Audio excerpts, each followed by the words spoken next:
Hello and welcome to the DP World Wanderers Stadium in Johannesburg for day 2 of this CSA 4-day series match between the DP World Lions and the Momentum Multiply Titans. I'm Ken Borland, and alongside me it's a great pleasure to have former Proteas fast bowler Mondi Zondeke. The Lions are resuming their first innings on 257 for 7. They won the toss and elected to bat first, made a very good start. They were 155 for 1 at one stage, with Dominic Hendricks, the captain, scoring 67 and Zubair Hamza 84. But then we saw a really excellent fight back by the Titans bowlers, led by Corbin Bosch, who took 4 for 37 in 21 overs. Mondi, it was really a quite intriguing first day. Yeah, firstly, good morning to our viewers, and good morning to you too, Ken. And yeah, it was quite an intriguing. Certainly, it was looking like a Lions day in general, and then the Titans fought back really, really nicely with their bowling. So yeah, it was a game of two halves, if you will. But yeah, it'll be interesting to see how they approached this morning, the Lions, that is, especially in Esterhazen, where they try to capitalize and try to score as quickly as they can. The ball is still pretty new, so we'll see how, or if it does quite a bit this morning. I'll see how they approach it. That's why my interest is how the Lions are going to approach this morning. Yeah, so it's going to be Merrick Brett to complete the 90th over of the innings, the 10th over with the second new ball. He's got 4 balls left to bowl from when Bad Light stopped play yesterday. And Connor Esterhazen has struck straight away on 39 not out.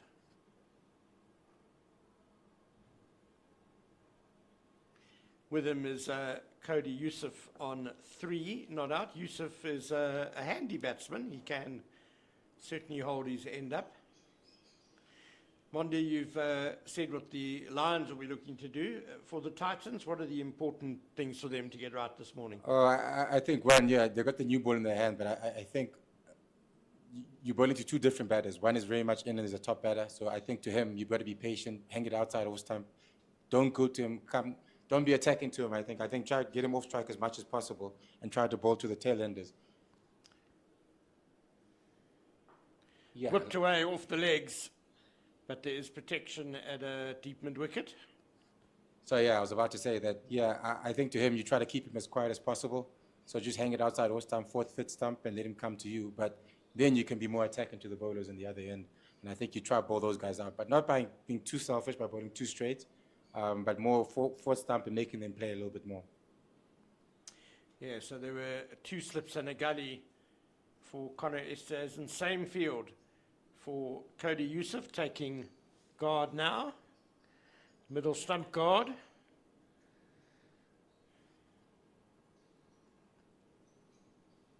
I think what's also important for them is just to keep their run rate down, as we spoke about yesterday, is that they gave away a lot of 4 balls when they lost concentration.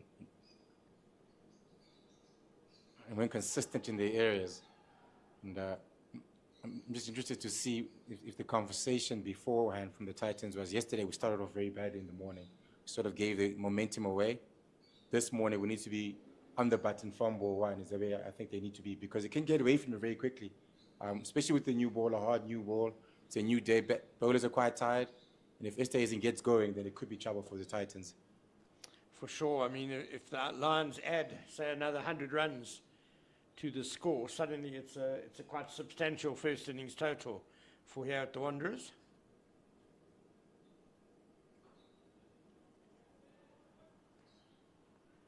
Yeah, 100 would be a lot. From where they were at the start of the morning, to get another 100 on this wicket, given how the Titans have fought back, would be quite a bit of a disappointment, I would say.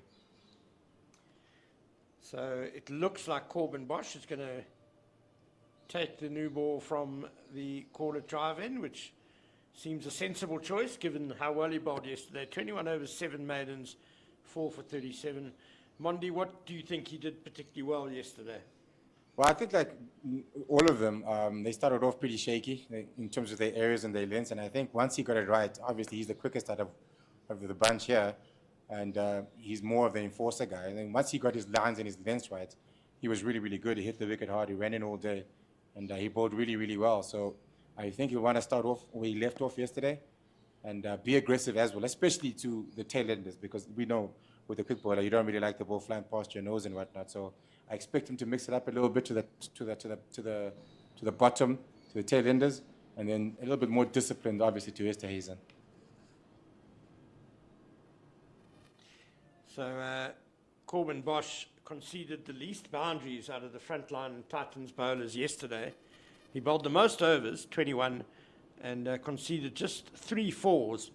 And you compare that to Merrick Brett, 10 fours in 19 overs, Dayan Khalim, 5 fours in 15 overs, and Dile Paklakwaya, 6 fours in 15 overs, and the spinner, Chepo Ndunwa, 7 fours and 4 sixes in his 19 overs, but there was a bit of targeting of the spinner that went on.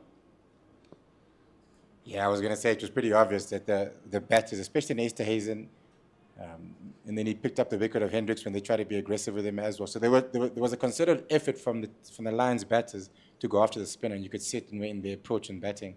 And I would say, though, with a bit of Bosch, yeah, he bowled really well at the back end of his innings. But at the start, I think some of his bowling was more of a defensive type bowling, if you will. Back of the length wasn't easy to hit. There was a lot of balls of his that were left alone because of the length he was bowling.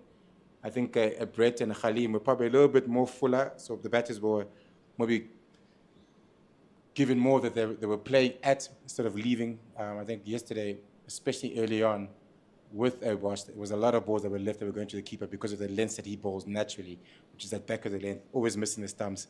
And what the Lions did do yesterday is leave very well early on. Yeah, Corbin Bosch certainly in his first spell wasted that new ball a bit, as did the other Titan seamers, to be fair. But just on Chepo Ndunwa, I know we've highlighted the boundaries he got hit for, but he actually, I think, did pretty well. It got better and better as the day went on. Yeah, he did.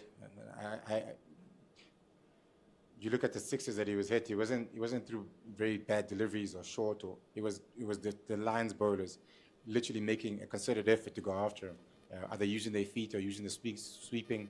So I think he had a really good day. I think all of them did in the end. I know we were very critical of how they bowled. They started all their innings, but as the day went on, they all got a lot better.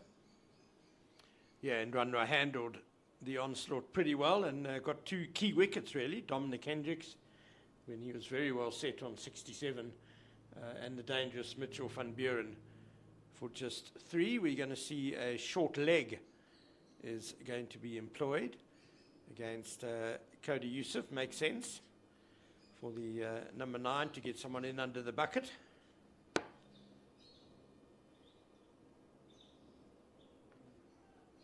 Oh, I think it must have, he tried to leave, but it came off the under edge and on the bounce to slip. Yeah, it seems like a late decision from him when he looked to play maybe and then decided to leave. But expected in terms of the field, he's got 4 wickets. Bosch looking for his 5th, and obviously with the second new ball in his hand, bowling at the tail enders. I think sometimes the mistake we do make as fast bowlers, especially when you're desperate to get your 5ers and whatnot, you try too hard, try to bowl too straight and try to bowl guys out instead of just being a little bit patient with them. So we'll see how he approaches it this morning, but I've got a feeling he's going to be trying to attack and try to bowl them out here.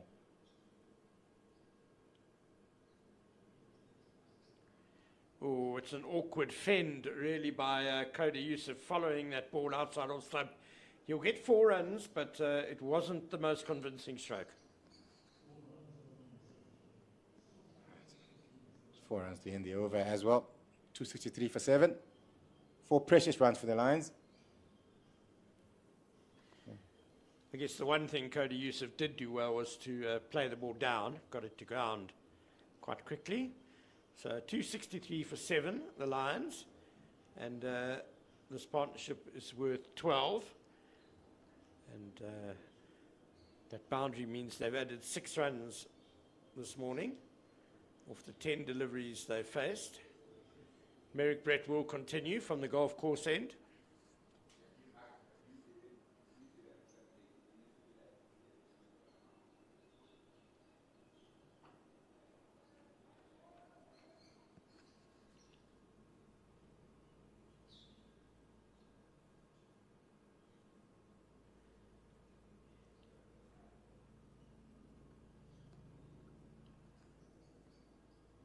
Titans also have Dayan Khalim and Andile Peklakwaya to do the seam bowling for them.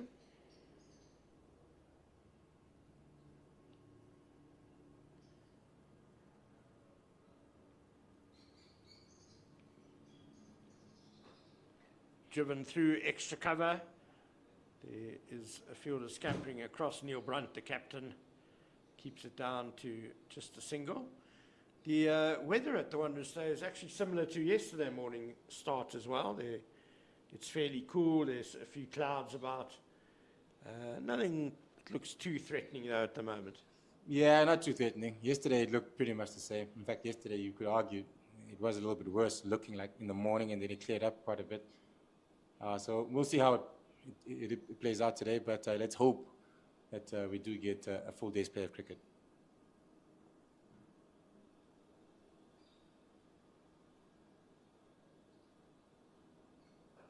Lovely back foot punch by Cody Yusuf, but straight to backward point. Yeah, not too bad looking shot.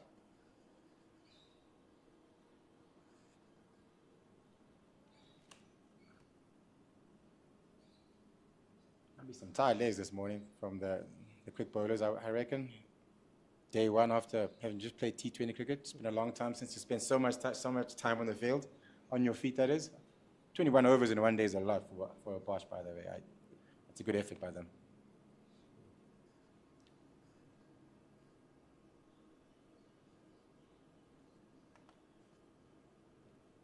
Ooh, a bit of extra bounce there from Merrick Brett, but Cody Yusuf handled it fairly well.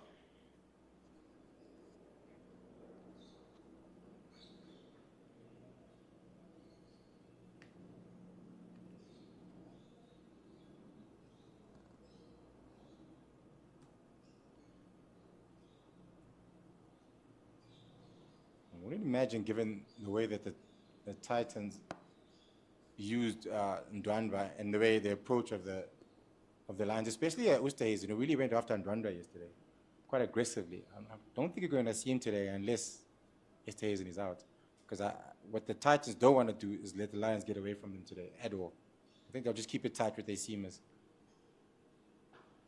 Nice straight drive, but Brett gets a hand down onto it. Yeah, that makes sense, Mondi. Sorry.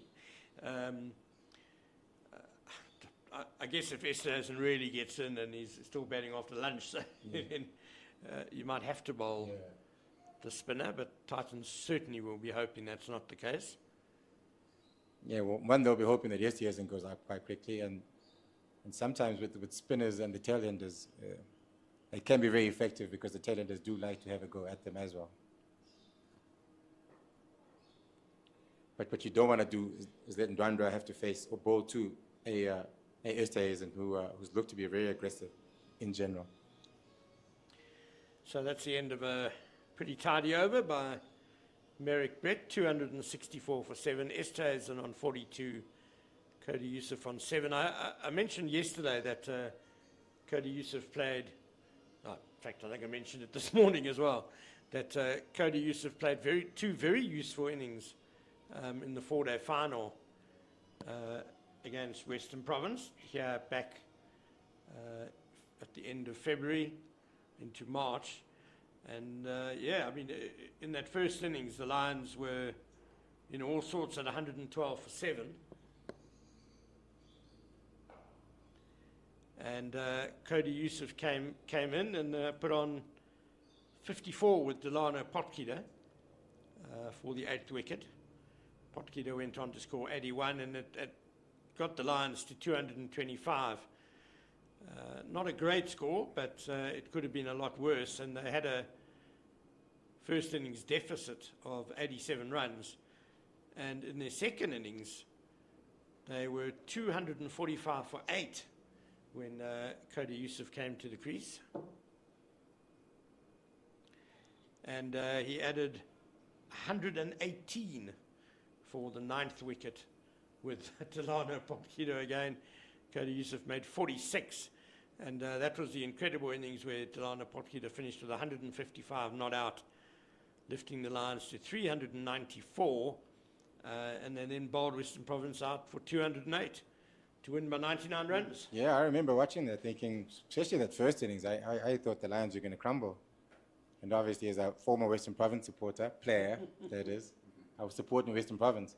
And I was pretty disappointed in the results. So, but clearly, Cody Yusuf can hold the bat, and it's very useful with the bat. So, job's not all done here for the Titans, and I'm sure they'll know that.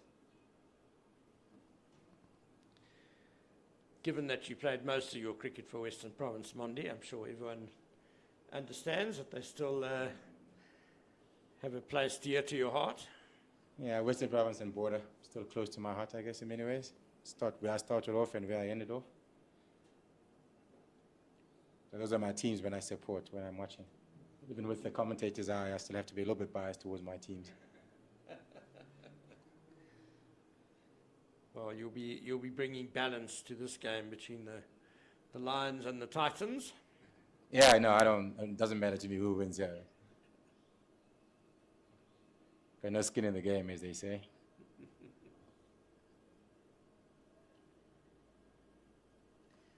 Corbin Bosch has got 3 slips and a gully, which is pretty much what he had for most of yesterday as well. Just a reflection on the extra pace that he has. And bounce. Just going to say, I don't mind that at all, the third man, because we saw one just go down to third man now, and he's getting a bit of shape. We don't know Corbin Bosch to be a swing bowler in particular. He's sort of a hit-the-deck type of bowler. But I think that's a very good decision to have a third man. I think it's underestimated how often the ball goes down in that area when you bowl into the tail. And there it goes to third man. And you've just brought up, I'm going to start on my rant now because it's one of my pet hates in modern day cricket, no third man. I'm going to ask you, as a bowler, how did it used to feel when you've had the moral victory, you've found the batsman's edge, you've done everything to beat him, you don't get the catch, and it goes for 4? I think back then, I think my mindset was probably like everybody else was thinking. We don't need a third man in 4-day cricket or in Test cricket because the ball doesn't go there too often. And funny enough, he probably goes there more often and goes to fine leg, if you really think about it. We're talking about the best batters in the world and the best bowlers. Hardly do they straight to the legs too often, more than you do on the offside. So it actually makes more sense to probably have a third man than a fine leg, but we just don't think about it that way in many ways. You'd be interested to find out, wagon wheel, how many often the ball goes to fine leg, to the seamers than to third man, especially when you're bowling to tail-enders. And I think if the ball goes to fine leg, you've more than likely bowled a poor delivery. Right, or you bowl a short ball that's been pulled or top edge down to fine leg. But in general, if you're going down to fine leg a lot, that means you're bowling poorly. International cricket players have a lot more control, so I don't think there's too many deliveries that go down to fine leg, funny enough. Maybe it's my Scottish heritage, but I hate batsmen getting undeserved runs, free runs, down to third man.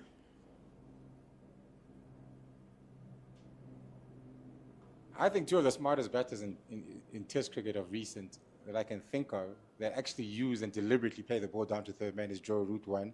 I know Chanderpaul used to do it a lot too when we used to play against him. I remember we played against him in Guyana at his home ground. He got about, we can look it up again, he got 150 odd plus, if I'm not mistaken. He played the ball out to third man so often, but we still didn't have a third man. It didn't make any sense to me at the time. And Joe Root does it today. He does it a lot today, opens up the face of the bat down to third man, and no team against him has a third man. It's a little bit mind-boggling in terms of how we think and how we approach these things. But yeah, I hear you about the third man part, and I think it should be a position that's certainly looked at more often in Test cricket. I know when I've brought this up before to coaches and that, they go, okay, well, who are you going to move to go to third man? If we think of this as a pretty standard field, and there is no third man, what about mid-on? Don't you want a batsman driving, trying to access slightly across the line through mid-on? Oh, I don't think there was a scratch, but the Titans just asking the question. That is a good question. Who are you moving? Oh, I think if you bowl into an Esterhazen and he's not he's probably not as prone to make that mistake of nicking the ball down to third man as often as probably a tail ender. Then for a tail ender, I can certainly move that mid-on. I don't mind doing that at all, but I think to a top-class batter who can hit in all areas of the field, again, depending on his strengths and where he likes to hit the ball and where you're looking to bowl as a bowler, I think you have to factor all those things in terms of the lines and your lengths you're looking to bowl. Then yeah, you can move in. Oh, that's going to be repeat. That's going to be a wide, too short. Yeah. Brad White has stretched his arms as the square leg umpire. Just from this field at the moment, to me, there's an obvious candidate, which is deep point, who can go to third man. sure. Because I mean, if you're hitting deep point, it's got to be short and wide. So it's not a good ball. Yeah, that is one I actually thought about 2 seconds ago. In fact, I thought they had it right the previous over when Bosch was bowling. They had the point you're talking about. He was down at third man basically, and he covers that area pretty decently. If you got someone who's an athlete who can cover that area quite well, then you can actually move the point to that third man area and maybe make him a little bit wider instead of too fine, so you can sort of cover the point and the third man region. Yeah, because if there's a square drive or a bit of an outside edge to a shot, fair enough. You want a bit of cover square, just behind square.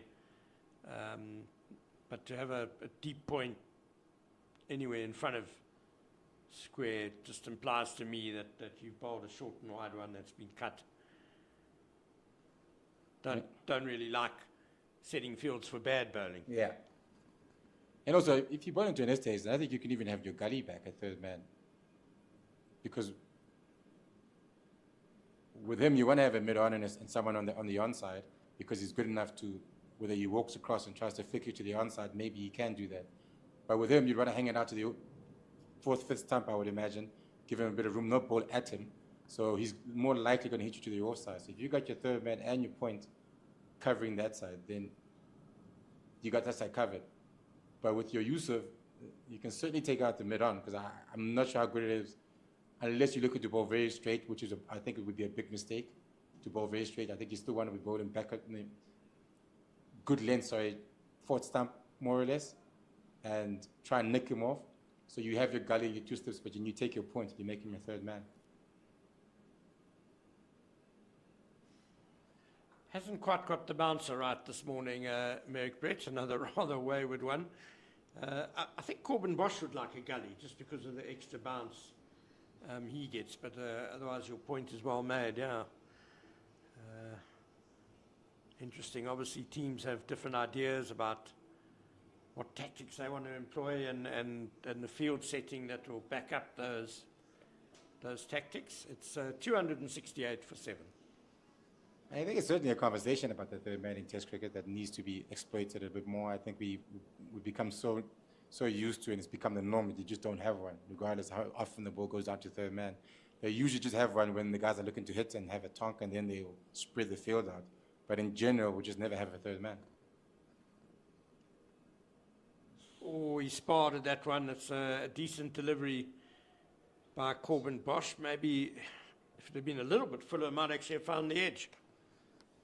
He's getting the ball to shape away from the right-hander quite nicely. Yeah, a bit of pace, bit of bounce. Bit short though. I think we saw Yeah. there that Yusuf had time just to pull the bat away at the last moment. We can actually do a little experiment and see how often the ball goes out to find like a third man just in these next couple of overs.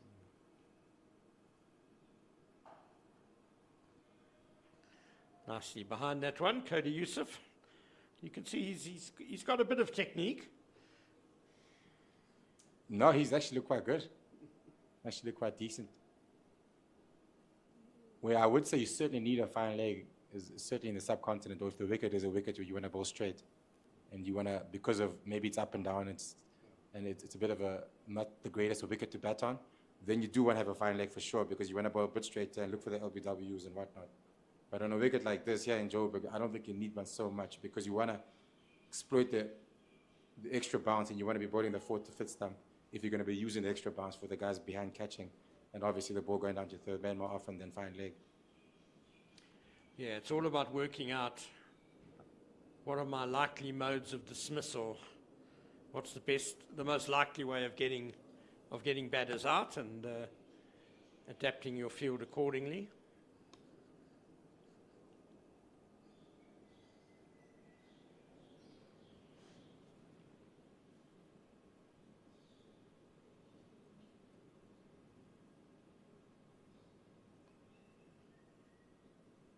That's a good bouncer by Corbin Bosch. Nice and straight. Well handled though by Cody Yusuf.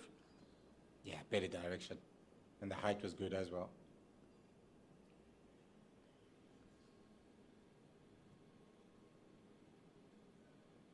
I like how he stayed patient too, Bosch. He hasn't really tried to bowl him out. Yusuf has just been patient outside off stump.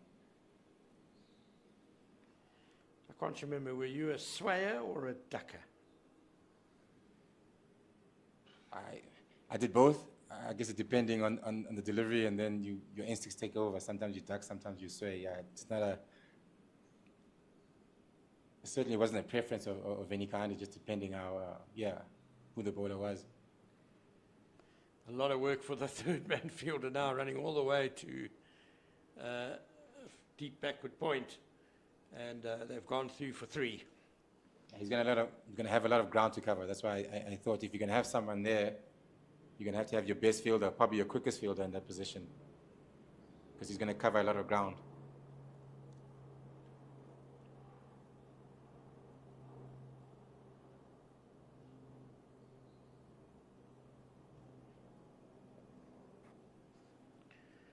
Was that Jet Li van Brieses? He looked quite nippy in the field yesterday, made a couple of errors.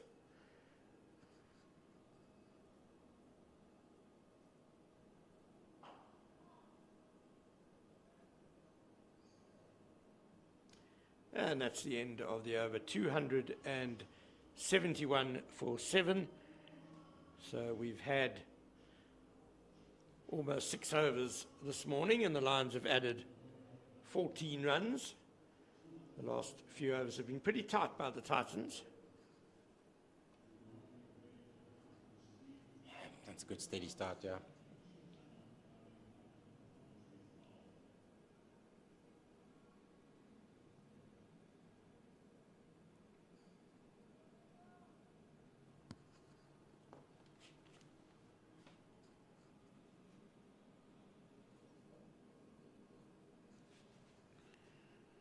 Merrick Brett continues with the deep pointers come in for Cody Yusuf, as you'd expect. Still, there's a fine leg, and that's the only fielder remotely near the boundary at the moment.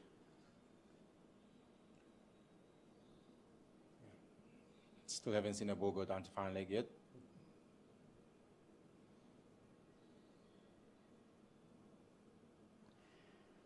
I get it for the number 9. Maybe you do want to target the stumps a bit, bowl a little bit straighter. So fine leg, not a bad option. Yeah, you certainly want to make him play more often than you do Esterhuizen. Oh, there we go, the attempted cut. Not sure the length was quite there for that. Yeah, I'm not sure if the width was there for it either. It was pretty close to his body.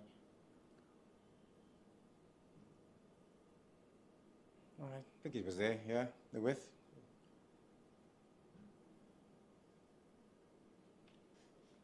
Just moved away a bit at the end there, that delivery. This partnership with 20 now. Use for runs for the Lions.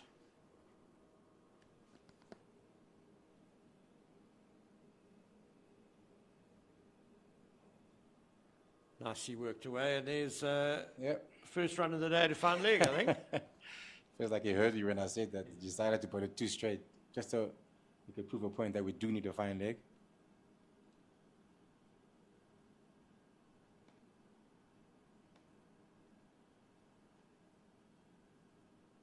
I have seen games though where I just can't remember exactly when it was, where there's a team or there's a time, certainly was on TV where they bowled without a fine leg in a test match. I can't remember exactly who it was. not the whole test match, of course, but for a spell or two, someone was bowling without a fine leg, and I thought it was an interesting call. You certainly don't see that very often.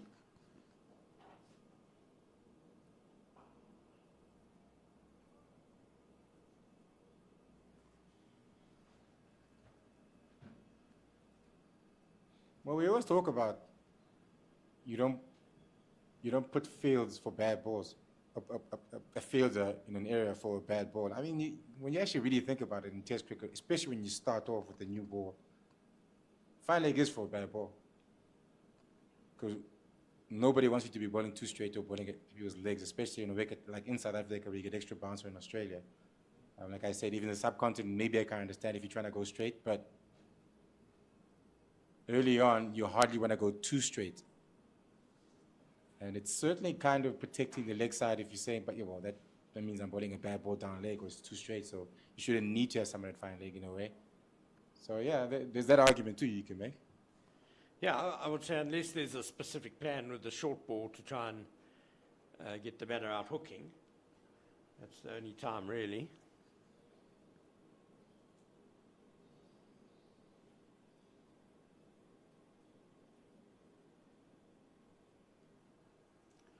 I guess it's a convention that Yeah. you must have a fine leg. Yeah, it is.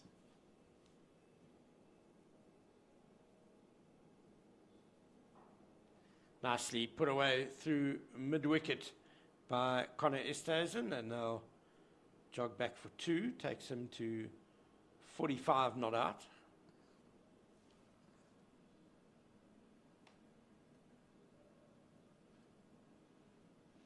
This is already Connor Esterhuizen's highest score in 4-day cricket. It's a young career, playing just his 5th match in the 4-day series, previous best of 40 against Western Province, and that was actually 2 seasons ago. So he's clearly been in and out of the Lions team then. If he's only played 5 and he got that 42 seasons ago. He's still a young man, so still learning his game, I guess. Oh, that just came out the hand, all wrong from Corbin Bosch. Very good stop by Rivaldo Moonsamy. Definitely stopping 4 bars there, and he seems to have done himself a bit of a mischief as well. Yeah, he won't be too happy about that delivery there. The keeper, bit of work down leg. It's the worst thing, it's the last thing the keepers want to be doing, diving down leg, trying to stop the delivery. Yeah, they're just wrist falling away a little bit there. And I think Moonsamy got hit in the wrist Is that, well, yeah, which is darn sore when it happens. And there was a limp as well, so body hurting all around.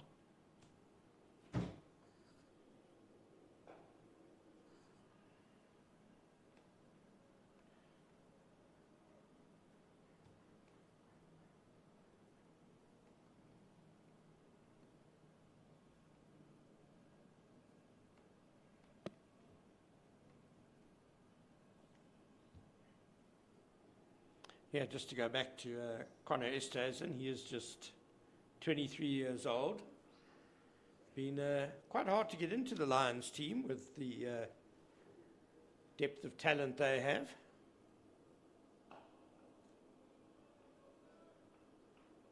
Yeah, they've been one of the stronger teams over the last couple of seasons in South African cricket. The Lions, that is.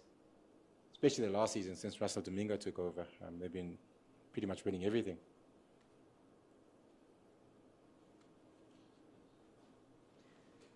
But I guess it's in Esterhuizen's favour that he's quite adaptable. He can bat at the top of the order, or like he is here in the middle order at number 6.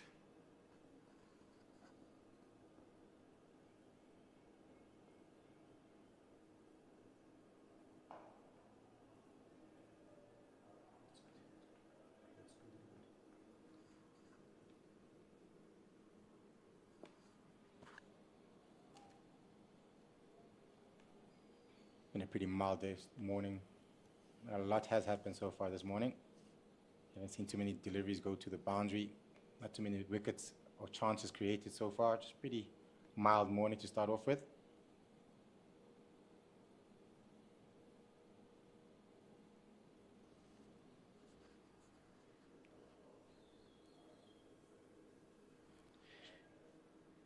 from St John's College, Connor Esterhazen, so Yeah, one of the strongest schools in the region. Joburg born and bred.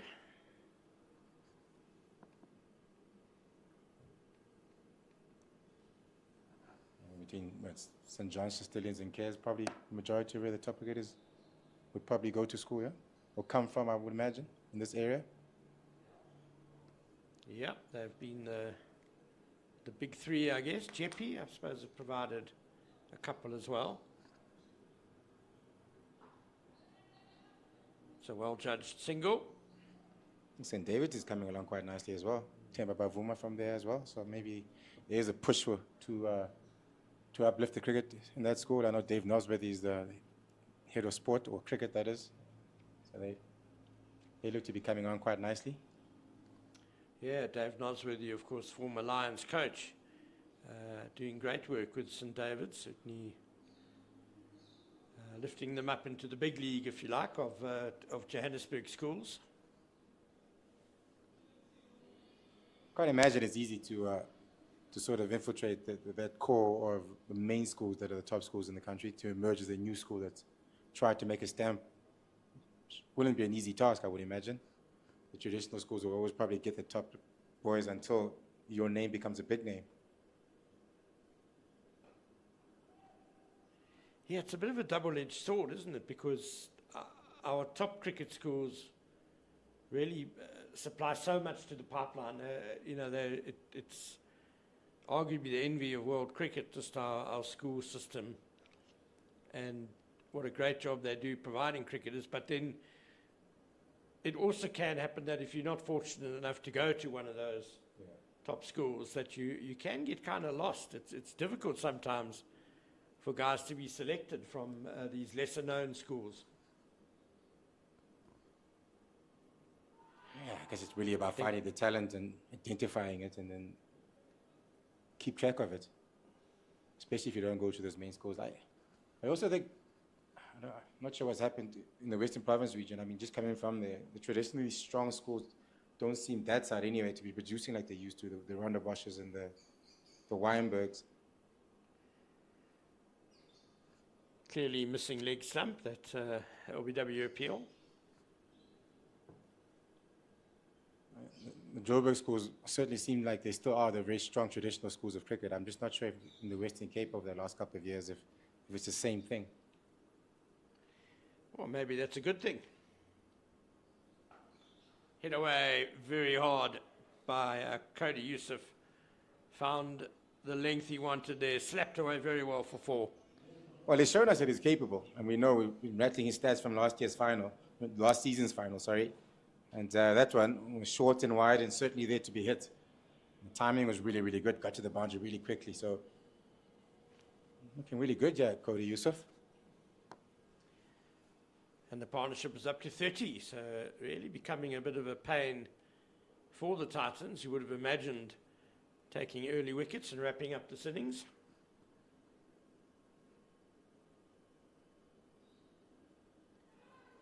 Bit of a duck hook there. Yeah. Cody Yusuf. Well, that's right. Well, the short ball hasn't exactly played it as well as I think he could have played on some of the deliveries. Some of them he's been ducking, getting out of the way quite comfortably. But a little duck hook just tells me that he's maybe perhaps a little bit uncomfortable or unsure whether to duck or to play the short ball when he comes to bread bowling. I think with Bosch, he probably made his mind up, the quicker bowler. I'll just get out the way. But with Brett, I think he thinks maybe I can take him on. And when you get yourself caught in two minds is when you start getting yourself into trouble.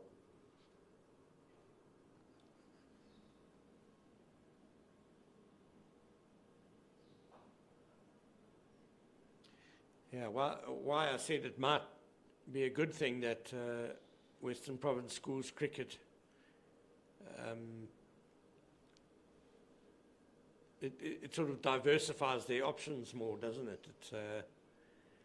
Maybe it's a good thing that some of these lesser-known schools are also getting players selected for provincial teams. Just as long as the established schools, I guess, their standards aren't dropping.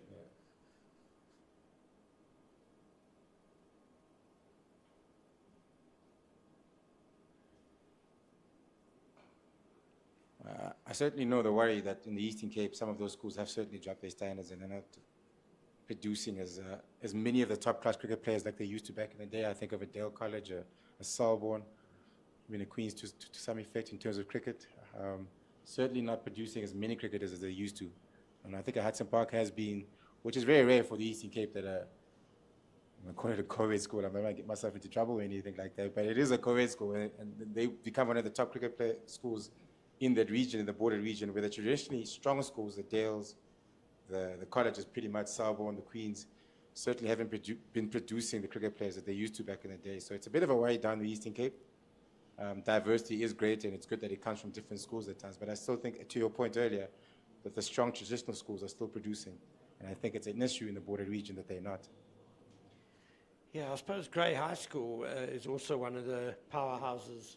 Yeah, down in Port Elizabeth, yeah. I was talking more the border region, but yes, in the Eastern Cape in general, and then if you're talking about the Port Elizabeth or the EP region, Eastern Province region, certainly Grey Colleges, Grey High has always been a very strong school in producing cricket players. Well, it is going to be the spinner, Tsepo Ndwanwa, who's being introduced quite early. First change this morning. A bit of a surprise for me, to be quite honest with you. I thought they might maybe bring in a Khalim or even a Pefekwai who bowled really well at the back end yesterday while the ball is still new. So we'll see how they go. The approach now from both batters, but perhaps maybe they're thinking there's not much happening with the seam bowlers in terms of the wicket and assistance, so let's just turn to spin.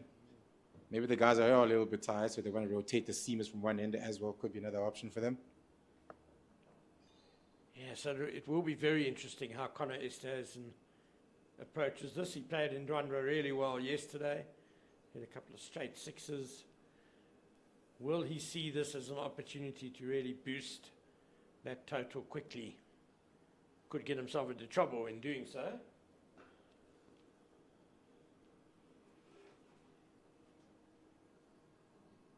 Yeah, but the man out for those big hits that he might try to attempt with the car corner long on, and then they've got, on the off side, they've got the cover.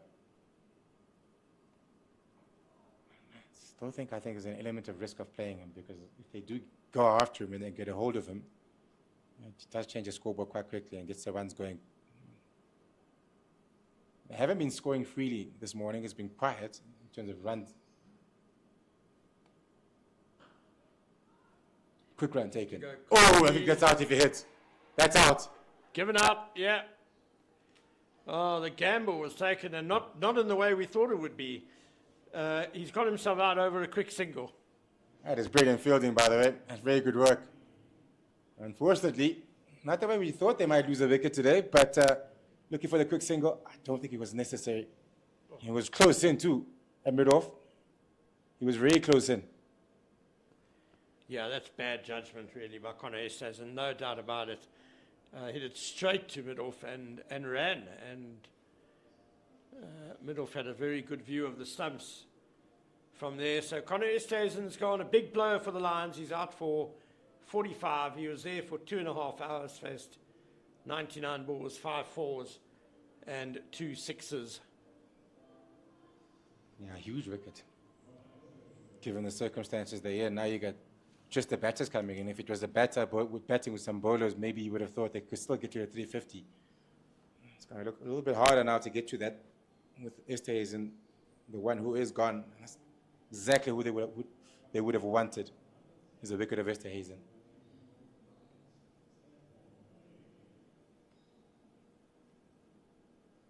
Tsepo Ndwanwa, next batter in. Got a high score of 57 against Western Province's old team, that is. So perhaps also quite handy with the bat at times. Might not be the worst with the bat. No, he's not the worst. He's hung around usefully on previous occasions. Josh van Heerden, by the way, was the fielder who did good work there at mid-off.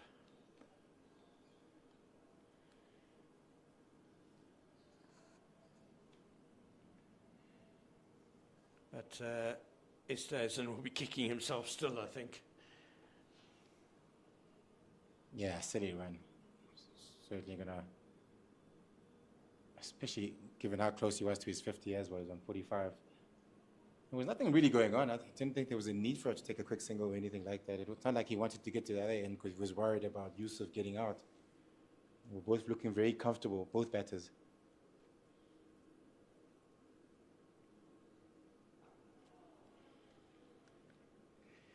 So Tepo Ndwandwe ends his first over back. Once again, he induced a rush of blood to the head amongst the Lions batters. 281 for 8, and we've had 99 overs, so this will be the last over in which to get bonus points. And the Titans are one wicket away from actually getting their full house of 4 bonus points. And we're going to have a change in commentary. And KG Masubulela is joining me. Good morning, KG. Morning, Ken. Very interesting first 45 minutes of play here today. I was actually sitting and thinking when you guys were talking about the partnership of Connor and Connor is there, isn't, and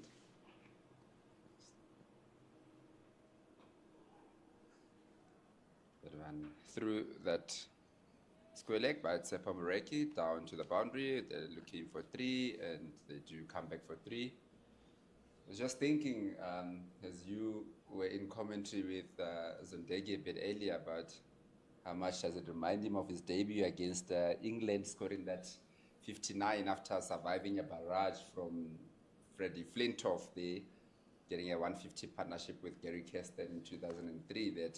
That's the kind of batting that you'd say Cody Yusuf would probably need to do in order to get them to a good total. Gosh, outside the off stump this time around, and Cody Yusuf just throws his bat at it. So it just looks like bringing Tsepa Moreki on this side was a bit of a change of end also, to get Coben Bosch now to come from the golf course end on the other side. Because a bit surprised as to why we'd be seeing Tepo Ndwandwe bowling so early, but it was clearly to get Coben Bosch. Maybe they saw that there is a bit of something that it can work with from the other side, and that's why it needed a bit of a change of end.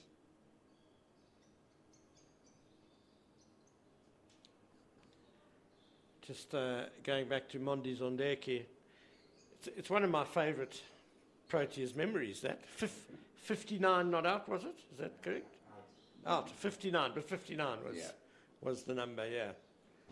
Wonderful, wonderful day that was. Just played a bit of a lazy shot to be caught in the gully area there on 59 on that day. It was a heavy bat. I was using a lighter bat. My mind broke. Bowling here from Coben Bosch. Just staying outside that off stump.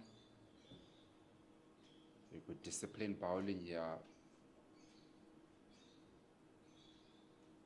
No doubt that he'll be aiming to get that 5-4.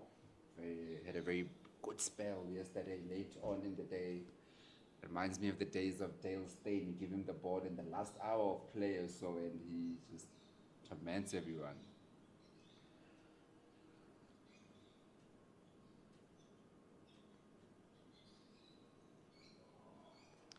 Yeah, just Mondi Zondeki touched on it. You've, if nothing else, you've got to commend Coben Bosch for his fitness levels, his endurance. He's bowling his 26th over now of the innings. Hard work for a man of his pace. There's a long run up there. It's a kind of energetic action. I think it takes quite a lot. He hits the deck hard.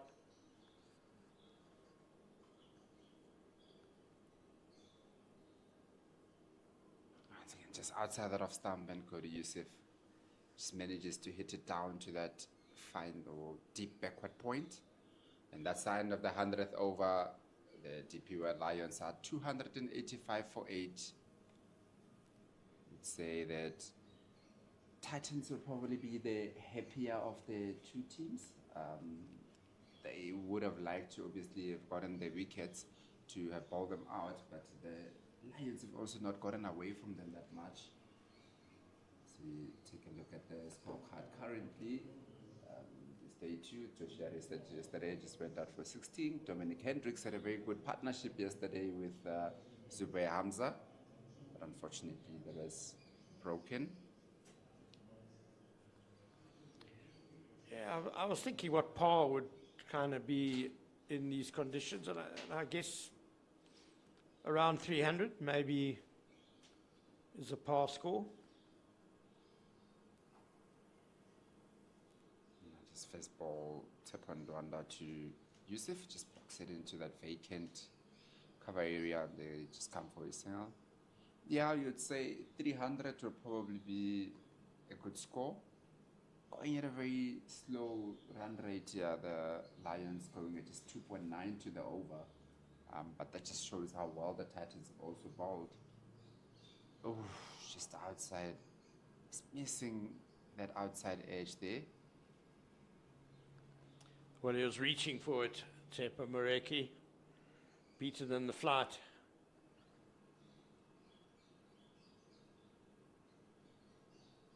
It's straighter. Previous delivery, the play and the miss.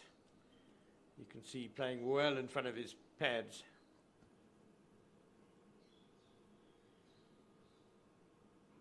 Oh, and they just brought in that man there, that silly catching cover there, almost into his hands. I think it's a very good field placement there from the Titans. And Regi this time says, doesn't seem to be liking that field and wants to hit him out of that position there. Did that rebound off Van Bries's? Of course, it's the debutant at what is really a very stupid point. He's so close. Ooh, that's outside, and there's an opportunity for a stumping. Empire says this. Look very confident here from the Titans going up, especially from Rivaldo Munsami. He was both hands up after hitting those stumps there. But you can see the introduction of the city point forced Moreki to start trying a few different things here. I don't think his back foot moved out of the crease at any point. Just looked like his heel is the one that went up, but then the rest of the foot pretty much stayed in the crease. Looks like a good decision by Mpasipelele Gasa.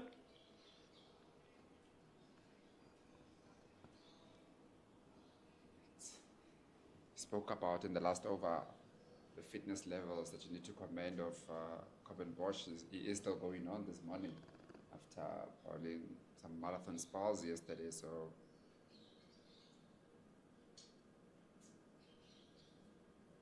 just outside of thumb, and Cody Yusuf says thank you very much for that width. Hits it down to that cover boundary for a wonderful shot from Yusuf. Second time this morning he's hit a boundary through that region. Yes, it's just have a look. Bit of a loose delivery here from Coben Bosch. Short with protection there on the boundary, on the offside is more behind square.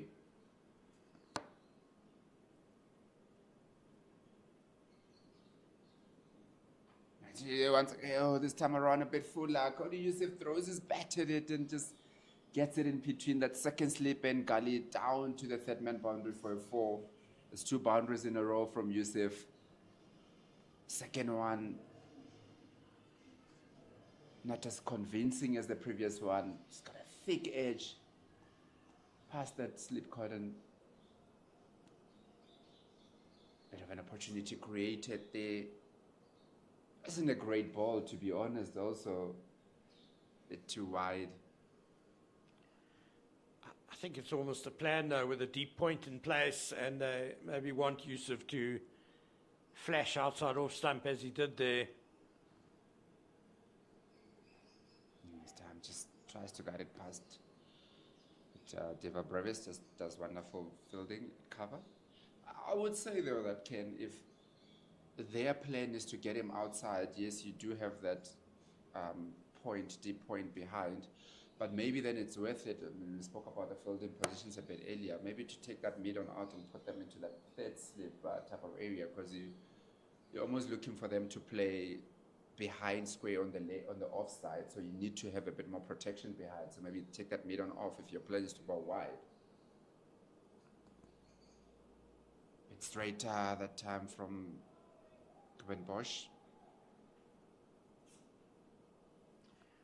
Yeah, Mondi Zondeki and I were kind of conducting a survey of how many balls would go to fine leg this morning, but mid-on, I can't really think of anything that's gone to mid-on today either. So Yeah, and as you say, if the plan, which might look like it is the plan, is to bowl but wide outside the off stump, that you bowl into a tail.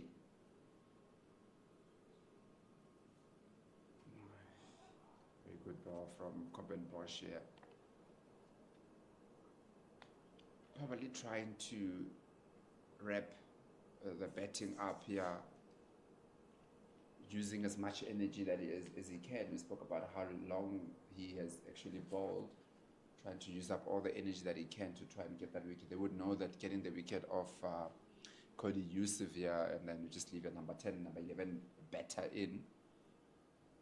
well, this is his 6th over of the morning, so I'm not too sure how many more we'll see from Bosch. Straighter this time, and Yusuf just sees that one out, and that is the end of the 102nd over with the DP World Lions on 294 for 8. Currently with Cody Yusuf going quite well, batting at number 9, 28 of 47. They had a very good partnership with Conor Esterhuizen, and now he is the senior partner here to make sure that they can get to the total that they might have spoken about in the change room, to say that, you know, maybe get about that 320 zone. Yeah, well, with Cody Yusuf going so well, it makes it even more frustrating for the Lions that Conor Esterhuizen got himself out with a crazy attempt at a single, really. But 294, they won't be too unhappy with that, so that would have netted them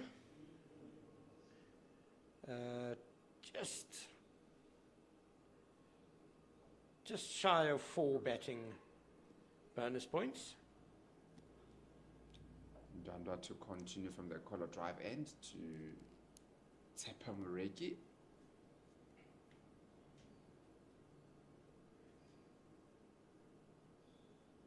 And it's 2 balls in a row that have went to that silly point there. It's good bowling here from Ndwandwe, constantly making Mureki play every ball that is bowling here. Oh, and that one just past the outside edge. Just a little sliver of turn for Ndwandwe.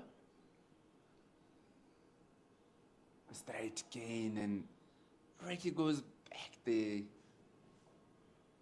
Ndwandwe looked like he was interested. They looked like maybe close to missing the bat and getting caught or getting LBW there. I think the turn got him excited. There was a bit more turn there. There we go, and they go up for the shout, and it's out. Given out. Mureki doesn't look like he is impressed with that call there.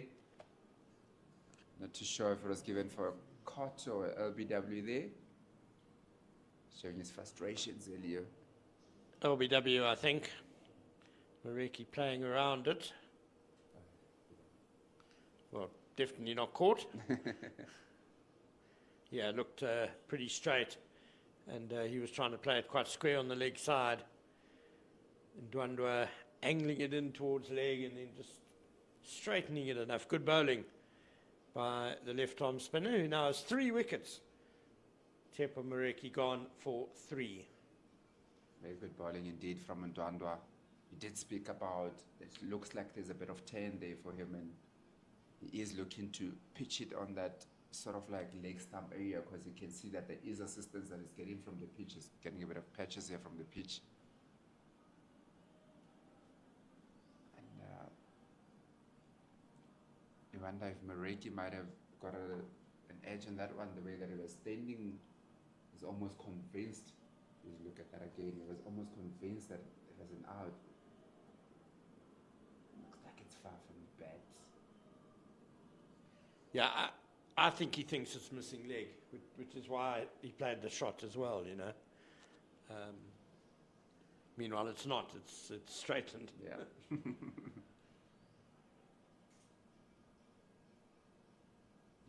that brings Lutos Pamela in. An average of 6.7. It's got a high score of 36. It will come in very handy here today if he can get anywhere near that high score of 36 that he got against the Warriors 2 seasons ago here. The same ground. Well, he's improved quite a lot actually as a batsman, Lutos Pamela.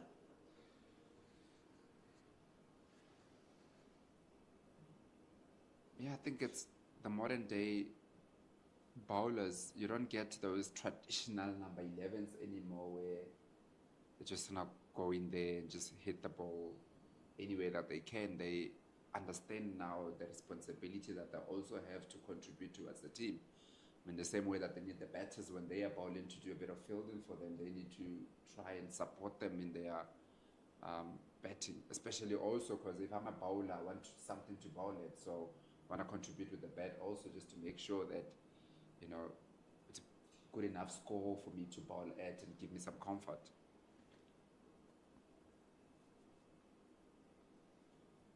They went on to Mreki, got forward nicely to block that on out to end the 103rd over.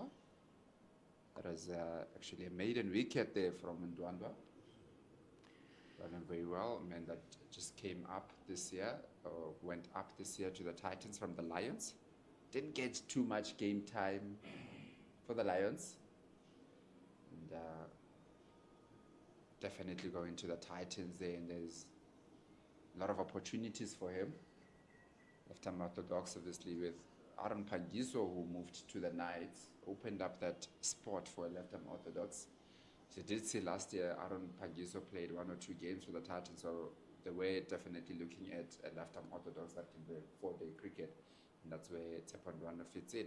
And Coben Bosch will continue from the golf course end. And they go up for shout. Bit of a belated shout there. Behind the wicket, they were convinced, but Coben Bosch looked like he just joined up a bit later in that shout.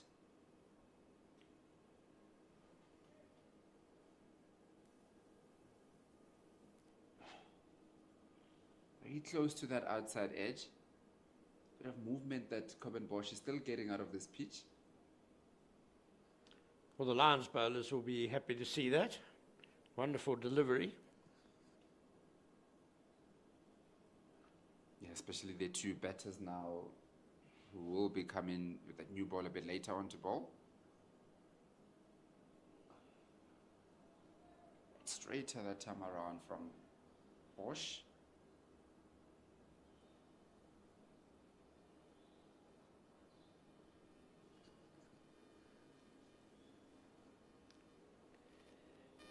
Yeah, the days of the really poor, useless number 11 batsman.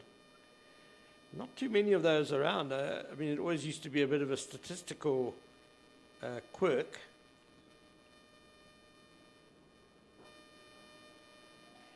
To find guys who have taken more wickets than they've scored first-class runs. It used to happen from time to time, I guess. Chris Martin, the New Zealand cricketer, he was one. But I can't really think of any at present who have scored fewer runs than they've taken wickets.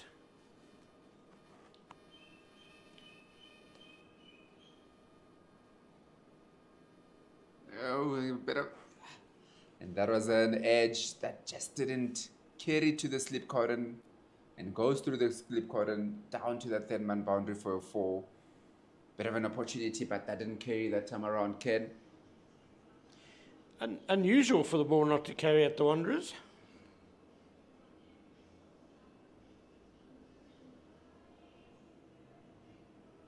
Yeah, very unusual, especially with looks like this pitch, there's a bit of juice in it there that Coben Bosch has been getting, so we'd expected that to, there's a very healthy edge to the slip cord, and we'd expected that to carry. Just didn't.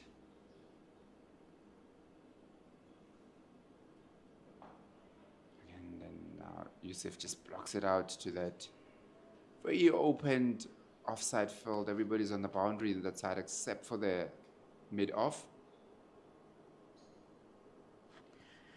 You would expect the pitch to be a little bit quicker today after a fair amount of sunshine on it yesterday and this morning.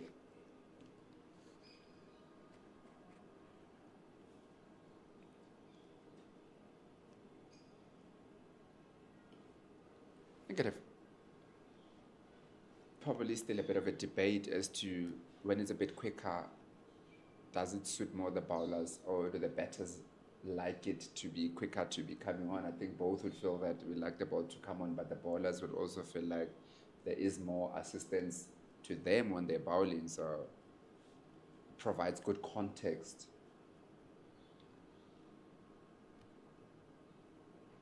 And Tsepamarek, oh no, sorry, Lutus Pamela just gets another thick edge that doesn't carry, goes down to that third man boundary for a 4. And that brings the 300 up for the Lions. They are 303 for 9 after 104 overs. And that actually just bolstered that slip cordon with the extra man. But again, the edge going to ground before the fielder. Would you say then that they must maybe look at getting, as we take a look at that again, a thick outside edge, and it is very close and tight. I don't think you can get any tighter than that with a fast bowler coming in, but just didn't carry. Maybe some soft hands from Lutus Pamela as we take the drinks break and just look at the summary so far with Zubair Hamza yesterday, but very well, 84 of 136. Dominic Hendricks had a very good partnership with Hamza yesterday, getting 67 of 170. Connor Esterhazen was looking very good, very comfortable until he just got that run out a bit earlier on today, 45 of 99. Cody Yusuf is currently batting very well on 33 not out of 52, and Coben Bosch, the pick of the bowlers, has bowled a lot of overs, 28 overs, 4 for 69. Sepon Dwanda is also very well with his left-arm orthodox, 22 overs, 3 for 66. Andile Petlokwayo started a bit rough yesterday, but he came back into it as the day was going and bowled very well, 15 overs, 140 for 43, and Dan Khalim hasn't got a wicket so far, 15 overs, not for 35, and that is the drinks break.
Right, we're back from drinks with Ndwandwa to continue from the collar drive end.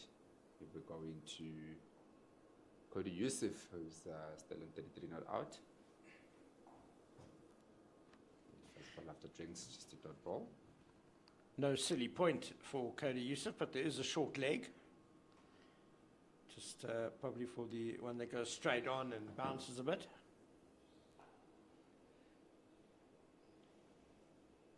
Yeah, there'll probably be obviously the different plans for the bowlers.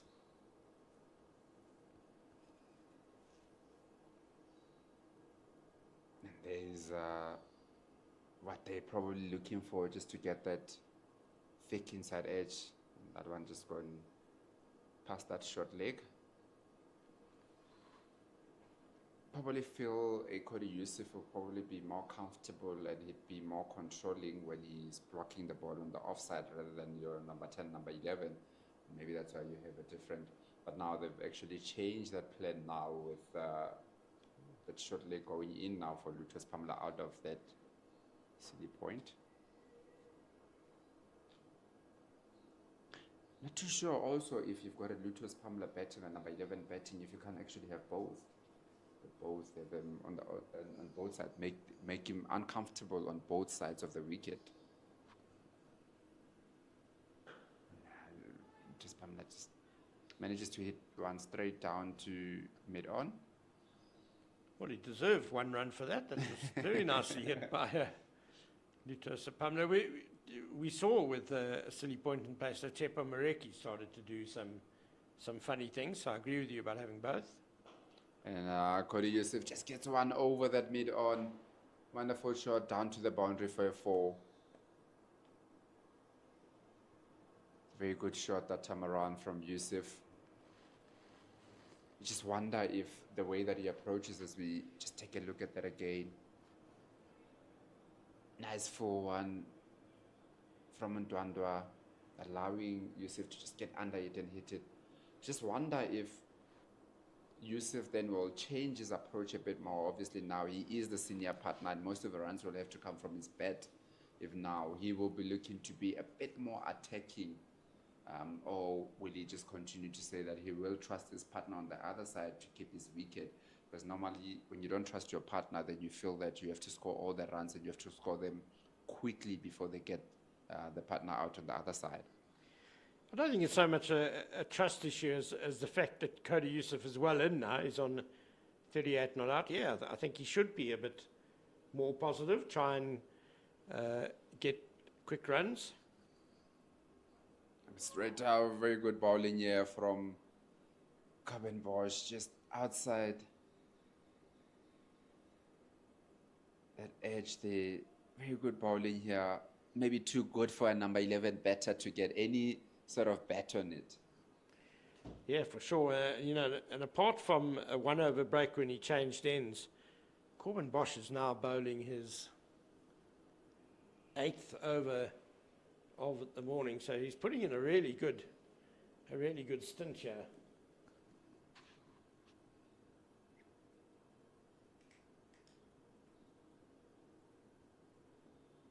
Straight and thick outside edge once again, and we're very disappointed to let him go through there for a single. A bit of misfill there from Deval Brevis at that gully area. They would have been looking to keep Lutus Pamela on strike for as long as possible and should have still been on strike if it wasn't for that misfill. Uncharacteristic also from Deval Brevis, normally very good in the field. And that has brought up a field change with the gully going out to that 3rd man. Probably expecting that Yusuf will be throwing his bat at it a bit more. And just gets a 1 down to that deep cover. Yeah, noticeable now that the Titans are spreading the field for Cody Yusuf. He won't mind. He'll just keep collecting runs as he goes. There's not much to be gained for the Lions, to just stay there and try and block it out and survive. With 9 wickets down, they might as well just try and add as many as they can. And it's already a reasonable total. Once again, just outside that off stump, and Lutus Pamela just looks to be fishing at it a little bit, doesn't get anything on it. Yeah, and sometimes you'd expect that this time with that 3rd ball that was bowled, with Yusuf hitting it for for a one, you'd maybe think that maybe, you know, you would look to keep more of the strike as possible. But like you say, with 9 wickets down, there is no point. You need to get as many runs as possible whenever the single is presented to you. You need to take it. Once again, just outside that off stump, and another shout behind the wicket, but Bosch is not really interested in that one. That appeal seemed a little bit more staged by the fielders behind the wicket. But Luther Spumler's not a total bunny with the bat, you know. He can hold up his end. So yeah. I think Cody Yusuf probably right to trust him a bit.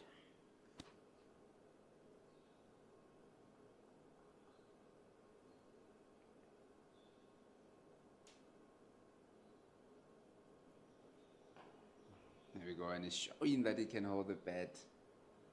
A full presentation of the bat there to end the 106th over with the Lions on 3-1-1 for 9. What sort of plans, though, Ken, would you say the Titans need to have to try and get the wicket as early as possible? I think if a delivery is good enough to get a top order batter out, it's almost certainly going to be good enough for the lower order as well. So stick to the same disciplines as you would normally do.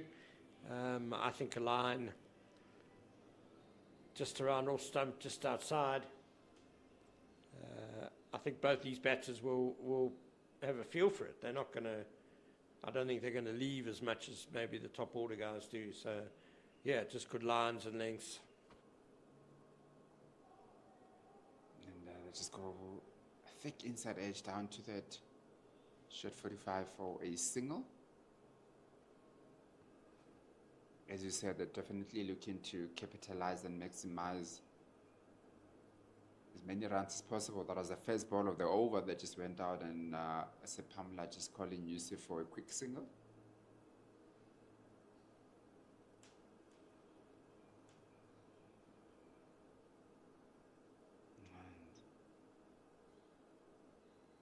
Yeah, I think importantly, like you say, that probably the Lions would be important where you ball.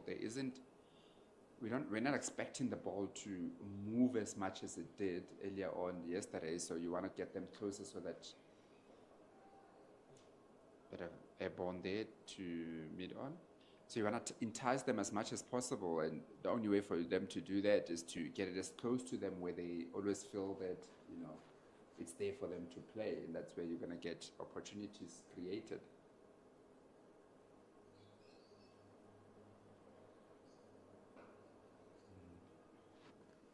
I think Corbin Bosch has shown that there's still a bit in this pitch, though. I mean, he's been getting a bit of movement, so it's about bowling in those right areas.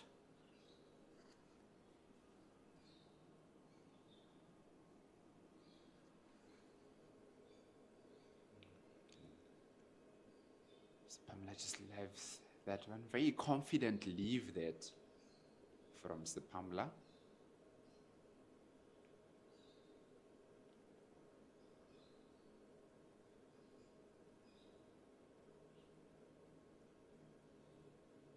When I get him going back, and probably some bat in that one.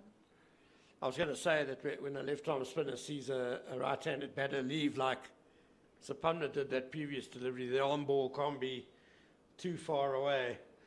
And Ndranwa delivered it straight away, and that very nearly was the end of Luther Sepamla. Yeah, just take a look at that again. There's a bit of a sign from Munsami. No, definitely looked like it might be missing that leg stump.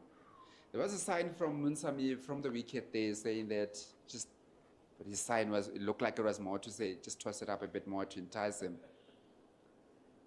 And that we'll see a change in bowling with David Brevis coming from the golf course end. Just bowled that one over yesterday for 6 runs. Well, this is interesting. A leg spinner. against the tail, always interesting. It could mean some quick runs for the Lions if Brevis doesn't get it right, or it could well lead to a wicket as well, leg spinners being leg spinners. Bit of a number. Very good shot here from Cody Yusuf. Hit it down to that long on boundary for a four. Very good shot. First ball from Deva Brevis. Bit too straight. Looked like he was bowling a bit quick. Yusuf just gets some nice bat on it in between that mid-wicket and mid-on. Similar fashion, I think yesterday his first ball went for a boundary also in his first ball. More of a long hop, the last one yesterday. And you just wonder that if you bring your leg spinner in to the tail with a Yusuf that is probably his confidence is high on 40 odd, if you don't want to drop your fielders a bit more. Then that's the wicket out. Caught behind by Rivaldo Munsami.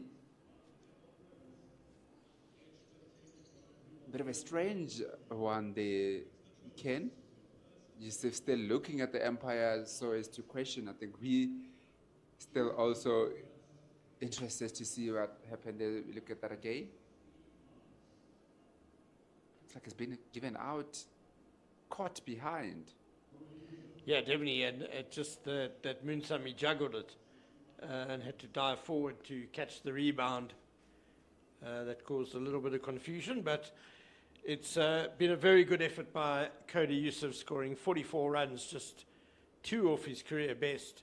It came off 61 balls. He was there for an hour and a half, 7 fours, and he has lifted the Lions to 316 all out, which I reckon is a fairly decent score. Their bowlers will have something to come out and bowl at now, but generally conditions look pretty good for batting, so the momentum multiplied Titans, I think, will be reasonably happy as well with the way they've wrapped up this Lions innings this morning for the addition of 59 runs the last 3 wickets. Yeah, definitely. I think maybe they might feel it might have taken longer than what they would have liked, but I don't think, as much as we just speak about how well also the 315 or 316 from the Lions is a bit of a decent score. The only critique that you might have is the pace that it came in, because I don't think that the wicket is that bad. But obviously credit also to the Titans bowlers, in particular Coben Bosch. He bowled very well, 3 marathons well. Tepon Dwando also bowled quite well, which restricted them to scoring at the pace that they would have preferred to score at. There you see the batting card and the foundation laid by Dominic Hendricks, 67, Zubair Hamza, 84. They put on 118 for the second wicket. The Titans then fought back really well from the Lions being 155 for 1. They were 257 for 7 at stumps yesterday. And Connor Esterhuizen with 45 and Cody Yusuf with 44, taking them past the 300 mark today. So we'll be back for the Titans innings, and it should be very interesting to see how they go. And as we look at the bowling card from the Titans, Dian Khalim took the new ball yesterday, bowling 15 overs, not for 35, and Merrick Brett, 23 overs, not for 68. Coben Bosch, the pick of the bowlers, definitely 29 overs, 4 for 71. Andile Petlukwayo started very slow, struggled a bit in the earlier part, but just came back into it, 15 overs, 1 for 43. Tsepon Dwandwa, the left-arm orthodox, bowling very well, 24 overs, 3 for 73. And Deva Brevis just getting this last wicket for the Titans, 1.3 overs, 1 for 10. Very steady, everybody, no one really going over 3 and over except for Deva Brevis, but they only bowled 1.3 overs, so everybody was very tight in the way that they were bowling, and that's why we spoke about how the Lions got 316, but probably not at the pace that they would have liked to score at, but a good score, good first inning score nonetheless. And we will go to a change of innings, and we'll see you in a couple of minutes.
start. We are.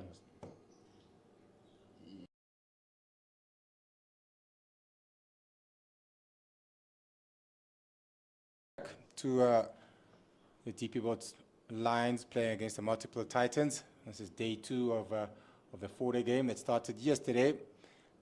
So far, the Lions went into bat, won the toss, and were bowled out for 316. Very good starts for a majority of the top batters, no one getting a big one. And then good bowling and good comeback by the Titans with the ball yesterday, and then finishing it off this morning quite early. And now we're going to resume the day's play as the Titans looked to bat for their first innings, and we'll see what they get and what they can conjure up on this wicket. But so far, I would imagine, and I don't think you agree with this, KG, that 316 seems like on this wicket a pretty, not a daunting task, because it is a wicket that is playing quite well, but it's a pretty decent score. Anything over 300 runs in South Africa usually is pretty much a decent score. Yeah, definitely. I think a very good score. We did speak about how the pitch looks like it's a very good pitch to bat on, but there's also a lot for the bowlers to work on here. So I think it'll be a very interesting contest and to see how also the Titans look to approach these innings. We spoke about how the Lions has got that 316 at about 2.9 to the over, but how the Titans then will be looking to approach it. Obviously, they would. We were speaking about how the weather, it looks like there's a bit of rain that's coming and stuff, as to, you know, how much, if you can't get a full result of a win or loss at the end and a draw, how much you can get in terms of the bonus points that are allotted to you in this first inning. So it's going to be very important. Yeah, first ball coming up. Potgieter. Oof, not a good start. Yeah, wide to start off with.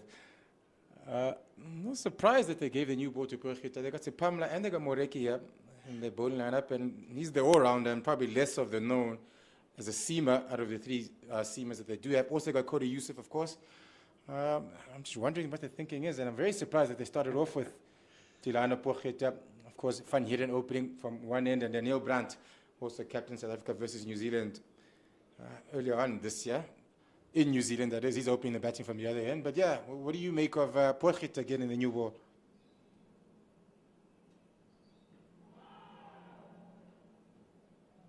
Yeah, funny enough, me and Ken did have that conversation just before, and I said I expected Potgieter to actually get a new ball, because that's what he did a lot also last year. So he gives you like the way the Titans with the Dayan Khalim, because he's probably not the quicker of the 3, and if there is something that is going to do with the ball, it needs to be with a newer ball, a fresher type of seam and all of that. So I'm not too surprised to see Potgieter starting on this side, because he's a bit of a gentle seam bowler type of a thing. I suppose it's like having an attack where you've got, where South Africa had a Marna Mokel, and then they had a Dale Steyn and a Venan Philander, that you would probably have Venan Philander to come a bit earlier with a newer ball, because he's a bit of a seam bowler rather than a faster bowler. So the other guys, if the ball is not moving around a lot, because they've got a bit of more pace, they can get something more out of the wicket. Oh, I see. Okay, well, surprise for me, I guess, and maybe not for you too much, but again, 3 slips and a gully. Pretty conventional field he's got for his first over here, Potgieter, and then fine leg obviously on the boundary. And no short leg to begin with just yet, but as you said, he's not exactly the quickest of bowlers, but probably the more skillful, if you will. Must say, I'm a bit surprised though with him starting on this side, because we saw how Coben Bosch started from this side, and it looked like when he went that side, there was definitely a bit more on the wicket.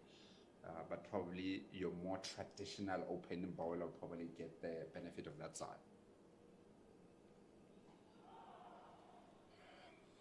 Probably be a bit more preference as well, decide depending on which side you probably enjoy. I think every bowler has a side that they enjoy bowling from more than the other, especially on wickets that or on home grounds where they are used to playing on. He started to develop a favorite side, so maybe it is his favorite side coming from the corner drive end. It'll be interesting to see what their approach is here, the Titans, in terms of their batting. Are they going to play a positive brand of cricket and go after the bowling?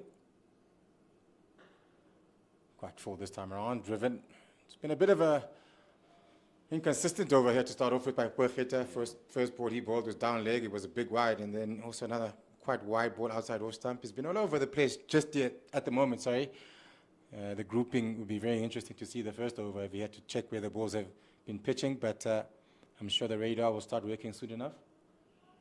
Yeah, definitely. I think in 4-day cricket, there is a bit of an allowance to loosen up a bit more than when you're playing a T20 cricket. You have to be on the mark from the word go.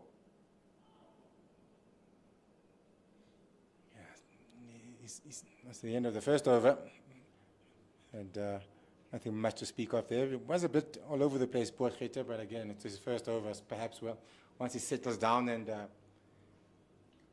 the body gets nice and loose, he'll be right back onto the mark. We'll see who they decide to use as the other opener. Kodos Yusuf gets the new ball from the golf course end. Ball into Neil Brandt, and he's coming around the wicket straight away, it looks like, to the left-hander, which is not my favorite thing to do, favorite thing to see either, but everybody has their own preference, I guess, and what makes you comfortable. But I was saying to Ken yesterday, as a bowler, you always want to start off over the wicket to the left-hander, especially in 4-day cricket, when the ball is still new especially, and then later on maybe then you can go over back around the wicket. But he's chosen to go around the wicket straight away. He's got 3 slips and a gully. Fine leg, the only man out on the boundary. Yeah, definitely. I think it's always more benefit if you come in over the wicket to the lefty early on, try to almost bowl the ball across the lefty and make it a bit more difficult for them to play. But like you rightfully say, maybe, it might feel that his skills are better suited for him to be coming around for the lefty, something that somebody like Morna Mokal did quite a lot to the lefties. He preferred that, but then you've got your other guys like your Del Steyn and stuff that look to get the ball across. Yeah, I was going to say, if you've got the ability to swing the ball back into the left-hander, then I certainly would advise you start over the wicket. I think Morna Mokal was very different in that he got the ball to nip away from the left-hander, and if he went around the wicket, he was a lot more dangerous, because if it's straight in from that angle, then you get the batter to commit to the shot, and you inevitably get them to nick off. But if you're a guy, I think a Cody Taylor has the ability to swing the ball away from the right-hander into the left-hander. So I would, as that type of bowler, then I'd certainly want to start over the wicket first. And if you get one to come back into the left-hander, then LBW comes back into it, or bowling him out, or if it straightens and keeps going across him, you can try and nick him off. Gives you more options, I think, if you can have the ability to swing the ball back into the left-hander, starting over the wicket. Yeah, definitely, Mandus. He's looked to be a bit straight in this over so far, a bit of a shortish, back of a length type of an area there. Which again, you'd say that if you do have 3 slips and a gully in, maybe you want to push the ball a bit fuller, try and get something out of it. But he's more the aggressor of the bowling attack, and that's why maybe he bowls a bit more back of a length than anybody else.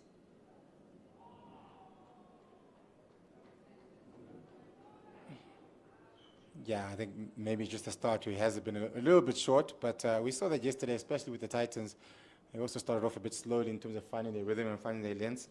But once they got into their bowling and had a couple of overs under their belts, then they certainly got better as the day went along. Yeah, definitely. I think yesterday we said in that first hour where it looked like it would be more difficult for the batters. The bowlers just didn't hit their straps early on. They Fuller length driven with a bit of power. It's a long boundary. It's a long chase, and it's a fast outfield. Ooh, it's going to be tight. I think he did it. I think he got there. I think he might have saved a single over there. That's good work in the outfield. It looks like Björn Fortuin, if I'm not mistaken. But nice way to get off the mark for Neil Brandt. Yeah, very good. Unfortunately for him, the running was very good also from Van Heerden, and they managed to come back for 4.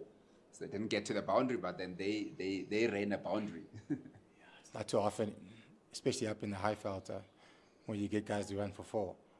Doesn't happen at all. Not the biggest of ground here at at the Wanderers, but it is a big, that side especially where the left-hander can drive on the off side is a big side. It's a bigger boundary, that is, so certainly was a long chase for 14, but at the end, the first over from Cody Yusuf, 4 runs off it, 4 runs ran off it as well, not 4 runs to the boundary, and that's 5 for no wicket.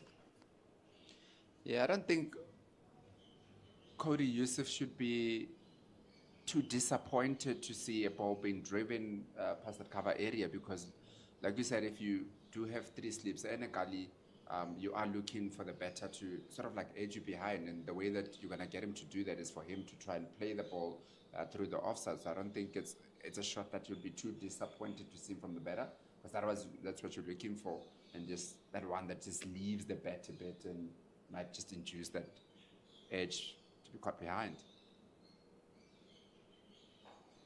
Yeah, for sure. I certainly agree on the length on that part. I think we hopped on a lot about the lengths that the Titans started bowling yesterday early on. Where we felt they were a little bit too short. Back of the length on this wicket where the bounce was very true, the wicket was really good, and the Lions batters were able to leave a lot early up front. And what you want them to do with the new ball is make them play. So the fuller length for sure in 4-day cricket, I think, is the way to go.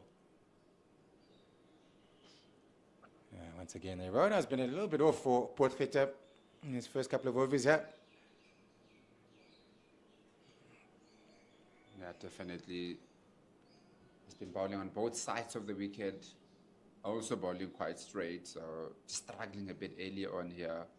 Just get the radar. I think Joshua van Heerden will be looking at this as a very big opportunity. Didn't get too many opportunities to play last season. So it's a good opportunity for him to come in and get some runs to stay in the team.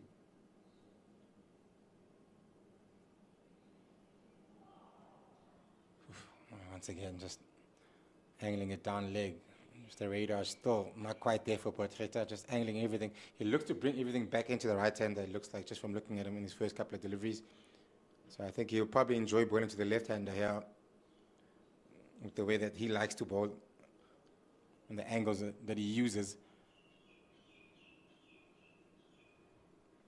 Yeah, definitely looks like most of the ball are just going into the righty, pitching it a bit too straight to get anything positive from them. Yeah, once again, poor bowling. Radar not working at all for Potgieter early on. Everything seemed to be angled into the right-hander and starting it off too straight. So similar starts to how they started yesterday, the Titans, in terms of their bowling, went exactly on the marks to start off with. And you would say the same for Potgieter here so far. He hasn't been really at his best in his first couple of overs. Just a bit of time perhaps, and just getting used to bowling in 4-day cricket again is perhaps needed. Yeah, you'd hope that the lines that he was bowling then for Van Heerden is what he will be bowling to. Yeah, that'll be perfect, Jay, for the left-hander. And I think he'll enjoy, as I said, bowling to the left-hander because he's getting the ball to shape away from the left-hander and into the right-hander. And I think that's where he's starting. His mistake is he's starting it too straight to the right-hander. But if he starts it there for the lefty, it'd be perfect. Yeah, There's 3 slips and a gully waiting there.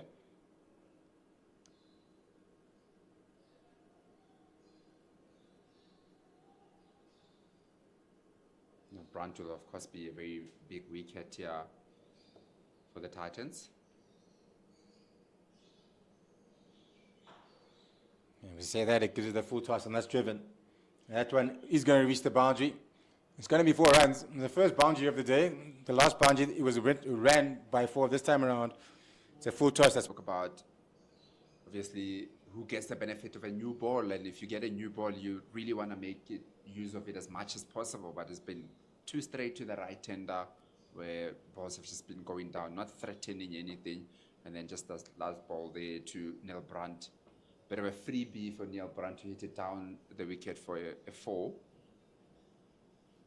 We've been looking to correct that. I think the Lions will look also that about 20 odd minutes or so from lunch, they're probably looking and say that if they can try to nip 2 wickets here before lunch, that the session would belong to them more than the Titans. Yeah, for sure. They'd love to pick up a wicket or two here. Oh, good delivery. Yusuf bowling for the first time to Van Heerden, beats him straight away with the first delivery. And I'm sure the Titans have, the Titans have told themselves, I'm sure just before lunch, to be a little bit conservative and not give away any wickets, especially with this new ball. And the Lions will be looking to pick up 1 or 2 just before lunch. Lunch always tastes a little bit better if you can pick up 1 or 2 wickets early on. Seems to be shaping the ball away from the right-handers. I really enjoy bowling to the right-handers here.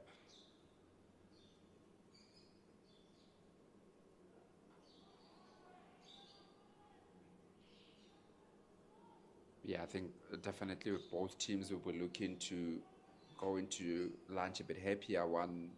The Titans, they won't be too bothered about what the score is. Obviously, this is 4-day cricket, so it shouldn't bother them too much. But the most important thing is to make sure that that wicket column is at 0. And we spoke about how yesterday, yes, the Titans did come back into it and bowl really well to get the wickets, but it just looked like a good pitch to bet on the longer that you can bet. And we saw. Yeah, once again, 2 leg-sided. Clipped off the legs.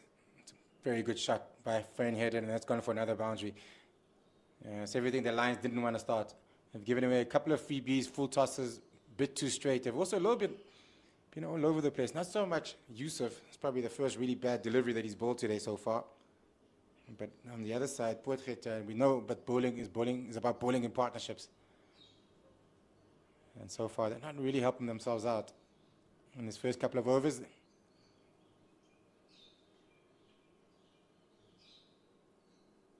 given as a no ball as well.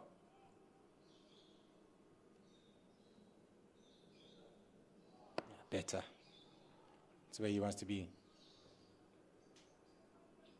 Yeah, much better lines there from Cody Yusuf. Looks bowled well, like you said, to the left hand, but just looks a bit more threatening now to the right handers. Just getting very good lines here. Maybe a touch fuller, you would say? Yeah, I think the last one was pretty good. I thought the first couple, maybe just a little short, but a foot fuller probably would have been the length that you're looking for. But I think the last one was a pretty good length, where you want to bring the batters forward. I think if you saw anything from, and also as a bowling unit now, you've got the hindsight of seeing what a good length is on this wicket. You've had the opportunity to bat on it, so you know what a good length is and what the difficult length is to face. And that message will be being set across by the batters to the bowlers. This is where I thought this was difficult for me to face. So they've got the hindsight of doing that. Whether they can execute their plan, well, it's yet to be seen. But so far, it's been a bit of not too good from one end, not too bad from the other end. Driven. Good shot.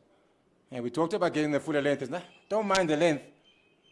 But it's a really good shot by Van Heerden. Waited for it really nicely. A bit too straight, perhaps, by Cody Yusuf, and a touch too full, but rather full than short. And once again, the Lions conceding boundaries quite often. It's only the 4th over. And they've already on 19 runs, the Titans. So they're flying along here just before lunch, sorry. Yeah, definitely. Like you say, nothing wrong with the length there. Just a bit the line there, just making it a bit too easy for Van Heerden to get the bat on it.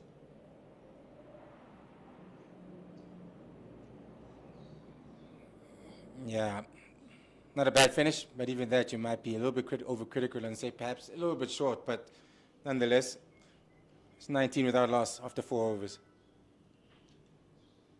Yeah, I think Cody Yusuf would have a bit more intel about where he should be bowling, because you a lot of times you'll get the information from the batters that were batting out there to say this is maybe the line to go. But Cody Yusuf was actually batting this morning when Coben Bosch was bowling from the same end that he's bowling at, and he would have seen where it would be the perfect place or the best place for him to bowl in order to get something out of it. So he's got that benefit of batting just before he comes on to ball, and he batted for quite some time, so he would maybe know where to bowl. Yeah, and it's also it's their home ground, so they'll know this ground better than the Titans will. And having played here for a couple of seasons, he would know what the best lengths are. Change in bowling. I don't think it's a big surprise given how Potgieter did start. Wasn't a very good start by him. Lucas Pamla into the attack for the first time this morning. He comes around the wicket straight away also to Neil Brandt.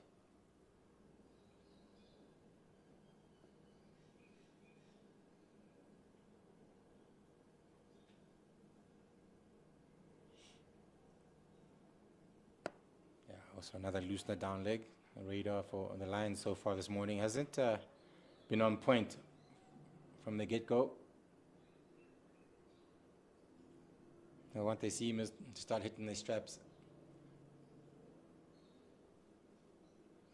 Yeah, I think we just spoke about earlier that, for the bowlers, probably to give themselves a bit more chance to come over the wickets for the lefties.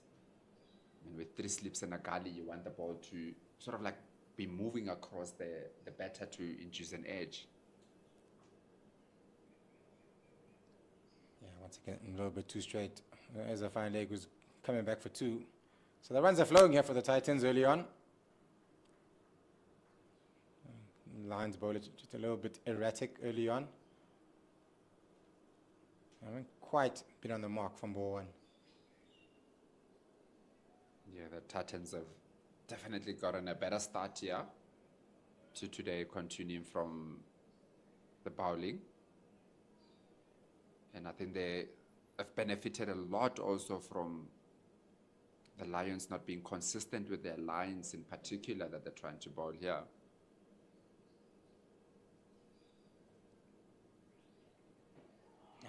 Better. Fuller, better line as well. Of course, the Pamela also just been called up to the CSA T20 squad that's going to be facing India coming up on Friday. He'll be joining them later on, of course, as he's still playing in this 4-day game. Had a very good final in the CSA T20 against the Titans themselves. Took 4 for 12 in the final.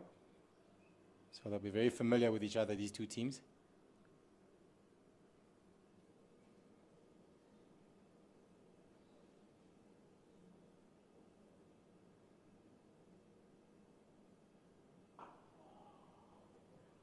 Become a very common thing these days for bowlers to come around the wicket, 2 left-handers straight away. And I think we had a conversation about it yesterday as well. Titans bowlers are pretty much the same. A lot of them started off over the wicket, and then they switched to around the wicket very quickly, or some did start around the wicket straight away. So it's become a common theme for some reason in cricket. I'm not too sure why. Yeah, that's interesting to maybe find out what is the mode of dismissals that they're looking for coming around the wickets early on. Because one says that it almost limits you a bit with what you're trying to do, depending, of course, on the kind of bowler that you are, that maybe coming around the wickets, are you looking LBW, are you looking for ball? Because if you don't get the benefit of moving the ball away, like you spoke about Morena Mokal a bit earlier on, of moving up the ball away from the left-hander, that the chances of getting them to nick off behind are a little bit slimmer in that regard.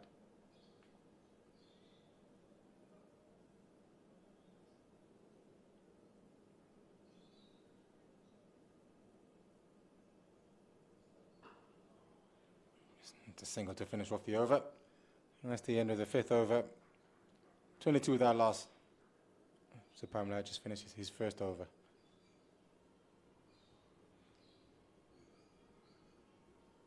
I think the Lions will be looking to say that we need to try and bowl a little bit better. Probably 3 more overs to go before that lunch. See if they It's can about 10 minutes, yeah, maybe 2. And the fixtures coming up, as we were just talking about, the T20s coming up against India. Friday is the first one, and then Sunday, Wednesday the 13th, and then the last one is here in Johannesburg at the stadium on the 15th against India. Should be an exciting T20 series coming up.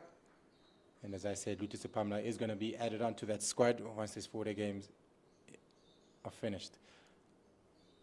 Yusuf. Sorry.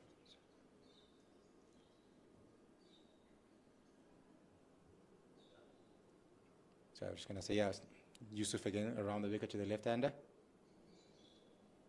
Say with that T20 series, interesting starting time is something a little bit unusual in South African cricket. You have games starting at 4 o'clock and 5 o'clock. We normally used to weekend games starting at 2 o'clock and midweek games starting at 6 o'clock, T20 games in particular, but you see there's a bit of a change in the times that the matches will be starting. Yeah, I saw that. It did usually at night. I think that the day-night games usually started about 6, if I'm not mistaken. I think we also had a Sunday game that started at 4 during the CSA T20 up in Centurion, one of these games on a Sunday, which is a little bit unusual for a 4 o'clock start on a Sunday. Yeah, I think from what we hear, that the talks are the broadcast times. So with that T20 one is that there was a 12 o'clock game that actually started before, and then they wanted to think, but with this one, the 5 o'clock one, it also have a lot to do with BCCI and the times where they start, because obviously the time zones are different. Oh, I see. Because they are ahead of us, I think by an hour or two in India.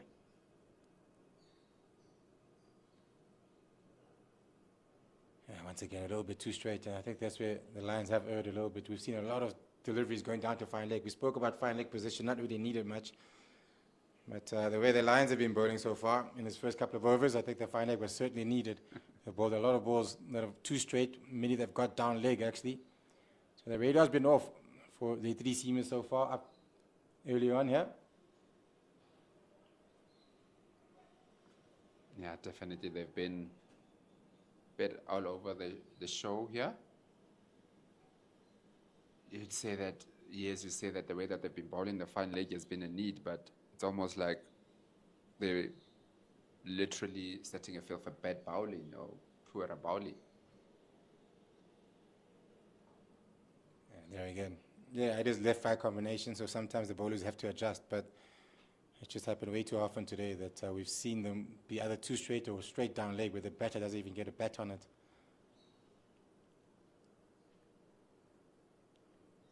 Yeah, I think if we are being over critical also would be that, you know, at this level of cricket, playing professional cricket here, the left and right combination should be something that you easily get into. I mean, the Lions do also have a lefty that they would be bowling to at the nets.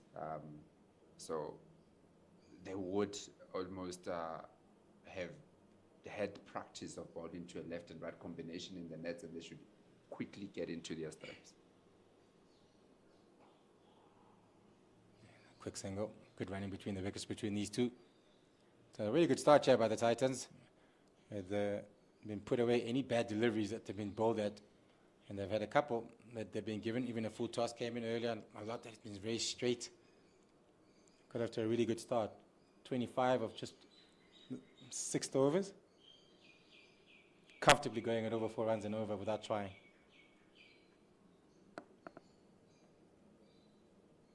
Yeah, that is the importance. I think the running between the wicket has also been good. We spoke about earlier about how they actually ran for 4 runs, which is very unusual. So the running between the wicket has been quite good from the Titans. And this bit of drop and runs in those vacant spaces, keeping the scoreboard ticking without just waiting for the bad ball to put it away for boundaries. Yeah, especially when you have a left-right combination. As a bowler, you want to settle to bowl to one person. If they keep changing, you have to keep changing angles, keep changing the field. Can be a bit annoying. Once again, a little bit too straight. Small appeal, and that's the end of the 6th over, 24 without loss, the Titans.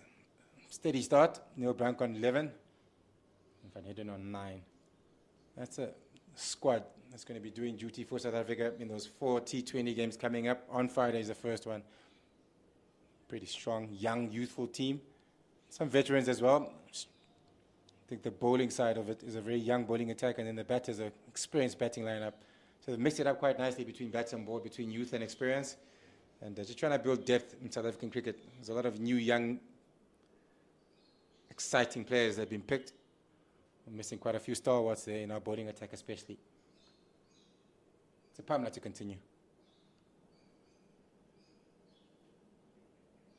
Oh, better. Good delivery. Still something in that wicket. That one just pitched and straightened quite a bit. That's the dangerous ball we were talking about for left-handers. If you've got the ability to do that, come around the wicket and straighten it, then it becomes a wicket-taking delivery. It becomes very dangerous. And that length is perfect for that for that delivery. Yeah, definitely.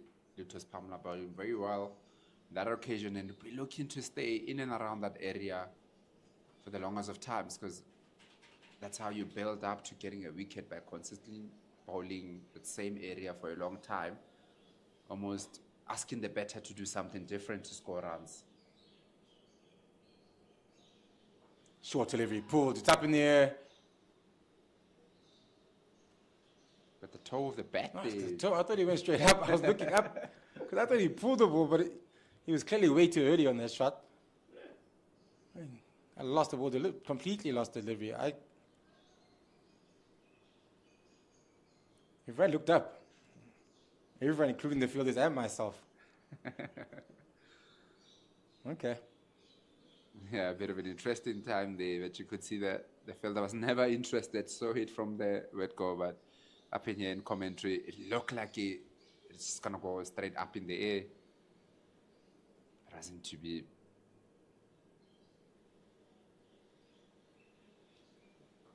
Yeah, good length, better length.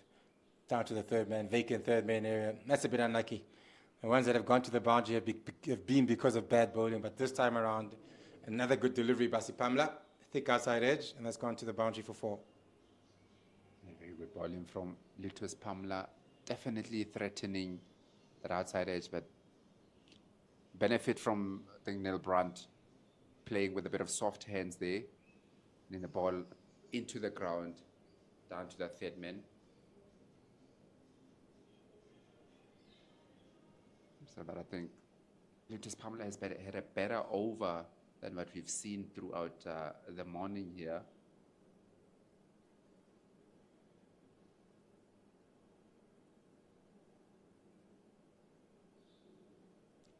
Good bowling once again. I think he's starting to find his rhythm, especially to the left-handers. It's the third time in this over that he's beaten the bat.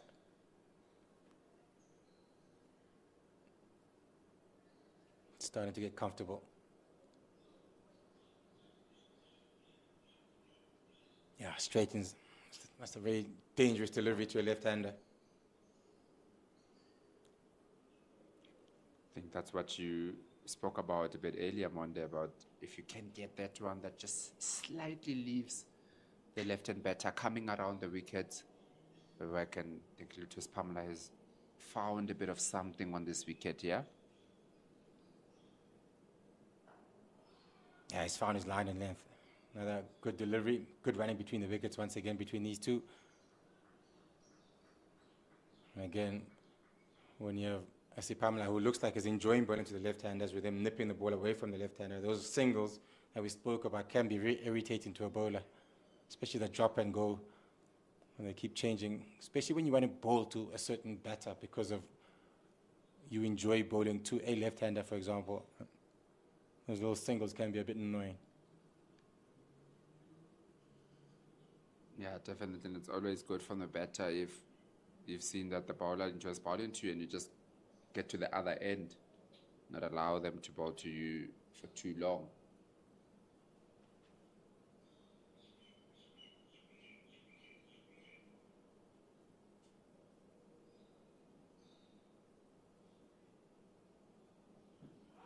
Big shout, not given. Ooh, I think that was tight. I thought maybe hitting leg stump.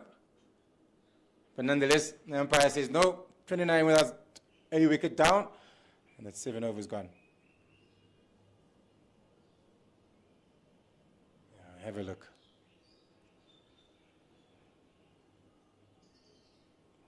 Ooh, I can sort of see leg stump. He moved a little bit across, and you almost see leg stump as it hits him on impact. So I think it was a very tight call. Yeah, definitely. Just a bit of a benefit of the doubt to the batter, but that looked like it was a very good shout from the bowlers. Yeah. Yeah, very tight. Brad White judged that it was an out.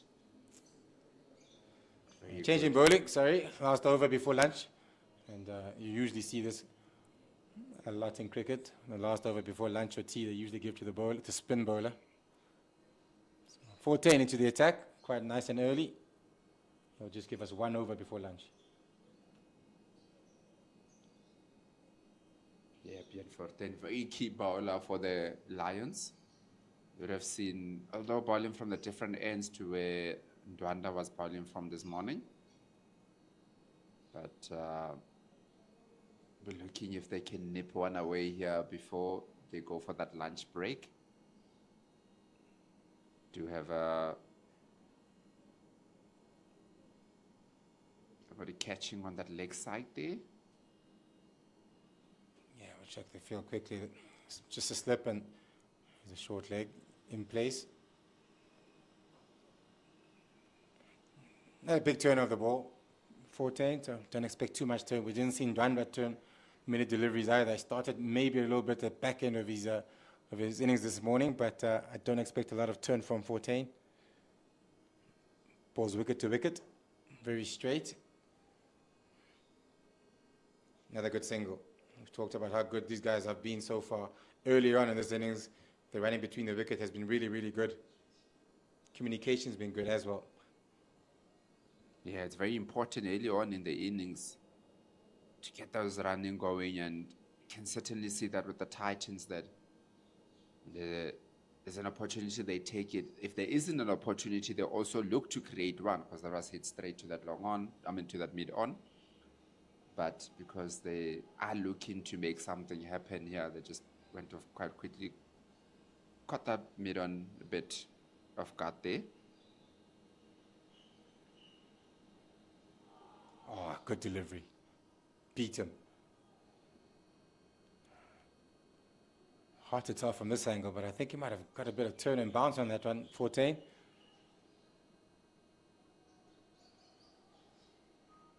Yeah, certainly some turn.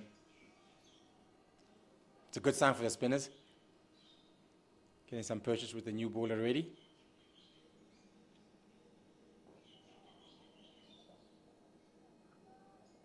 Yeah, definitely. We're very encouraged in his first over. The newer ball, just to get the ball to 10 here on this wicket.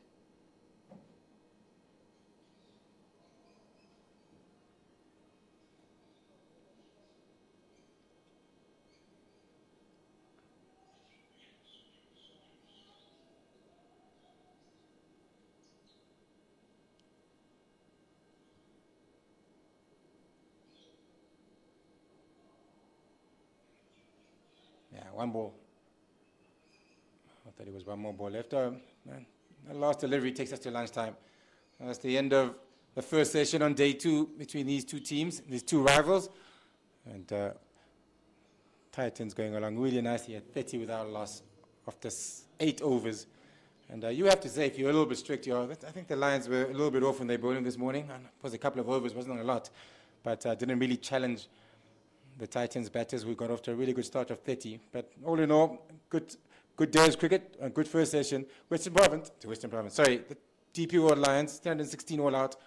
And Zubra Hamza, Dominic Hendricks both getting 50s. Corner Erstehazen was run himself out, on 45. And Kudu Yusuf put in a really useful partnership at the back end to get them to 316 all out. Corbin Bosch, pick up the seamers.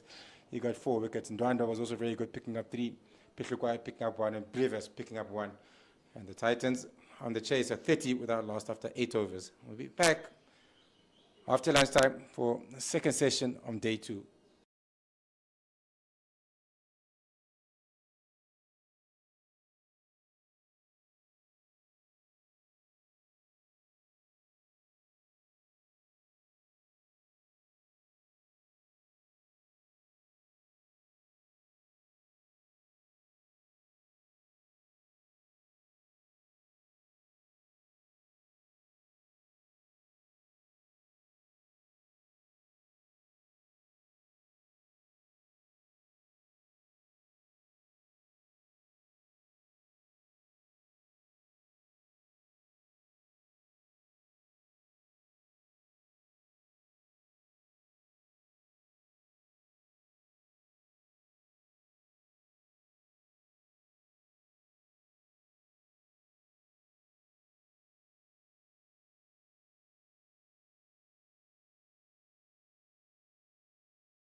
So whenever you're ready. Welcome back to the DP World Wanderers. We're in the second day of the 4-day game between the DP World Lions versus the Multiple Titans. First innings, Lions were bowled out for 316 after a good effort by the top order. 80 runs from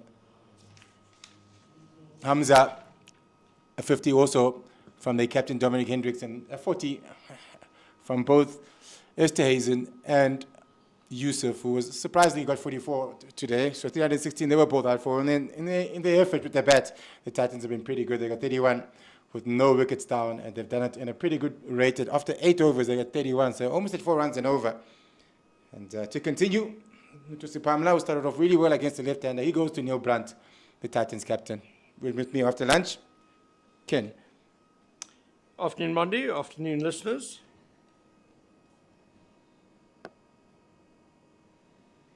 It's an important session this for the Lions because they allowed the Titans to get off to a bit of a flying start, and so they need to peg them back a bit and no doubt take a couple of wickets in this session as well.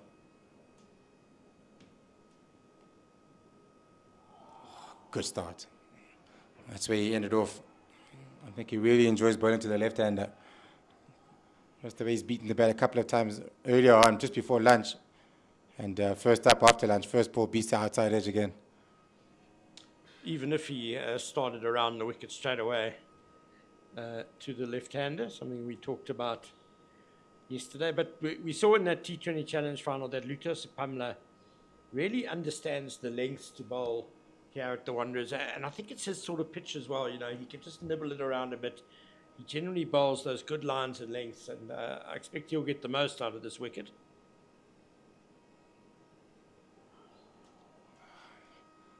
Commentator's curse once again. Yeah, he's been really good to the lefty.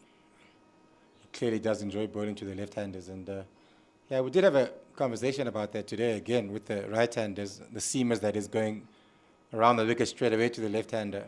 Like Cody Yusuf, for example, who's a different bowler to Sipamla. He does look to swing the ball back into the left-hander. So with him, I would have rather him started off over the wicket and then maybe come around later. But with Sipamla, given what he's looking to do, what he does with the ball to the left-hander, you can sort of understand why he comes around straight away, does straighten the ball and gets it to leave the left-hander, which is very difficult to do. Nonetheless, 2-4 this time around. It was in the length and driven powerfully by Neil Brunt. Once again, another boundary. Very well put away by Neil Brunt. Takes him to 22 not out off just 28 deliveries. So he's off to a very fluent start. I agree. I think Sipamla is kind of like the exception to the rule. These guys who can angle the ball into the left-hander from around the wicket and then nip it away, straighten it. They're obviously the exception. If you can do that, it's worth then bowling around the wicket. But as you say, there are not that many bowlers who can do that consistently.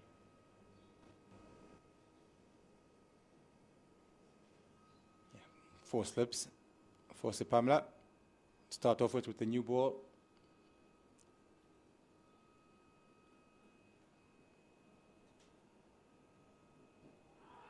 Bit too straight. Another shot. He had a close one just before lunch. 2 Van Heerden that we thought looked pretty out. Well, at least I did anyway. Thought he might have been clipping or hitting leg stump. Another shot here to Brad White, which is once again given not out. Yeah, I think that one's going down leg. And you can see the keeper following the line of the delivery there, going down to the leg side. So, yeah, good decision this time around. Yeah, I think the Josh Van Heerden one must have been very close because he definitely shuffled across his stumps a bit and you could see the leg stump.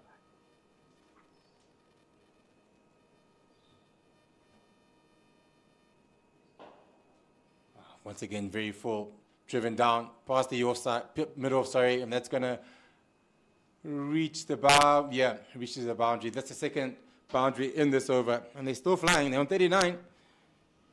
The Titans going off to a really, really good start here. Too many 4 balls, I reckon, from the Lions bowlers. Sipamla has been very good to the left-hander, but he's in this first over after lunch, has given away 2 half volleys that have been put away. Yeah, Luther Sapamla probably does err on the side of being a little bit fuller than most bowlers, and a strong driver of the ball like Neil Brunt will be able to cash in when he just gets it that little bit wrong.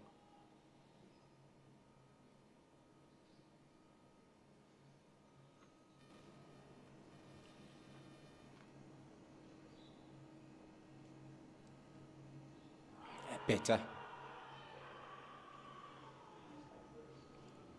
Given out.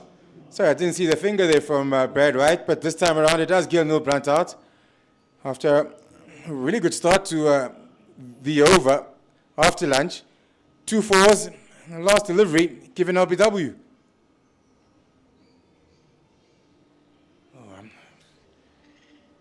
Back leg, and you could see Neil Brunt rubbing well above the pad, just to Dead giveaway. try and hoodwink Brad White a bit.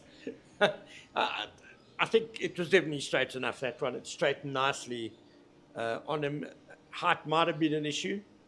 Not too sure, but an excellent delivery from Luther Sapamla. And the one-time Proteas captain is out. Neil Brunt gone. LBW bowled Sapamla for 26. He was there for just over 40 minutes, faced 31 balls, 4 fours. So just the start the Lions would have wanted after the lunch break. Yeah, it started off as a bit of a not so great over after the 2 deliveries that went to the boundary for 2 fours, and then a very good comeback. Last ball gets an LBW, and he gets the breakthrough after a really good start by the opening pair in terms of the rate that they've been scoring at. The next man in, Keegan Peterson, of course, has played for South Africa. Now a man with a wealth of experience, has played in Durban, has played for Paul, and played around the country for a number of teams. Man with a lot of experience, and he comes in at number 3. We spoke yesterday about how it's a big season for Zubair Hamza, trying to get himself back into the Proteas conversation. And I think the same for Keegan Peterson. It's hard to imagine that, having played so well a couple of seasons ago at number 3 against that powerful Indian attack, he's now in the wilderness as far as the Proteas are concerned.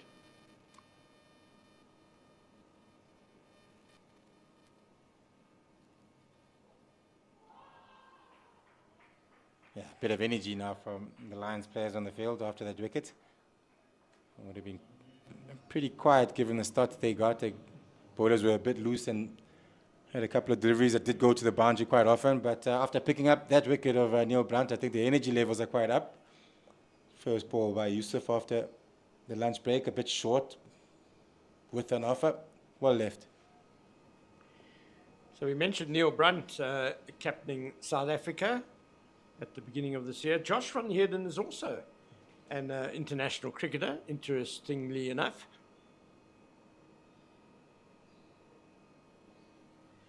He's played T20 international cricket for Germany in the 2022-2023 seasons, 10 T20 internationals. Came away with an average of 45 and a strike rate of 120. Took 4 wickets as well. So he obviously enjoyed, I presume he was playing in those sort of European qualifiers. Well, that I didn't know. Thank you, Ken. I know a lot of European teams that we don't normally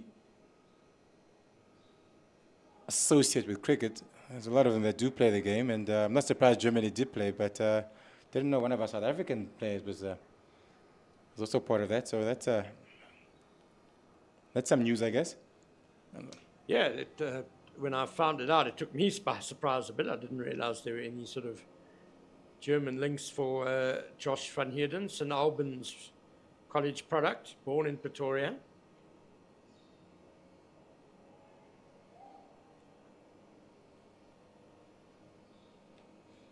Yeah, there's quite a lot of them. I think teams in Europe that we wouldn't quite associate with cricket. I know Sweden at some point. I'm not sure if Jonty Roach is still coaching, but he was coaching at some point for the Sweden men's team. Is the surfing good in Sweden? That would have been an Yeah, added attraction for John T. Yeah, I wouldn't know. I have no idea. I've never been. Didn't even know if Sweden have any beaches. It'll be cold, that's for sure. Yeah, that we do know.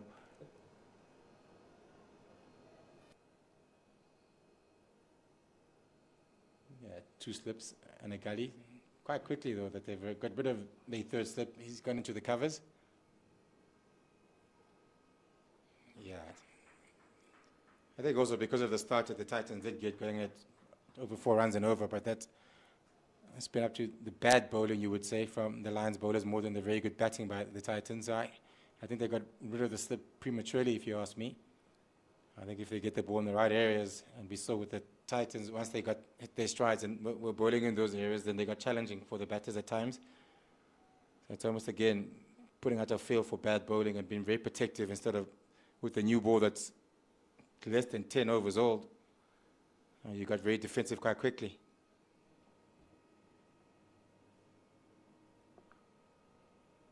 Yeah, we saw from Corbin Bosch from time to time that, sure, for some of the other seamers, it kind of looks like there's not much in the pitch for them, and it might look a bit flat. But you know, Bosch was getting something out of this pitch this morning, still getting movement.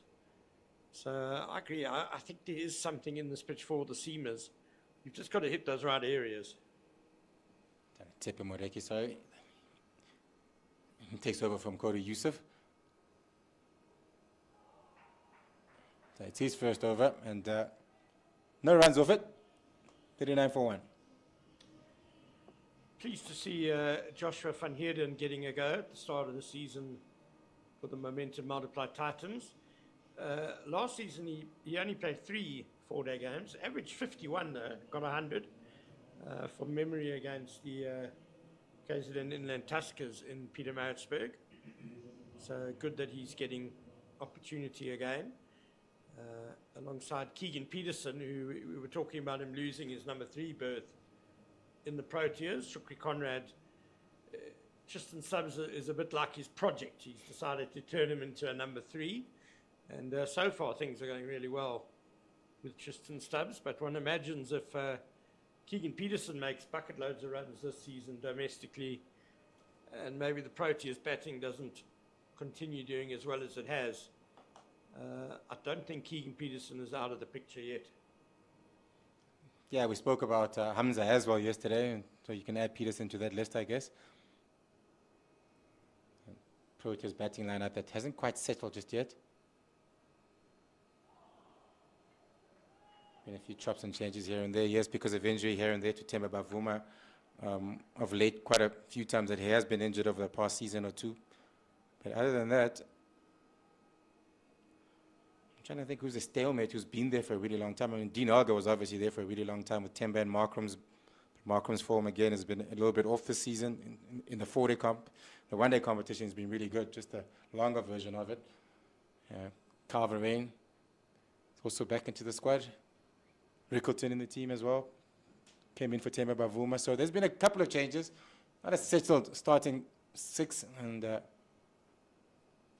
or 7, if you will. But that's why we think there is still some places to be grabbed there to be made permanent for a few players. Just to pick your mind a bit, Mondi, I guess a question that a lot of people still bring up is Aiden Markram being moved back up to open the batting, or do you feel he should be in the middle order, maybe at number 4? What do you think about Themba Bavuma at number 4? I mean, I quite like Themba at 4. Yeah, I wasn't a proponent for Markram to move back up into opening again. I think there is a bit of a technical flaw that he needs to fix first, and I think with the new ball opening, in Test cricket that is, especially when the ball is still fresh and doing a bit, then some of those flaws do get exposed a little bit, whereas in 1-day cricket you can open because the ball doesn't do as much. And then if you come in at number 4, I think the ball will be a little bit older, 4 or 5, wherever you want to play him in the middle order. When the ball gets a little bit older, maybe those technical flaws aren't quite as glaring. But the question is then, who do you open with if you got to move him down? And yeah, I'm not unless he fixes those flaws, and I think people have talked about how he opens up a lot up front and he gets balled quite a bit. until those flaws get fixed, I don't think he's quite equipped for opening just yet. Yeah, I guess that's the point, though, is that if he doesn't open, who does with Tony DeZorzi? Difficult to come up with a name that's really bashing down the door. Yeah, there isn't one specific name, and I'm a little surprised that Shuka did go with A. Brevis. I know he coached him at under 19, but he's still trying to find his feet in four-day cricket in this country. Brevis hasn't quite established himself just yet as a four-day cricket player. So he's not as an opener, though, but as a batter next in line, I would imagine, because he was on tour to Bangladesh. So there are quite a few names running around that we can throw around, but yeah, Bretsky was also there. He didn't get much of an opportunity. Obviously, got out early in that first test match against Bangladesh. So he's also a name who's actually batted in the top order. He's batted number 3 for the Warriors. He opens in one-day cricket as well. So is he capable of opening the batting? I mean, and the way Shukri likes to play is obviously, I think he wants to take the game forward and be a little bit more positive. So he's looking for those type of players. Yeah, absolutely. I think there are 2 points there. That first of all, Shukri Conrad clearly wants quite an attacking opening batter. I think he's willing to put up with Tony DeZorzi maybe taking a bit more time to get set to be more in the Dean Elgar sort of role. But he doesn't want two opening batters like that. So Aiden Markram fits that bill. And of course also Aiden Markram began his international career opening the batting. You know, got 200s in the series against Australia. Yeah. Opening the batting. So he can do the job. But yeah, I think Matthew Beardske is another name for that position. Yeah, there's no doubt that Markram's got the talent. As you said, he scored some hundreds, some big hundreds before when he started off as an opener. And he was still very young and raw at the time. So for him to be able to do that, we know he's got the ability. It's just that the form at the moment and maybe just one or two technical issues that he needs to fix. And if he can do that then and get his form back, then it sort of does work for us in terms of the way we want to play. But at the moment, he is struggling a little bit. And I think at the top of the order, it's not quite working out just yet. But again, yeah, it's fine to talk about who moving him down or whatnot, but who's to take his place is the question. And that is the test series coming up as we talk about the test teams and the test lineups and whatnot. SA versus Pakistan starting on the 10th and all the way until the 7th of January. It's going to be an exciting test series. We look forward to it. And hopefully South Africa can do a really good job. Started off really well against Bangladesh and obviously a lot to play for with the test championships. That we can still certainly make the final. There's a lot to play for. That has leapt up from not that short of a length and wrapped Josh van Heerden rather painfully on the gloves. Good delivery from Tsepo Moreki.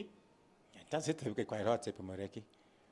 If I look at just the bowlers for the Lions, he probably is the one that hits the deck the hardest. If you look at Sapamla, is probably a guy who kisses the wicket more. Porchetta, not exactly an express quick bowler. And then Cody Yusuf, also more of a swing bowler who kisses the turf. So, yeah, he's probably more suited to a Bosch-like role here for the Lions, where he does hit the wicket and get a bit of extra bounce here and there. And as you can see, I think Van Heerden got a steep one to bounce that hit him on the hand. Yeah, Tsepo Moreki is what I would describe as being quite zippy. And that was a nasty one to Josh van Heerden. Yeah, I do get a little bit concerned about our opening batter stocks. And someone like Matthew Beardske actually started his career batting definitely top 3 and opened quite a lot. And I'm not sure whether moving him down into the middle order, which has now happened, is the right thing, given, you know, we've got a lot of middle order batters, but it's at the top where we're looking a little bit thin. Yeah, I mean, I remember in that first test against Bangladesh, we were having a conversation while we were commentating on the game with a couple of the fellows, and we thought maybe Bredsky should be batting them 3, and you move Stubbs down to the middle order where he's used to batting. I mean, he's always been a middle order batter, as far as I've known him, even from the under-19 level, and Bredsky's always been a top 3 batter, so it kind of felt like it was swapped around and in the wrong way. But again, Bredsky was in for Bavuma, who was injured, I think, if I'm not mistaken. So he wasn't always going to be there at number 3. So I think Shukri wanted to keep that some top 3 because he wanted to use Stubbs as a number 3 going forward. So maybe he just didn't want to mess around with the top three at the time. But I've always seen Breski as a top three batter, where he opens sometimes, even in one-day cricket, and he's batting number three in the longer version of the game. Yeah, it's interesting how different people have different sort of ideas of the ideal number three batter. And, you know, one of the greatest batsmen of all time, Ricky Ponting, very much a number three for Australia. And he was quite the stroke player. Australia cricket tends, you know, I think in South Africa, we often consider number four to be your best batter, your stroke player, the guy who's going to really dominate attacks. Whereas in Australia, they are kind of that position. Yeah, I think with Ricky, because he was, I mean, maybe he was just reluctant to change at some point, but I think in that era, the number four, just around about the mid-2000s, where your number four batter was probably your best player. I mean, Kale started off at number three, moved down to number four when Amla came up, and Amla moved down to number four at some point during the Test series, coming from three. So, yeah, I think in modern day cricket for sure. I think even Australia, if you think of a Michael Clarke who also came in, when Ponting was done at number three, and Clarke was probably their best player at some point. He was at number four, Steve Smith, if you will. He started off at number three, moved down to number four as well. So yeah, I think in modern day cricket, your best player for sure is at number four. Even in Australia today, they've sort of adapted that sort of module. So yeah, your best player should be at number four. I think in terms of how world cricket does, Sachin Tendulkar was at number four for most of his career. So Mondi Zondeki mentioned the Pakistan series coming up, but before that we have two very important test matches against Sri Lanka, starting on the 27th of November at the Hollywood Bet Stadium in Kingsmead, Durban, and then they play the second test at St George's Park in Gqeberha, and that's going to be a massive series as well. Remembering, of course, that the last time Sri Lanka were at those two venues, they beat South Africa 2-0. We all rooting for it to be 2-0 the other way this time, and to put South Africa in a strong position to make that World Test Championship final. Yeah, 4 test matches coming up this summer, all at home, which is a nice thing for us. Still waiting for Van Heerden, who seems to have taken quite a more serious blow than we had thought initially. He's getting some medical assistance at the moment. It has been a long time, a lot of treatment, and I think Brad White has just sort of said now that you need to make a decision about whether you're going to carry on or not. Shame, poor Josh Van Heerden. We were just speaking about how he struggled to get an opportunity last season. He starts the season and a broken finger could put him out for a few weeks, which would be very unfortunate. And we've seen it with the Lions when Dili Makwetu was having a really good CSA T20 Challenge campaign, both opening the batting and keeping wicket. Broken finger has now ruled him out for a while. Yeah, timing of the injury, especially when you're in good form and or you're bowling really, really well, does make things a little bit worse. And Van Heerden, again, as you said, first game of the season, didn't get many opportunities last season, and his first chance he gets. But he's not off. He's looking like he's going to continue, so let's hope that it's not anything too serious, that he can continue and bat and be able to take his opportunity and stamp his authority as the opening batter for the Titans going forward this season.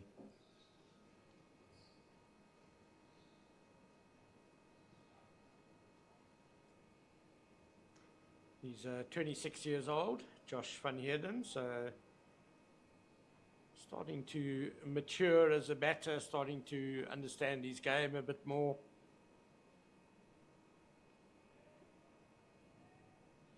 Also, the Titans are one of the stronger unions when it comes to cricket, so as you said, not too many opportunities, and at 26, I think you'd want to be playing regularly for your union.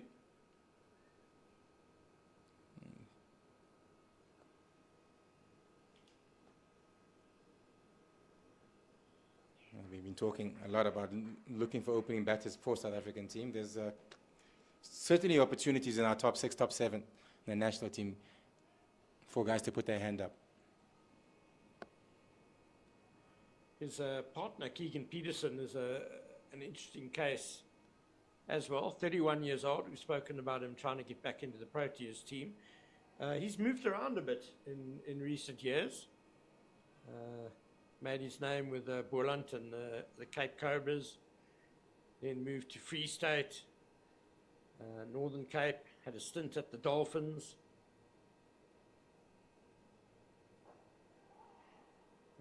Back to Boland last season, and now with the Titans.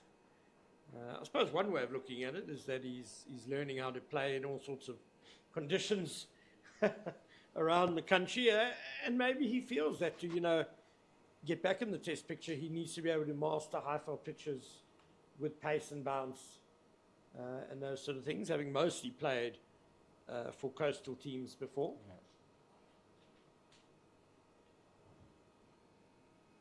Yeah, 31, we always seem to think that more bold, play and miss. That's the areas. Just bringing him forward. It's been difficult for batters on that front foot. But again, at 31, we always thought that in South African cricket anyway, that you were over the hill. And we know that that's the peak of batters. Late 20s, early 30s is when they're at their best, understanding their own game. I think of a Damien Martin who played for Australia. And I think in his... Damien Martin, sorry. I think Mike Hussey, I think, was a late starter in terms of international career. And a very good international career, even though he started quite late. And Australia had a really strong team in those times, so he couldn't really get into the team. Certainly took his opportunities when he got it. Not given. Big appeal. Down leg once again. I'm assuming brushing of the pad. Yeah, umpire Mazizi Gampu unmoved.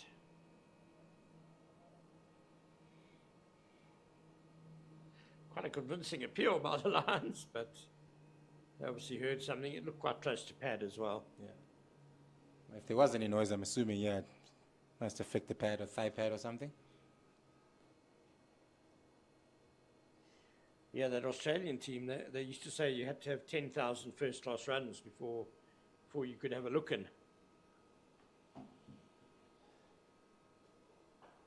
Yeah, in the late 90s, mid-2000s, when they were probably at their best in that Ricky Ponting era, Steve Waugh, Ricky Ponting era. And so if you're a batter in the middle order and in the top order, it was very difficult to get into that team because those guys certainly took their opportunities, and they knew that if they did get dropped, it was going to be very difficult for them to get back into that side with the amount of talent Australia had back then.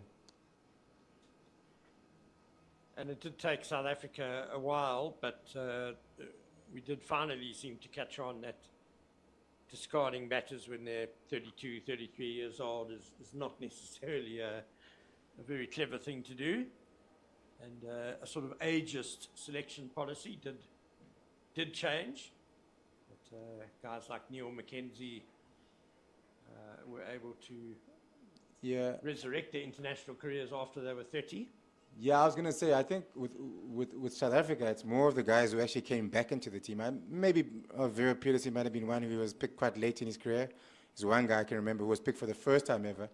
I mean, Jacques Rudolph was picked at a young age, then dropped, went to England, then came back and got picked again. Ashwell Prayer, how old was Ashwell when he first started?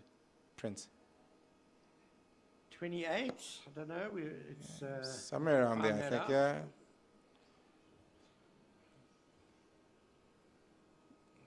I'm missing a name. I said Jacques Rudolph, Vero, yeah. Not often do we pick guys in their 30s, though. Yeah, McKenzie as well was picked at a young age and then came back into the squad. Came back as an opener, which he had never done before. And was an integral part of that side that went to #1 in the world. Yeah, it was, what year was it? 2007, 2008 when he got picked as an opener.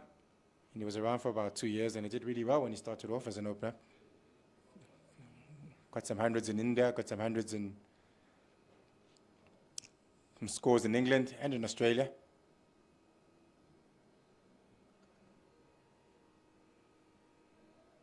So that's something we do very often, picking guys that are late 20s or early 30s. But yeah, we've done it before. We've brought them back.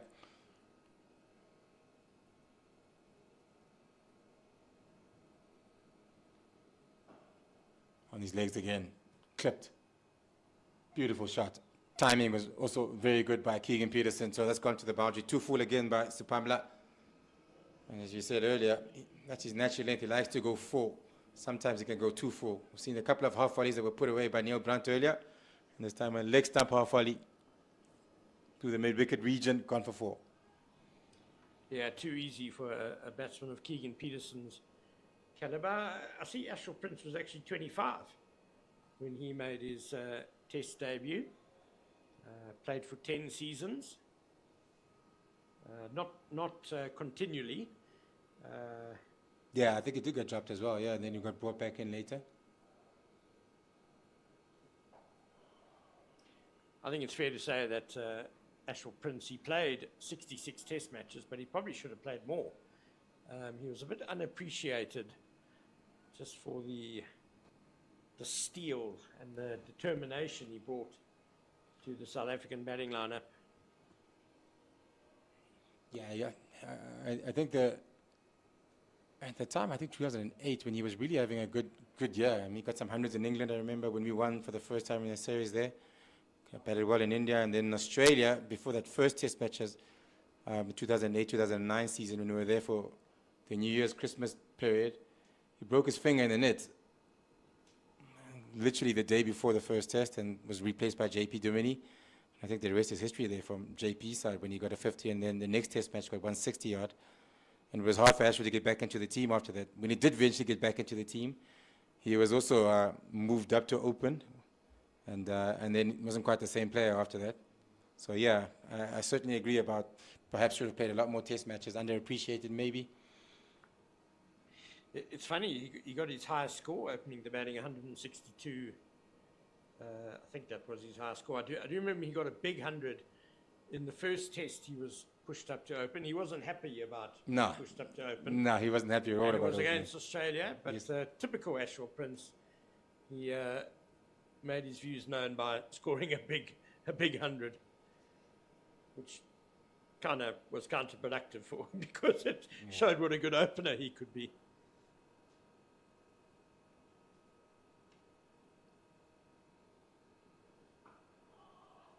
Timing wasn't quite there this time around. He's trying to drive it through the offside and getting an inside edge onto the leg side, but nonetheless, that's the end of the over once again. 13 overs, 45 for 1. Yeah, sorry, his highest score came against Bangladesh, Ashwell Prince, but he got 150 against Australia opening the batting, at 2 test hundreds against Australia, 2 against England, and 2 against the West Indies, and then also 1 each against Bangladesh, India, New Zealand, Pakistan, and Zimbabwe. So Sri Lanka were the only team that he didn't manage to get a test 100 against, Ashwell Prince.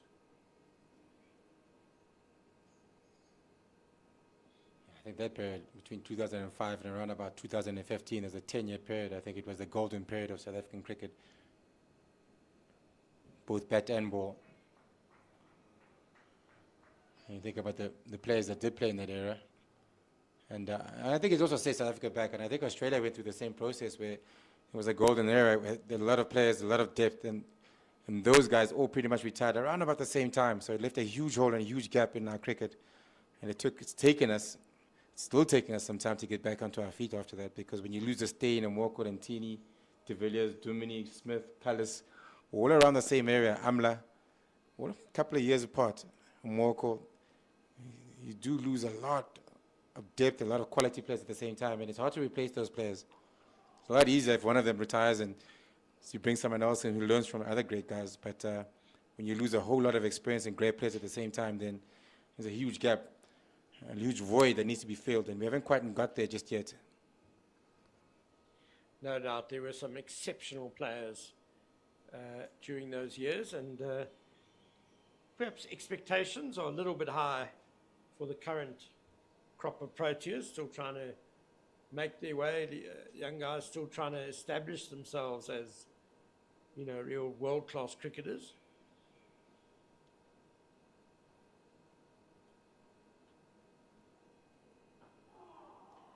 But I think we will look back. I mean, we know already at the moment that Kakisa Rabado is an all-time great. Keshav Maharaj, probably South Africa's greatest ever spinner. I know, I would say for sure, in terms of what he's done over the last couple of years, his record is really got a really good record. I mean, I think he's been very steady and very good for us in South African cricket. And I think he's been able to be a match winner, which you don't really get very often for spinners in South Africa. And he's been consistently there when the wicket does produce a bit of turn, he does become a match winner for us.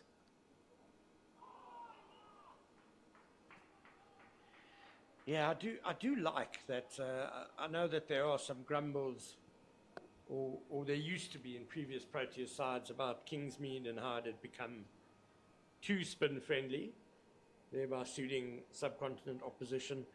But I like that we have a variety of pitches in this country, and I like that there's a Kingsmead where spinners can thrive, and where our players learn how to excel in close to subcontinental conditions. You've got Holland Park and Paarl, where it's also slow and low.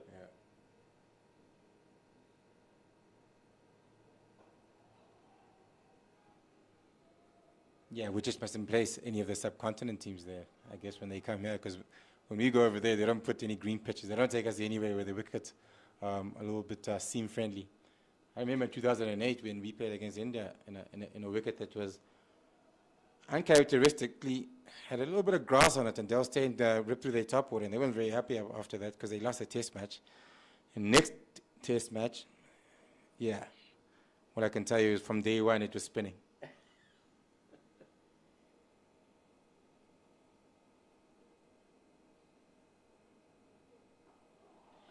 It's interesting that that debate has reappeared in India now because of their 3-0 walloping at the hands of New Zealand.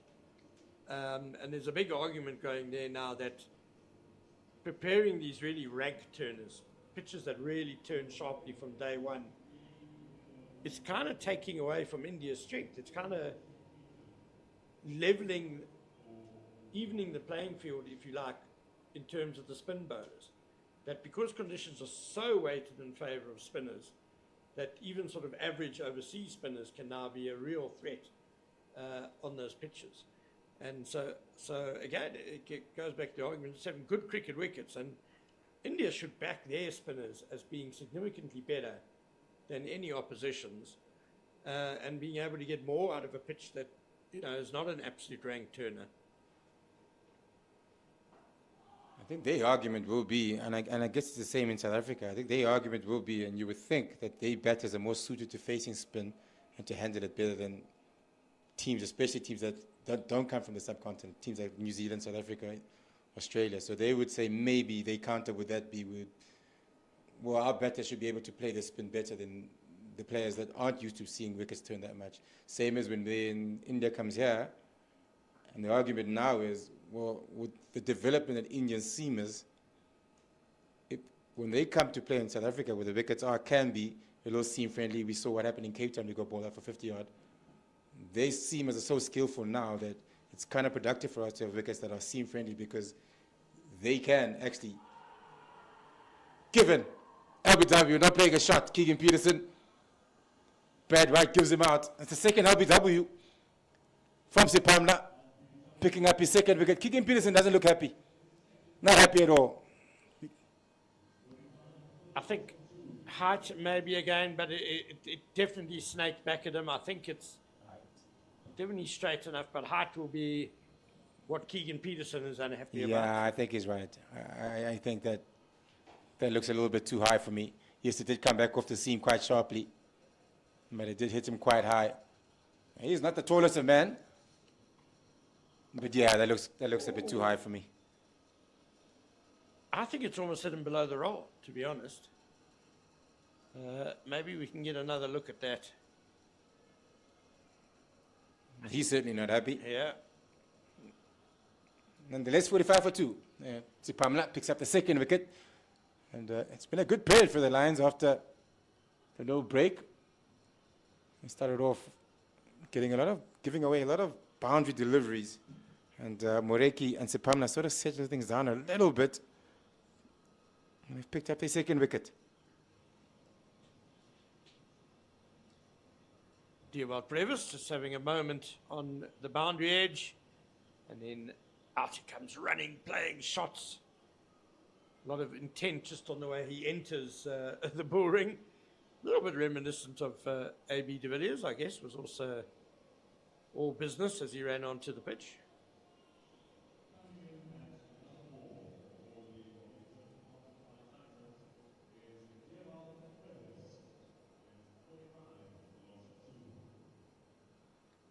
Yeah. At some point, the Titans were going at just over 4 runs and over. I think the Lions have brought it back quite nicely. A couple of quiet overs. Have you said all along? A couple of quiet overs, dot balls and maidens. They can bring wickets.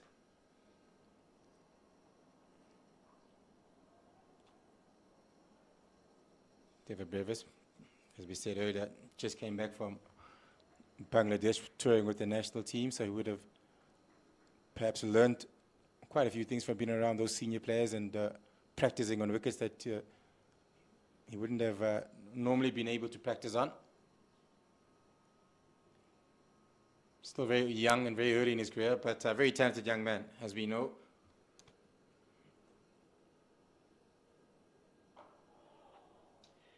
I actually think last season was a bit of a breakthrough season for Dewald Brevis. In that, I think he kind of worked out his red ball game a bit. He made a couple of hundreds. He averaged 40 in the season. And he also made a couple of 50 over hundreds as well. And what impressed me about those hundreds is that they were all in very different situations.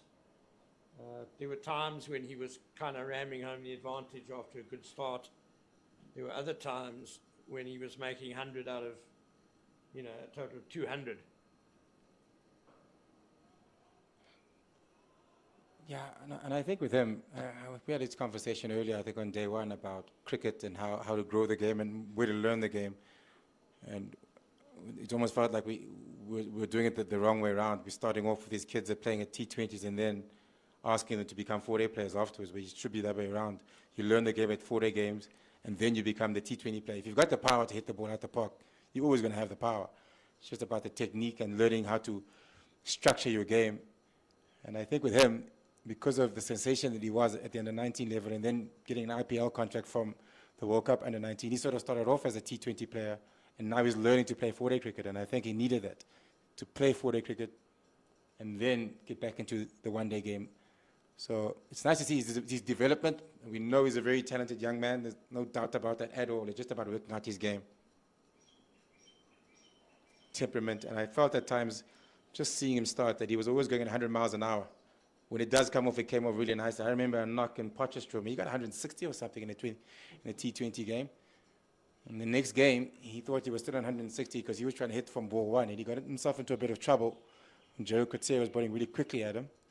And so those things of learning the game and being patient and sometimes knowing that I'm not always going to be able to come and play my strokes from ball one from every game I come play. I got to learn to sometimes survive the tough times and then get going. And I think playing 4-day cricket will help him learn those things. Yeah, that T20 experience was an absolute case in point.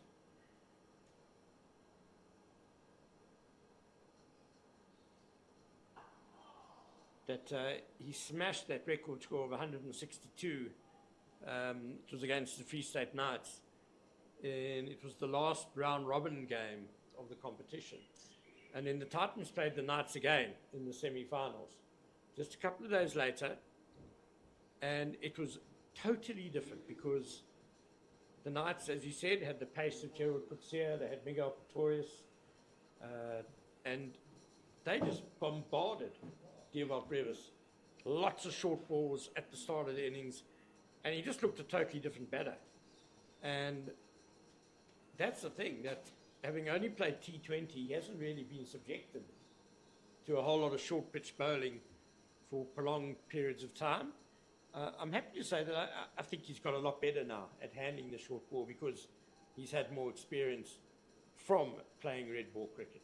Yeah, and I think it just goes back to that point about playing red ball cricket.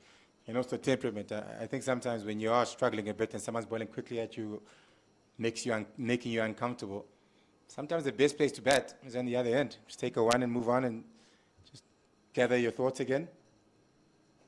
But I just felt like with him, he was still trying to smash the ball out the park, even though he was struggling with the pace of a Joe Okutsia. That's another boundary. Down to his legs there, this time by Moreki. Flicked off his legs. And it's gone for 4 once again. It's 50 up for the Titans. Coming at 93 deliveries, a decent run rate of just over 3 runs and over.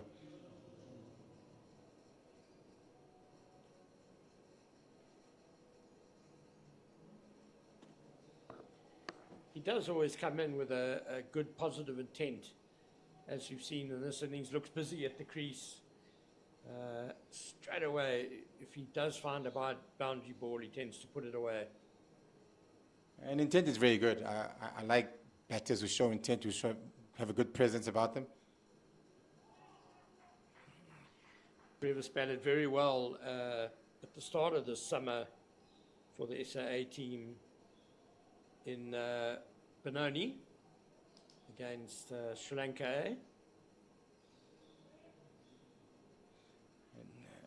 And what we're talking about doesn't just apply to batting, it applies to bowling. And I think sometimes with young bowlers, because they start playing T20s so young, and they start to learn how to bowl slow balls and back of the hands, all different variations that is, and all different types of deliveries, Yorkers and whatnot, without learning how to hit an area 6 times and over.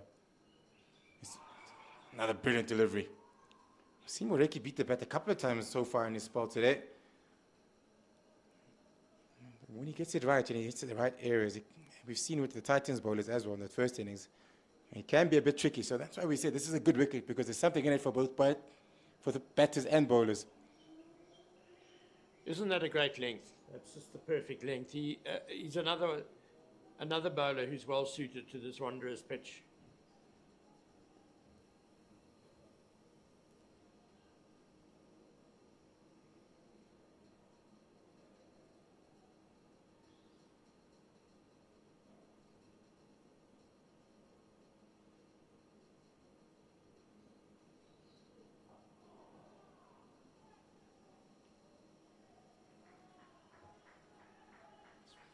Been a good testing spell here so far by Moreki. He's beaten the bat a couple of times to the right-handers. Always at the batter. And always seems to be attacking around about that 4th stump, middle stump. When he does bowl, doesn't really get the ball to the keeper quite a lot of times, bowling that fifth stump where he wants the bowlers to leave him alone. I think he's always trying to be at the batters, when he's bowling.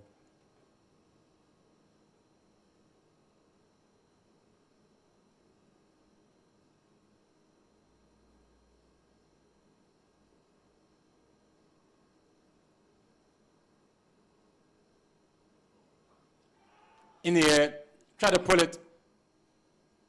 Gone. I think he might have misjudged the length there, Brevis. Went for the pull shot quite early on. Gets a nice top edge, a nice comfortable catch for the man at square leg. And Moreki picks up his first wicket. Going too hard too early, I'm afraid, Dearvald Brevis. Moreki, it was quite short actually, to be fair. He's a bit skiddy, Moreki, so I think he can be a little bit awkward to pull sometimes, but maybe that one just misbehaved off the pitch a bit. Yeah, looking to be aggressive. Unfortunately for him and the Titans, he gets the top edge and another wicket. 3rd one now. After Titans got off to a flyover start. Batting really, really nicely before the lunch break, and then afterwards, it's been all the lines and picking up wickets. Yeah, it was there to be pulled. Certainly was short enough. Just the timing wasn't quite there this time around. So 3rd wicket gone. 50 on the board for the Titans. And it's a massive wicket for the DP World Lions. They've certainly made inroads into this Titans batting order now after lunch. And it's going to be the debutant at certainly at Division 1 level, Jetli van Brieses.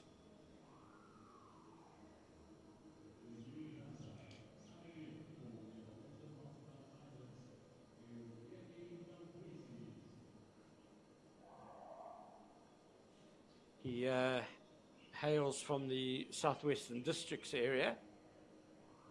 Had a very good first-class campaign for them last season, and has led to him being snapped up by the Titans. So this is his first innings in Division 1 four-day cricket.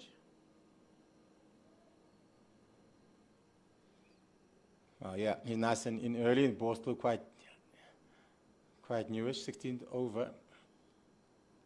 It's not an easy time. Moreki, as I said before, he's been bowling really well from that end.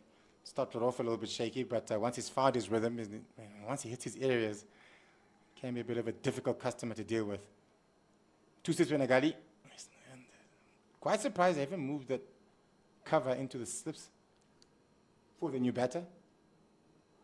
Beating the bat. He's beaten the bat quite a few times here today, and that's another one where he's beaten the bat. Very good over by Moreki, picking up the wicket of Brevis. And 50 for 3 now, the Titans, after 16 overs. I'm with you, Mondi. New man to the crease, making his debut for the Titans. Moreki's been very disciplined with that offside line. You know, wouldn't you want to give Van Breeses a gap in the covers? He's nervous. He wants to get off the mark. Get him driving. Get the third slip in there as well as the gully. Certainly at the start of his innings, I would say. Yeah, I certainly would have done that. And Pamela, he's got 3 slips in the gully. It's strange because Van Heerden's been there for a while. Moreki was bowling his first ball to the debutant, who was just gotten there, but he had 2 slips in a gully. The guy who's been there for a while has got 3 slips in a gully.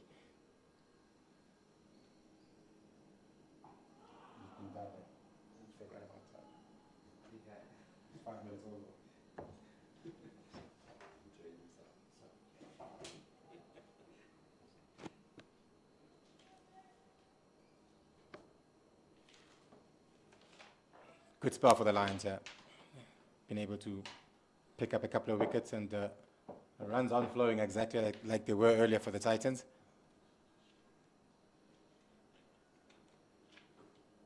And with that change in commentary, KG comes in to replace Ken.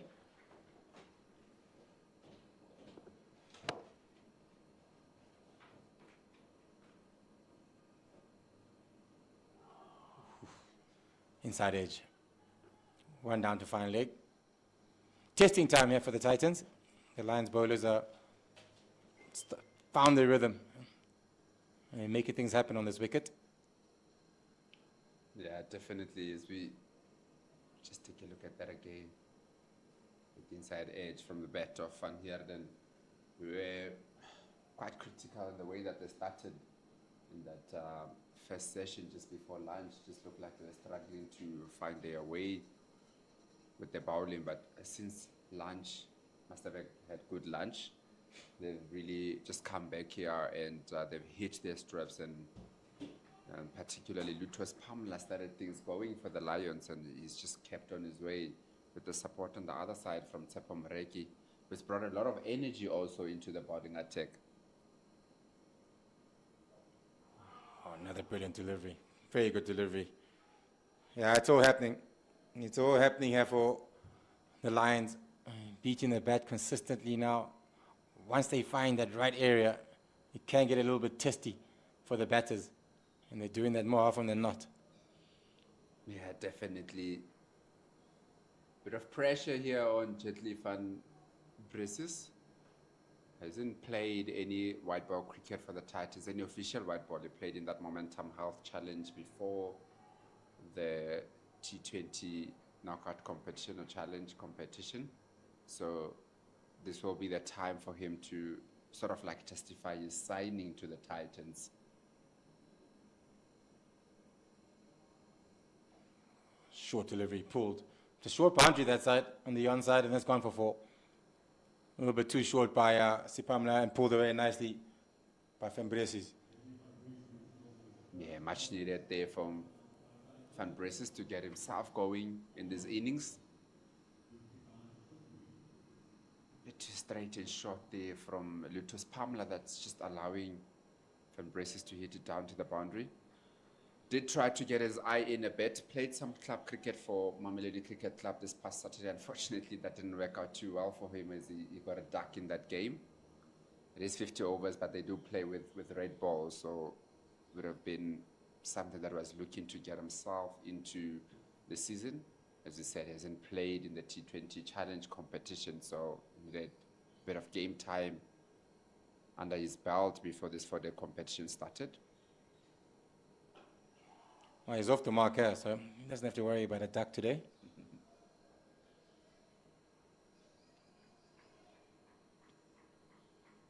Yeah, definitely. And it's one of those that a batter quite enjoys to get off the mark early on in their innings, especially when you come in with the bowling team with their tails up here, because in the last 45 minutes since lunch, basically, the Lions have really dictated the terms there, bowled really well, have hit their lines and lanes, been threatening, and almost every delivery that they've bowled so far.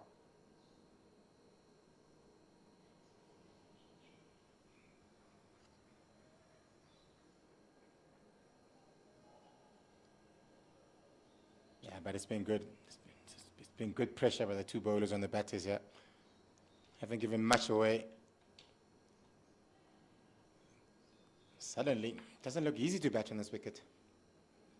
Yeah, that's what happens when you put some pressure on the opposition and you get the balls in the right areas on a wicket that has something, a little bit of something in for the bowlers, but it's also a good wicket to bat on.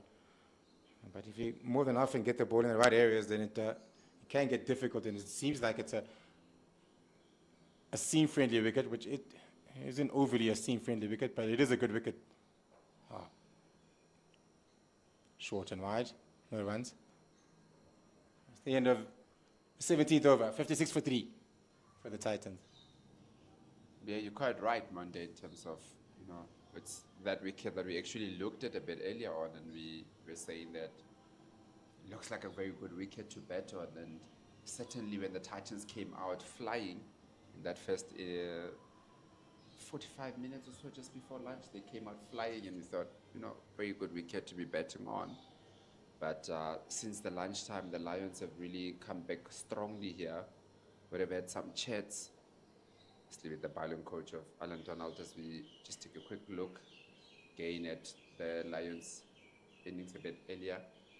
Having the benefit of somebody like Alan Donald, obviously as a former pro with over 300 test wickets, probably would have provided some feedback to the bowlers about how we need to be a bit better in the way that we approach these bowling innings.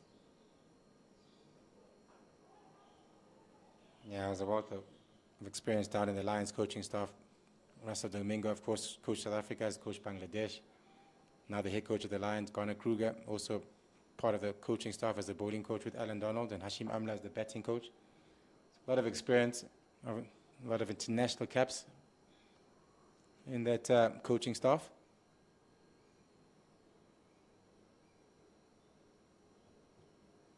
Yeah, definitely. I think the Lions have really gone out to build serious coaching unit here. And it's no surprise how successful they've been. Again, challenging. Good delivery. She seems like every over there's something happening. Beating of the bat, or just the delivery that the batters are struggling to handle. Been very impressed with the Lions bowlers, these two.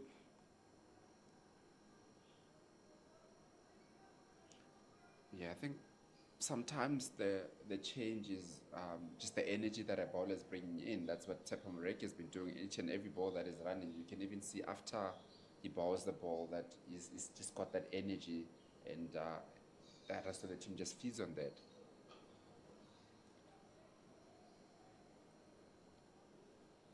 Yeah, they do, and the fact that we can still hear him, the Lions players that is from here, tells you that they've got their tail up, and the bowlers are giving them that energy that they need.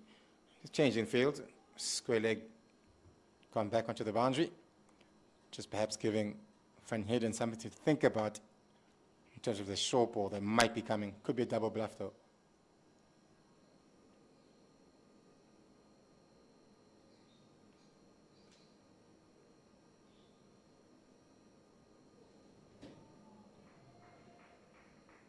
Bit of a double bluff, getting your man out and just pitching it with Fuller outside that off stump.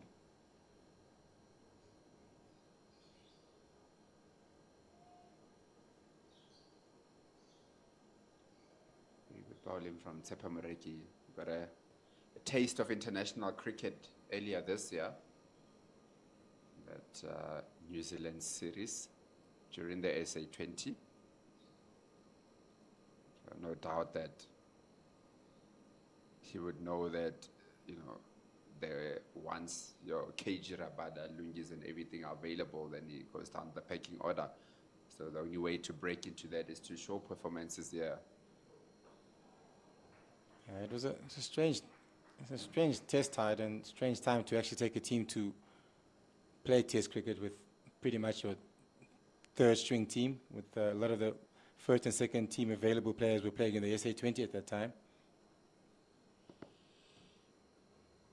Yeah, I think it's one of those strange things that you say, that you wonder sometimes when the schedules are being put up, if they carefully do look at everything else that's happening in the countries and stuff. I mean, certainly during the IPL, you'll never get an India touring anywhere, but you know, it was quite a strange time to have a Protea team going away when probably their first and second team was playing in the SA20.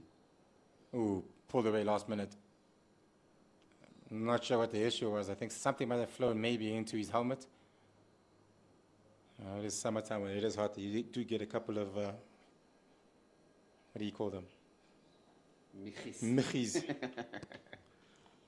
Perhaps that's what put him off there. There is a lot also up here in the Highveld. We do see them quite a lot flying around.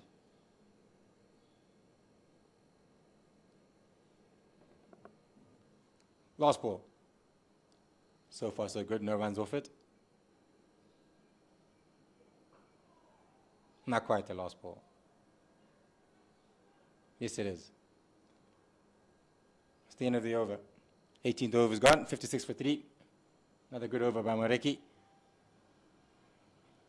A very good over by Moreki.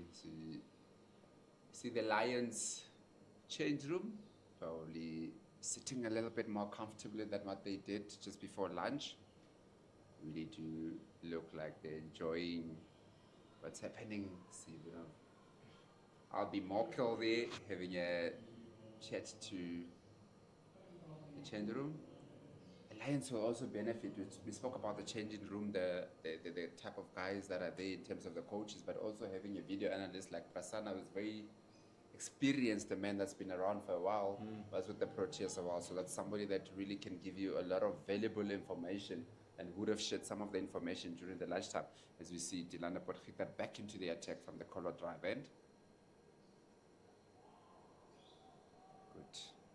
Good first ball back into the attack, just outside that off stump there. And Van Bris is just letting that through.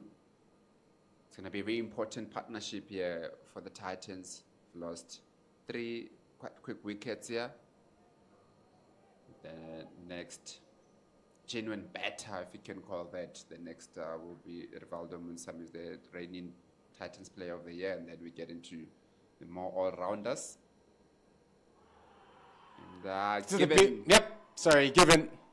There's a nick there by Van Bressy's Potgieter's first over back after his first spell into his second spell. He picks up the wicket of the young debutant who's gone for 4, caught by the keeper behind. Another wicket falls for the Titans. And the wickets keep falling for the Lions. Nicked him off. Beautiful delivery, good line, good length. Didn't really come forward, commit himself going forward there. Van Bressie sort of played from the crease. And so he's gone for 4. Very good bowling here from the Lions. Certainly come back after lunch way better than what they did in the first time, as Delano Potgieter, who struggled very much with that new ball early on, was all over the place. But the energy that they would have gotten from the wickets that they got so far, with Lutus Pamela and Mareki getting the wicket from the other side, is really giving some confidence to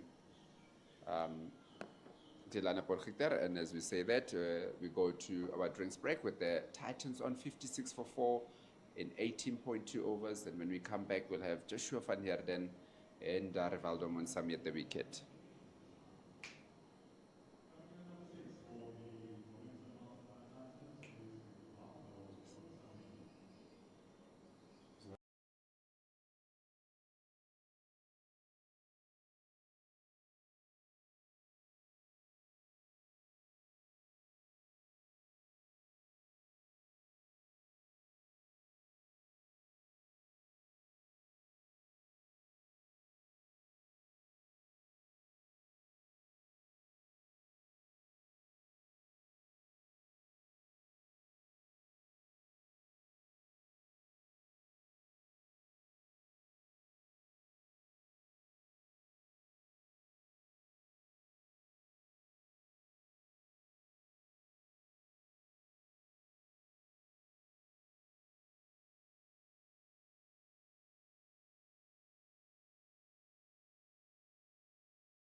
Leah.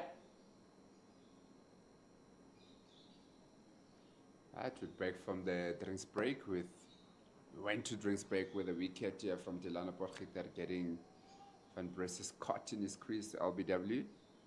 And to the wicket now we've got Rivaldo Munsami, who is the reigning momentum multiplier Titans player of the season. And first up, Ifu from Delano Potgieter challenging those pads once again. It's going to be a very important and big partnership here for the momentum multiply Titans, having lost wickets in clusters, you can say 57 for 4 after 18.2 overs. And after this, we only have the all runners. They do bat quite deep. I know it's Petlokwaya, Bosch, Khalil, and Merrick Brett can also bat. So this will be the important partnership of the innings.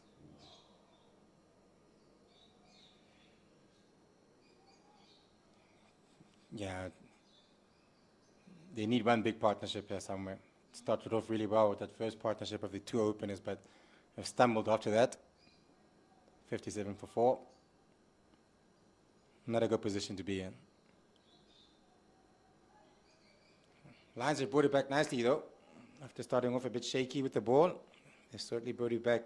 As all the started by Pamela and Moreki, I would reckon. There you go, just outside that off stump. Bit of interested there, but does look like Munsami got himself outside that off stump. Yeah, all of a sudden, it seems like there's a lot happening.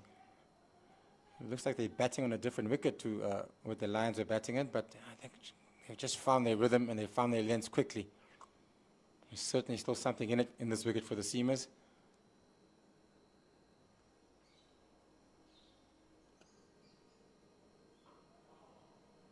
It's again good bowling. Very good comeback here from Delano Potgieter, the way that he started.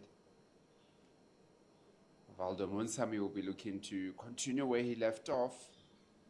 He's a man that originally does come from the Titans and Northern region, had to go to Northern Cape the Division 2 for about 2 seasons or so, and he got a lot of runs. And then he came back to the Titans last year, and he really gone into the game. The 28-year-old has really grown into the game. Good shot from Rivaldo Monsami. Just gone across the line. The lineup hitter went straight and it just hit it in between that mid-wicket and mid-on, down to the boundary for a 4. Yeah, it would have been too straight there. Straying on the legs and getting clipped down to the gap between mid-wicket and mid-on for 4. So a good start. He gets off the mark with a boundary. Ooh, that front leg is parked that front leg, though. Might be something that the bowlers might want to talk about. Might be an LBW candidate. If you can bring the ball back into him, you might be able to get him into trouble. The way that he planted that front leg there, that last delivery. Nonetheless, he made contact and he got a 4 for it. 61 for 4. Yeah, that is the kind of player Rivaldo Monsami is. He's not someone that's just going to hang around and stay in his crease. Likes moving around a lot and really make something happen. A bit of an aggressive batsman. His strike rate of 66 in first-class cricket, but naturally the way, growing up, the way that he played at St. Albans College and for Northerns and all those teams, always been an aggressive type of batter. And then just fends it off. Did also play club cricket this past weekend. Rivaldo Monsami for Mamelodi Cricket Club scored about a 60 of 54 balls. No, actually 60 of 36 balls rather. So he is that kind of a batter that really likes to get going, where if he finds himself in a situation where it looks like the team is getting over them, he really wants to transfer the pressure back onto the bowling team. Well, he's got time today. There's no rush for him to be scoring quickly. They do need, though, the Titans. There's one big partnership just to get them to settle down a little bit.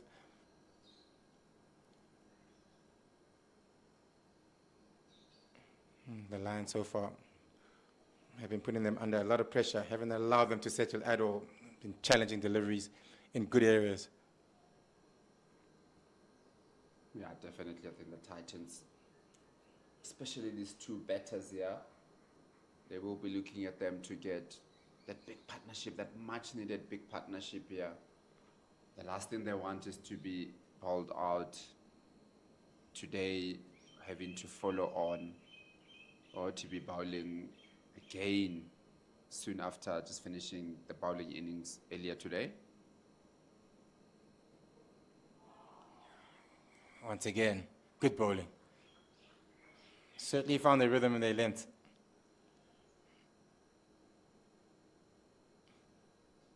Yeah, definitely very good bowling here from Tsepo Moreki.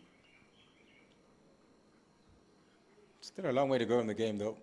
Only on day 2. This is session number 2 on day 2, so a lot of cricket left to be played. Yeah, Titans are certainly far from being out of this game. 62 for 4, one big partnership. 2.5 days to go.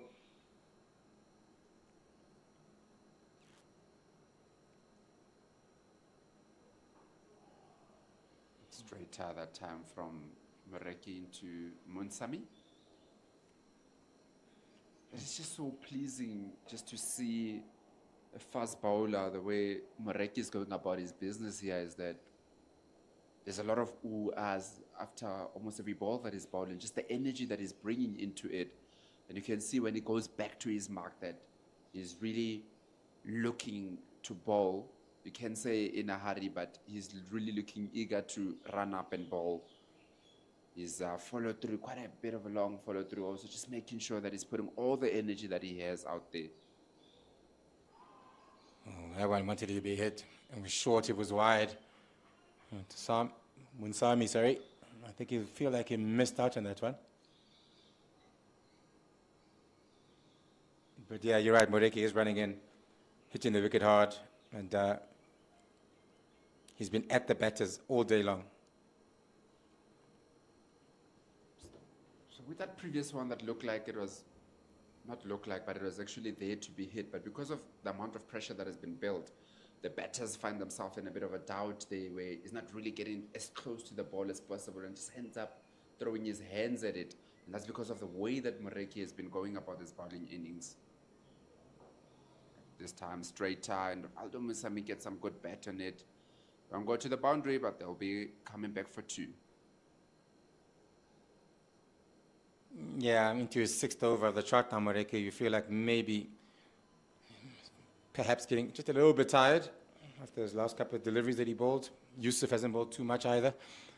I've still got 14 who can also turn his arm over. I've got options.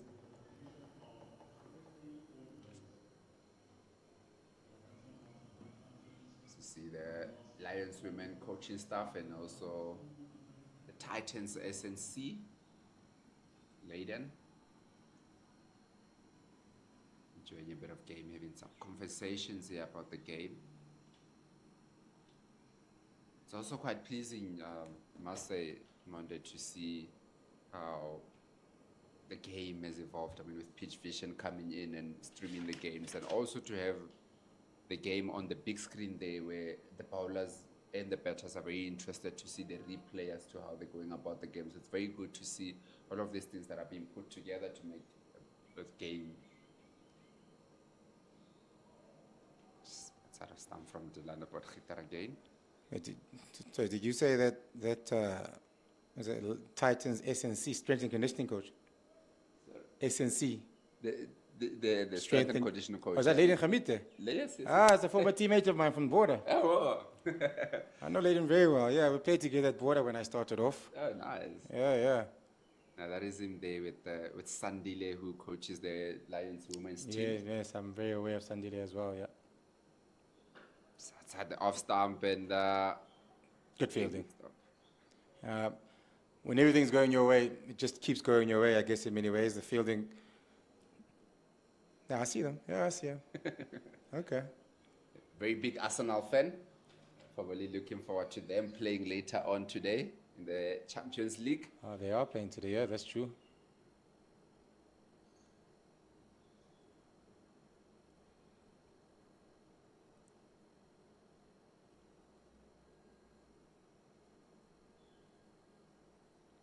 Yeah, better length. It's gotten better too, Potgieter. Ever since they gave him the new ball where he was a bit wayward, he's come back and he's picked up a wicket and it's bowled a lot better. Yeah, he's definitely found the line and the length that he was probably looking for with that newer ball. Seems to be having a bit more control now than what he did earlier on with the new ball. So it's very good bowling here from Delano Potgieter. Once again, just outside that off stump, and Van Heerden, having opened the batting, has seen 4 wickets on the other side. And a bit of a rebuild here, but as we said, Monday, there's a lot of time. There's 2.5 days literally to go. I don't think the runs are a concern at the moment as to how quick you want to score them, but being there. Good shot. Yeah, very good shot, driven. Half volley this time around.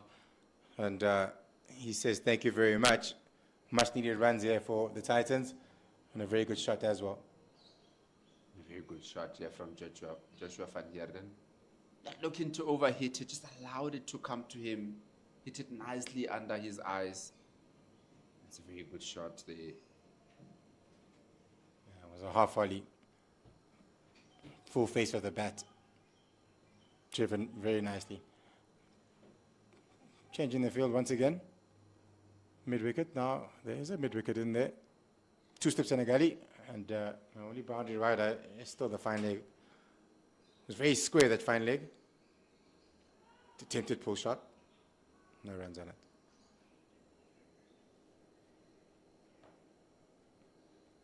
Yeah, and that's the overdone for the Lions, and the Titans are 68 for 4 after 21 overs. Lions will definitely be the more happier of the two teams, having come back after lunch. Picked up 4 wickets in this session so far. Very quick succession. There's a bit of a partnership that built up in the beginning, and as we take a look at that again, we're looking forward to have that once-off test match between the Protea Women's and England from the 15th to the 18th of December. That will be played at Bloemfontein. It's exciting, isn't it, to see a full series. England is coming obviously for the T20s, the 50 overs, and also that once-off test is very good for cricket to see how the women's cricket in particular has developed in the last few years. Yeah, it certainly has, and I think with South Africa making the 50-over final last year and then the T20 final this year, there's going to be a lot more interest in the women's game. It's good to see. I wish it was more than just one test match, though. Yeah, that is the thing. Is I think South Africa has only played about a total of 4 or so test matches.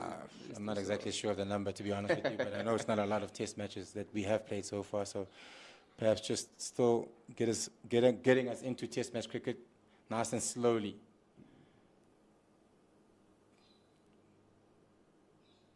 Changing bowling.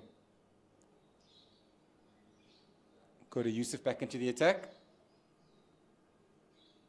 He replaces Moreki, who had a very good spell from the golf course end.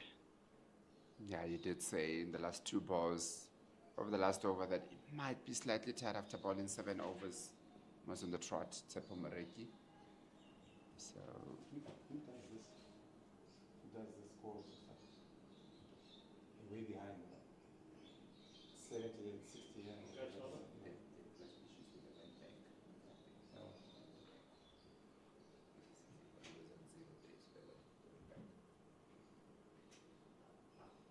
just outside that off stump there, Munsami just hits it straight to that cover point for Dot.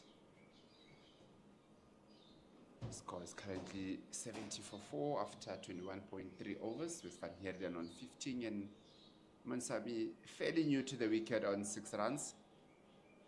Partnership just on 14 at the moment.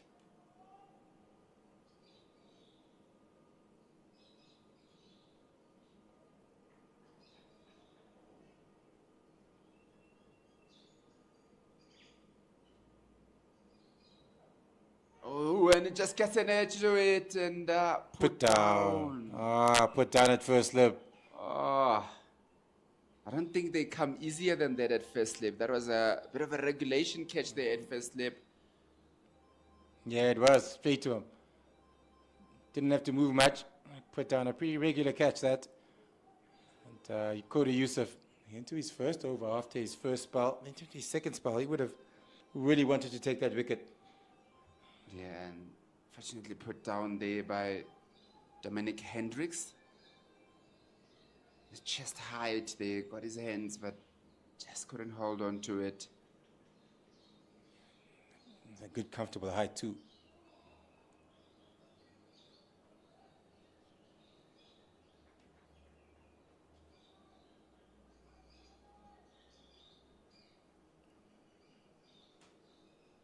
No doubt that we'll look to forget about that as early as possible. The bowler, the batter, and the fielder. I'm sure Rivaldo Munsami also would see that as a bit of a life that was given to him, and we'll be looking to start again here. Not give away too many opportunities to the Lions.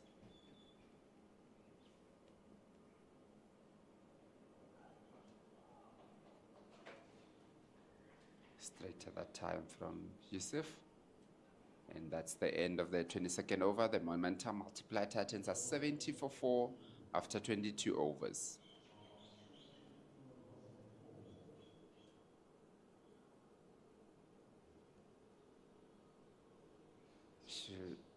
The Titans should have probably been 5 down. Dominic Hendricks not managing to hold on to one day. It's a very important wicket that you would say again for the Lions. With the season that Munsami had last season, had a lot of good partnerships, especially with Deval Brevis, who is not at the wicket anymore. Now he needs to build up again with Van Heerden, who's on strike to Delano Potgieter. Down leg.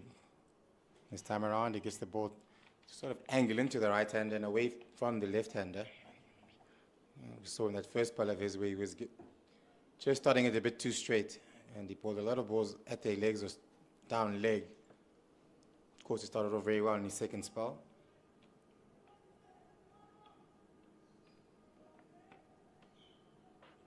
But the Lions' tails is up. They've been had a really good session so far. Good shot, very good shot from Joshua van Heerden, hitting it past that extra cover area, down to the boundary for a 4. Good boundary, good shot. Just transferred to his way to the ball, not looking to overhit it there. Leaned into it nicely and just hit it down the ground for a 4. Yeah, another half volley given. I saw one earlier in the previous over where he drove really, really well past mid-off, and once again, pretty much similar to the previous boundary, half volley driven. Clearly likes it there on the drive.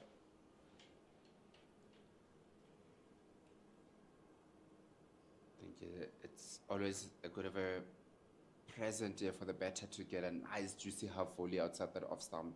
So hit it down for 4. Better length there from Delano Potgieter. Just pulled it back slightly.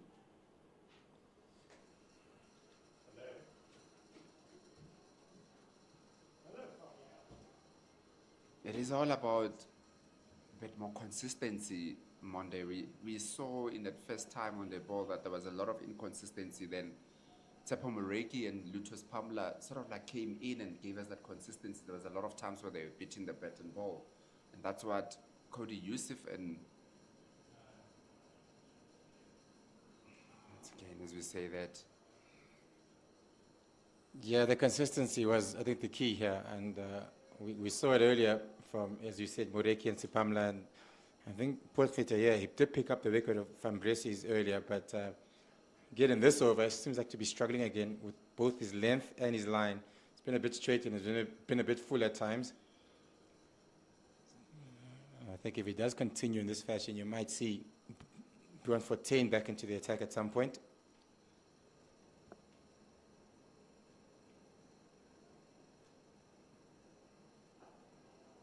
Better length there from Potgieter. Like I say, you can't, especially in this kind of a format where the batters more times than not will not be coming after you, so you need to be very consistent in where you bowl and bat so that you can produce that wicket delivery. How often do we see that the wicket delivery in a cricket match is not really just that ball, it's the build-up into that ball, it's the last 4 or 5 balls that you've bowled, the lines and lengths that you've hit that create the pressure on the batter.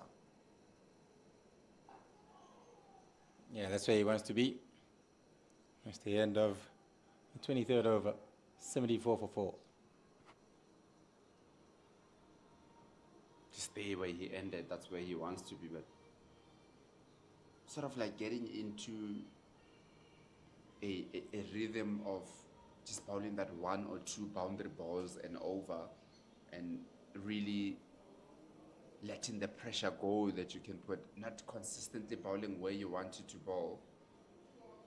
That's the only way that you can put pressure on the batters in this format in particular is to have a bit of a nice grouping of balls in the same area where the batter, you're constantly challenging them to play.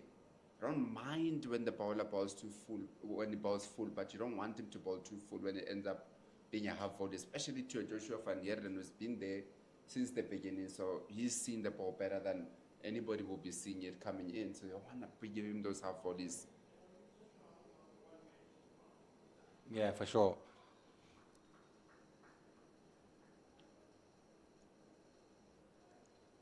And also, we talk about partnerships when it comes to batting. It's the same thing in bowling. If one guy on one end is keeping it tight and putting the pressure on the batters, you don't want the other end to release all that pressure that you built up, because once you do work in partnerships and you both put in pressure from both ends, then the batters really have nowhere to go, and that's when you start picking up wickets.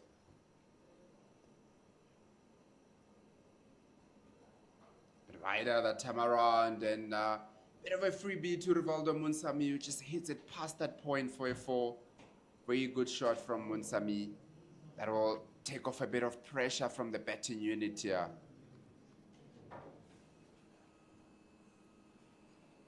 Pretty sure that the bowling coach, Alan Donald, will not be too happy about that. We saw in the previous over, he was having a bit of a chat with Cody Yusuf down at the boundary. Pretty sure that bowling short and wide is not part of the discussions that they were having there.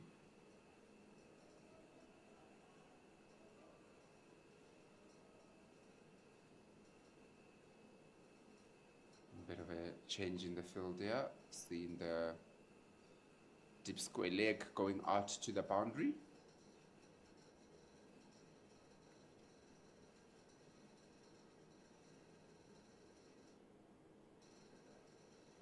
Very good ball there from Cody Yusuf. It's like he got a bit of an edge on that. He got an edge on that. In between that first slip and wicketkeeper down to the boundary for a 4. Very good bowling there from Cody Yusuf. Just the ball that he wants to bowl. Yeah, it's the second time he's licked him off. First time he was put down by Dom Hendricks, a very comfortable catch at slip, at first slip that is. And the next over, this time he beats him again outside edge and beats the slips and the keeper. It's gone into the boundary. So good bowling, good pressure. Shows that 1 or 2 times where he's released all that pressure by bowling the short and wide with a very full delivery that gets hit for 4.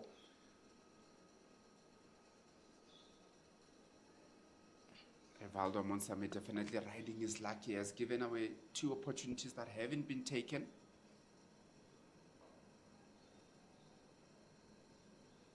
Very good contest there between Yusuf and Munsami. Except obviously that ball, that short and wide that he allowed Munsami to just hit it to the boundary for a 4.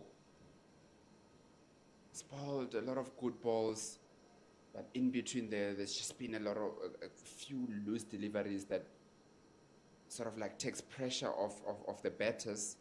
We spoke about the only way to create pressure is to be consistent in the line and lengths that you're bowling. That's how you're going to build up into getting the wickets that you need.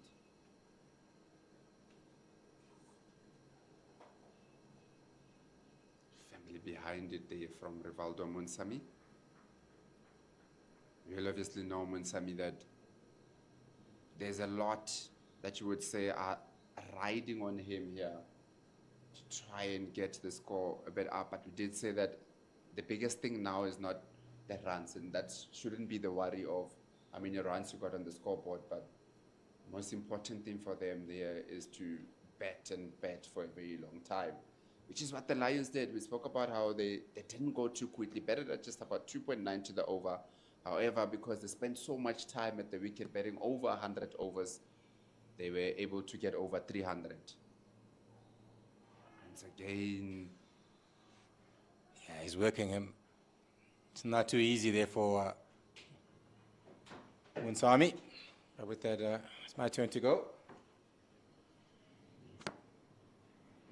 10 go, we'll have Ken Boland coming back into commentary, replacing Mondes Ondeki. Welcome back, Mr. Boland.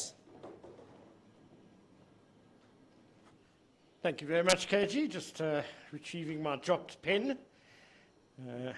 Bit like the Lions fielders just now, so dropping things. But it's been a wonderful performance with the ball since the lunch break by the DP World Lions. First of all, Tepo Mareki, very impressive. And Cody Yusuf, as you guys were describing, now giving Rivaldo Munsami a real workover.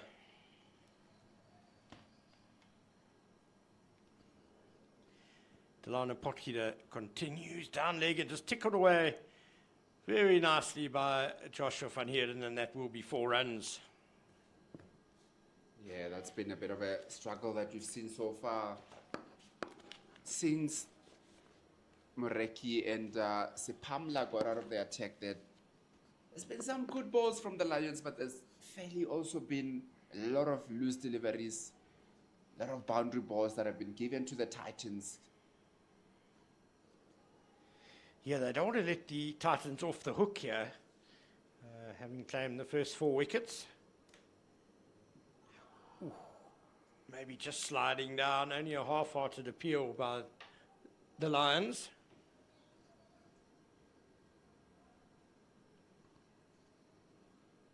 So it was 56 for 4. And then, as you said, KG, just a few bad deliveries, and suddenly this partnership was worth 30. Yeah, it's in the middle of that, of also a few bad deliveries. There's also been 2 opportunities that were created and not taken by the Lions. Tight leave, but good judgment, I guess, by Van Heerden. Yeah, it's one of those that if you get it right and it goes past, we'll say good leave. Then if it somehow comes back and hits, then it's a bit of a bad leave. So very tight one there, leave from Joshua Van Heerden, but it looks like he did see it quite well. Might have left it more on length than the line there. So it was very tight to that off stump.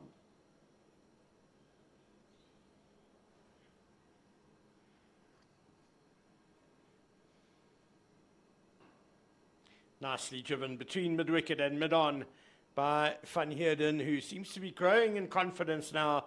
And that's a second boundary of the over. Second boundary of the over. Again, a one just a touch too straight here from Potgieter.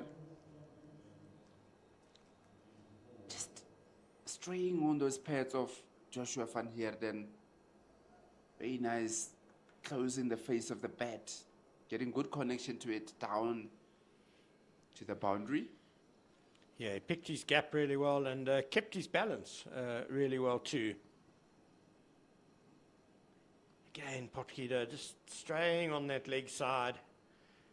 This just seems to be a little bit of a release of pressure by the Lions. I wonder if maybe Dom Hendricks would consider bringing back Bjorn Fortuin, maybe, just to tie up an end. And even Luther Sapamda's had quite a good break. Yeah, I think definitely, probably before going to Fortuin might be looking, or should, I think, look to go to Spamla, who bowled very well, to see if he can just nip another one out here. Oh, Klopp's just short. Just short of the man in the gully again. Moon Sammy, a bit unsure of whether to play or to leave.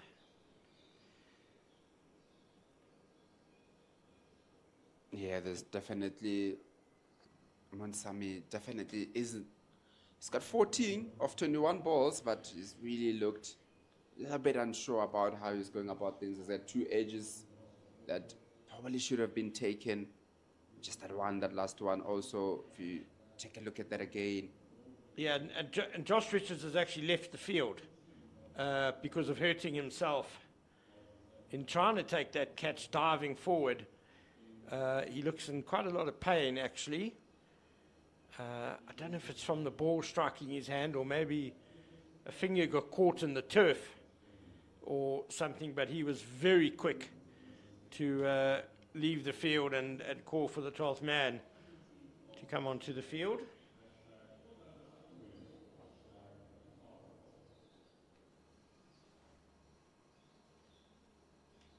Yeah, Joshua Van Heerden just did himself there a bit. So to go on off the field, and you see Cody Youssef still operating from the golf course end.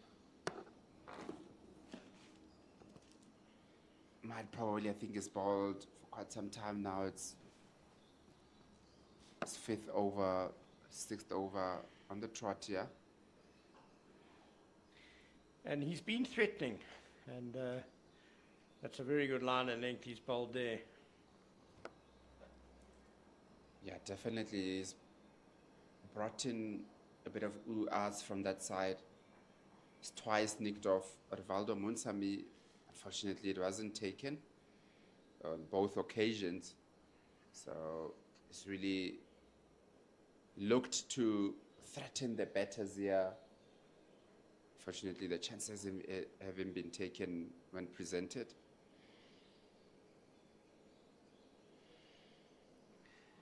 Looks like Junaid Dawood is the 12th man who's come on for Josh Richards, joint leading wicket taker in the T20 challenge, along with fellow Lions star Kwena Mapaka, who's busy with exams. That's why he's not playing in this game.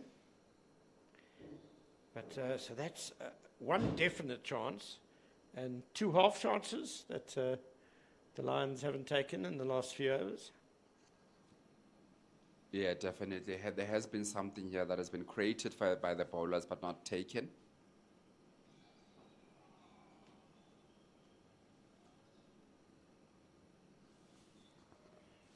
One thing that I've seen though, Ken, with both Cody Yusuf and Tsepo Mareki operating from the golf course end, is just the body language and the energy that they've presented here.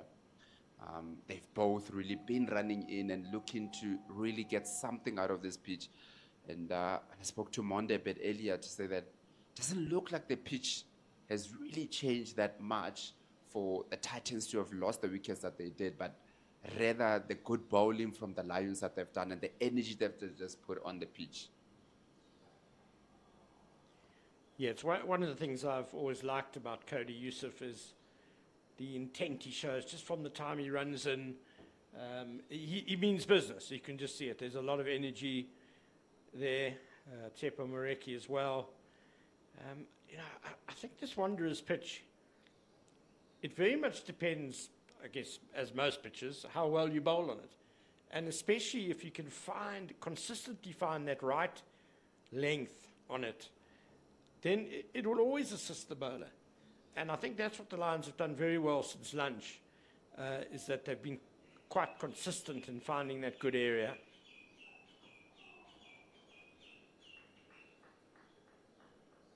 Quite right there, Ken. The pitch can only assist you if you're also putting something into it. If you've got that energy behind the ball and really looking to find something, then you'll get a bit of assistance to the pitch. Because sometimes, especially when it still does look at touch green, that sometimes bowlers might think that because there's a bit of green there, then the pitch will do all the work, where you have to put in the work, get it in the areas that you need the pitch to help you with, and then you'll see something, which is what Moreki and Mr. Pamela did in their bowling a little bit earlier on, is that they really put a lot of energy to bowling, very consistent in the way they were putting the ball, and hence that they got the rewards that they got with the wickets. Yeah, Alan Donald has, of course, been a bowling coach for a long time after his great career as a Proteas fast bowler. And he's never been one that enjoys bowlers floating it up there. He always preaches hitting those hard lengths, hitting them with intent. And we can certainly see the Lions have done that. It's the end of the 26th over, 91 for 4. And that, of course, is in reply to the Lions' first innings of 316 all out. So one would say the momentum multiplied Titans are just behind the game a little bit at the moment. But much will depend on this partnership. Joshua van Heerden, the opener, he's still at the crease, 27 not out. And Rivaldo Moonsamy, as you pointed out, KG, had a fantastic 4-day season last season. And obviously a key man as well for the Titans. We are going to see spin. We are going to see Bjorn Fortuin replacing Delano Potgieter at the call it drive end. There's a short leg in place, a slip. A man at deep backward square leg. That's the only boundary rider. Just in case the batsmen decide to unfurl a few sweeps. Anyway, here's Fortuin to Rivaldo Moonsamy. Bit short to start, but Moonsamy is watchful. I think it's going to be a very good contest, though. So I was just saying with Monday a bit earlier about how Moonsamy likes going with the game. So having a bit of a slower bowler in Bjorn Fortuin, see how interested he will be in going after him. Better length there from Fortuin. There's of course a lot of time still left in this match. It's only halfway through day 2. And having lost 4 wickets in sort of like a cluster for the momentum multiplier Titans. It's gonna take a lot of responsible betting here from Rivaldo Munsam and Joshua van Heerden, just to make sure that they can get them in a bit of a good first inning score like the Lions did, saying that although they batted slowly, the Lions, but they batted for a very long time and they got good runs. They got 316 on the board, which is more important than anything at this point in time, in 4-day cricket in particular.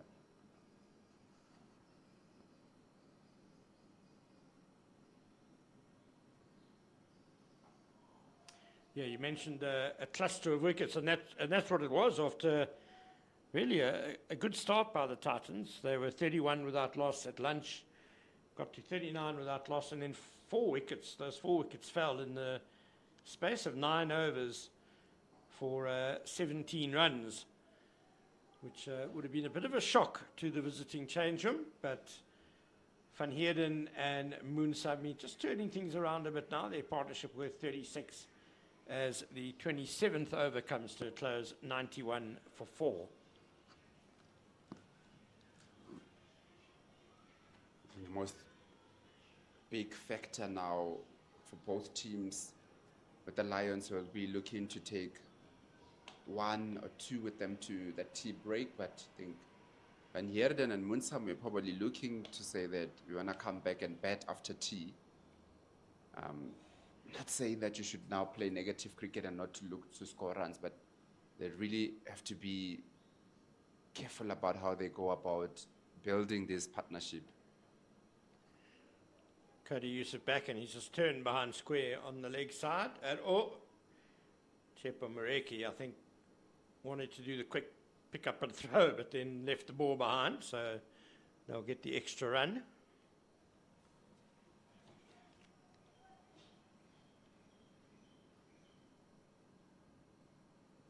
When Tsepo, sometimes a bit of a perfectionist, he won't be happy that he let them to come through for another one. He would want to back his fellow seam bowler up, not give away free runs here to the Titans.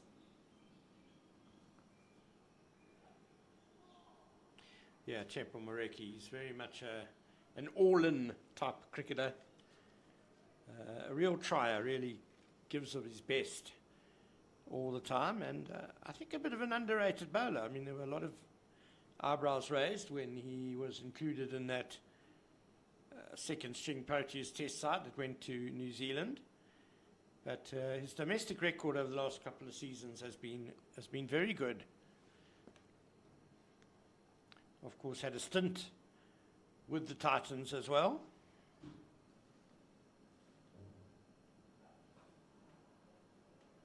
Yeah, definitely man that comes from the Western Province, made his move to the Titans, went back, then now came back now to the Lions.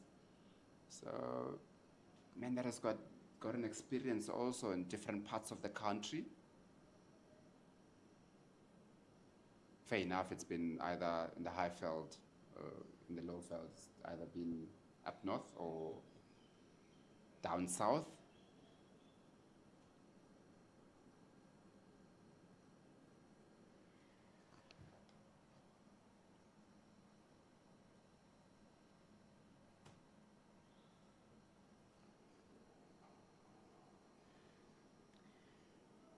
Did have a stint in Durban as well, you know. So actually where he made his debut was down with the Dolphins back in 2012-13. He's a KZN product, actually born in Impangeni, which is Zululand, up in the northern parts of KZN. But I guess first really came to prominence with the Cobras down in Cape Town. Chopped onto his back leg there by Van Heerden. Cody Yusuf was bustling in and rushing the batsman and just being a general nuisance for them there. And you see he stopped after delivering that ball and glared at Van Heerden. Yeah, it was mentioned a bit earlier about just the energy levels and the body language that are being displayed here especially from Yusuf. He's constantly in the batter's eye line, sort of like showing them with the ball and his body that he is here for a fight and he wants to get that wicket.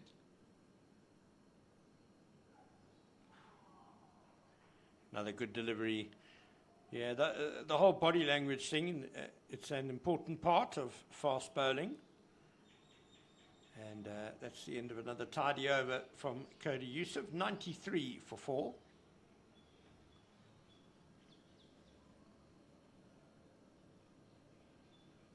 Very good last ball of the over there from Yusuf.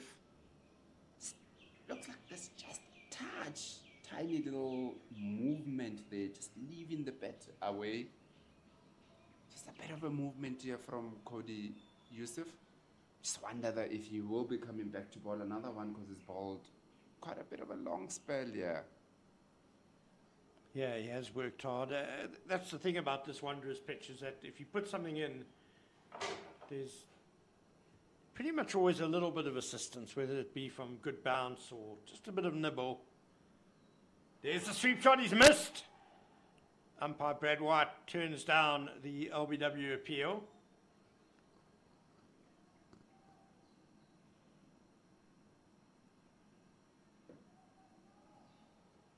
Just got himself outside. It's not the worst shot, it's fairly straight, but he was quite a long way down, so you can understand umpire Brad White not wanting to guess where that ball would end up.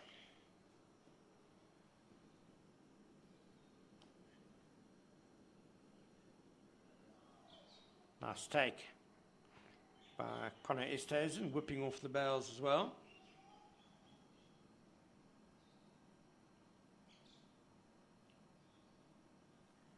Connor Esterhuizen keeping wicket in the absence of Wandile Mkwetu, who is still recovering from the broken finger that ended,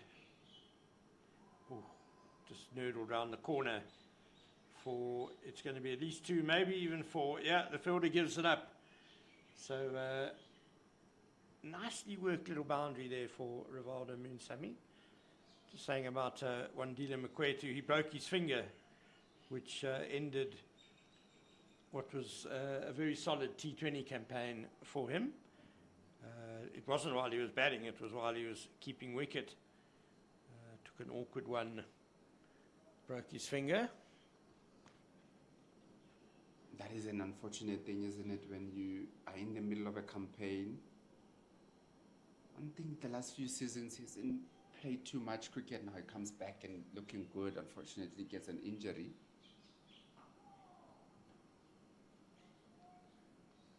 Josh van Heerden, of course, suffered a bad blow to his finger earlier in this inning. So you've got to admire his stickability, really. He's still there, 29 not out. And he's been there for close on 2.5 hours now. Yeah, he's really stuck it out there.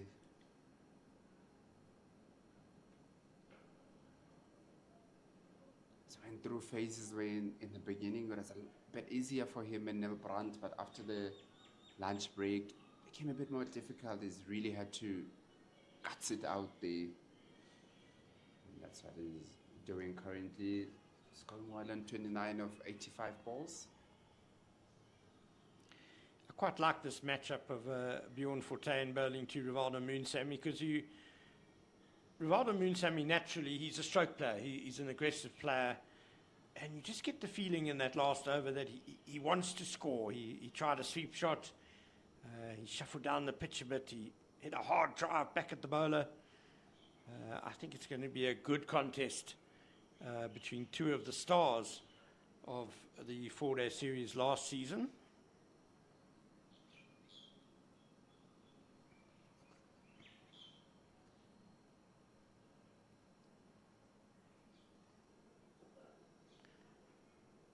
We've seen a few of those attempted bounces really balloon over the batsman in this match, and that one is called wide, as well as one short ball for the over.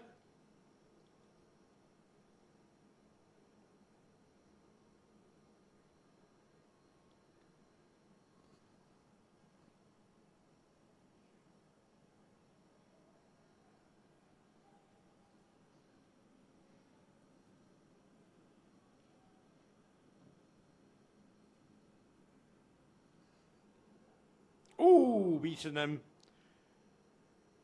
Great bowling again, by Cody Yusuf. Van Heerden coming forward and it whistles past the outside edge. Yeah, very good bowling here from Cody Yusuf. Man really putting in the hard yards here. He's really bowled quite a long spell here and still going, still portraying that energy that he started the spell with. Still running in and trying to get something out of this.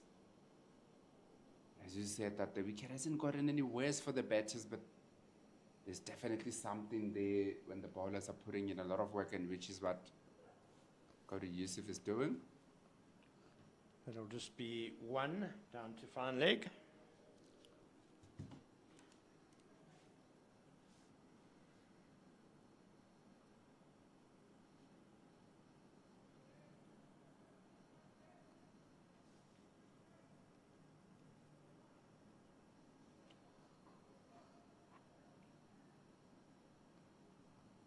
Just straight there on that last one, just bowling a bit too straight to Van Heerden, which brings Munsami on strike.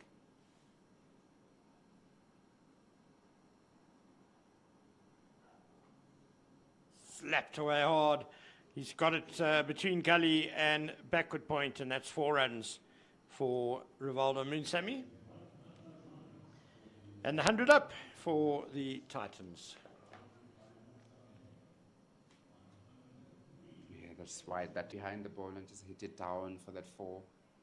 Averaging 14 first class cricket, Rivaldo Munsami, after a very good season last season, no doubt that he'll be looking to even get that even higher than what it is. Very good average of 40.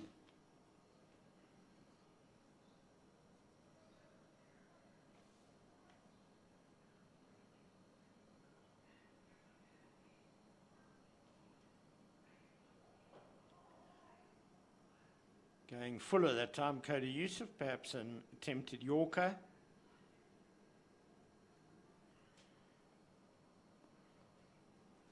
Yeah, that's what happens to bowlers, isn't it? After bowling a bit shorter and being hit to the boundary, just feel like you need to do a bit of correction from that, and the correction becomes full ball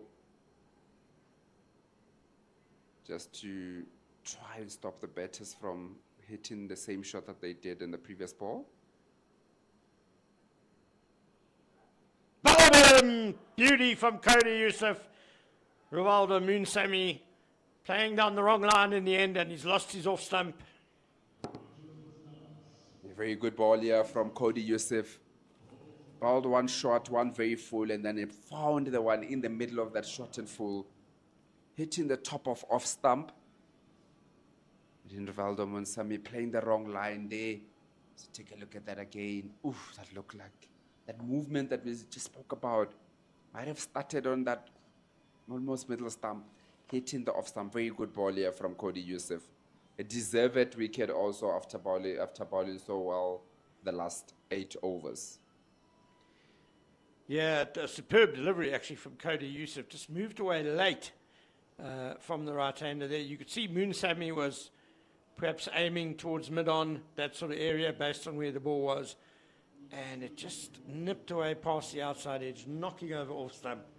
So Rivaldo Munsami is bowled for 22, and the Titans are 103 for 5.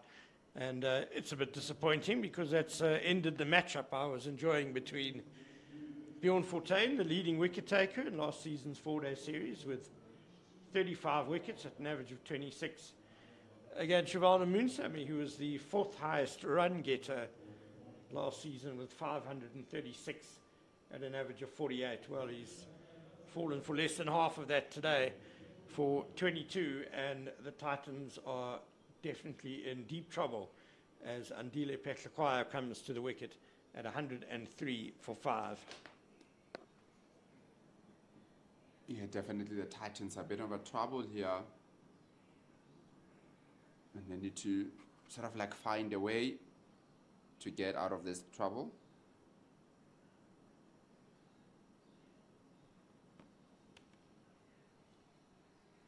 And of course, the DP World Lions will be delighted that they've broken that stubborn partnership of 47 runs just before the tea break.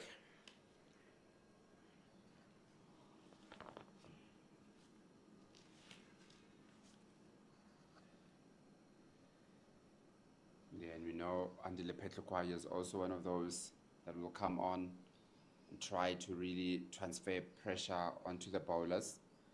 Not a man that's gonna look to bat slowly.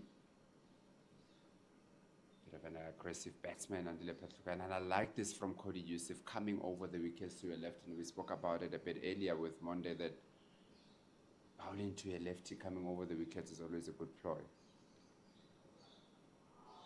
Yep, because of the natural angle across them, and there are 3 slips and a gully waiting for the edge, which wasn't too far away on that delivery. So another super over from Cody Yusuf.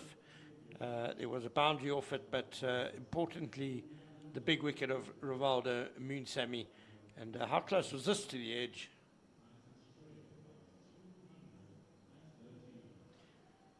It's 103 for 5 after 30 overs, and with the breakthrough having been made, Dominic Hendricks has returned to the impressive Luto Sapamna, 7 overs, 2 for 28 so far, taken off Bjorn Fortuin.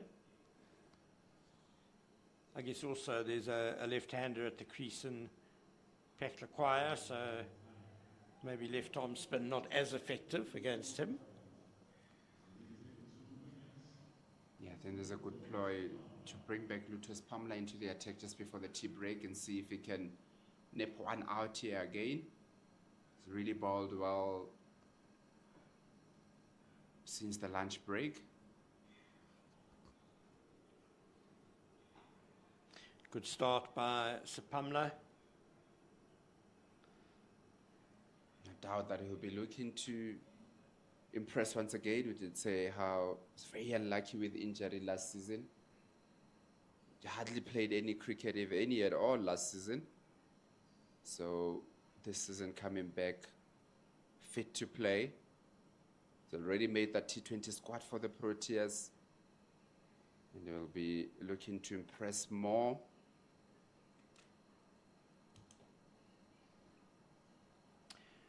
Sapamla did come back in time to play a useful hand in the Lions T20 campaign when they won that trophy, which they just defended last month as well.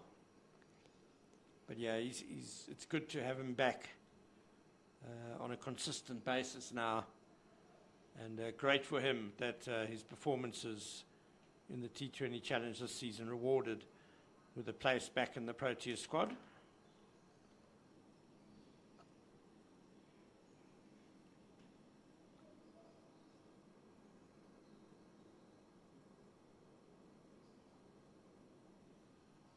That one just nipping back a bit at Van Heerden, had to get the gloves at bat out the way quite sharply. Yeah, definitely. I think it's been a good return in, to play for Lutus Pamela for the Lions. They would have missed him quite a bit last season. They had a very good season still that I'm playing, but it's always good, isn't it, to have that added player that brings a lot to the team, and that is certainly what Lutus Pamela has done to the Lions, as we saw that 4-4 that you got in the final of the T20 Challenge. Yeah, he bowled magnificently well in that final. Best figures ever in a CSA T20 Challenge final.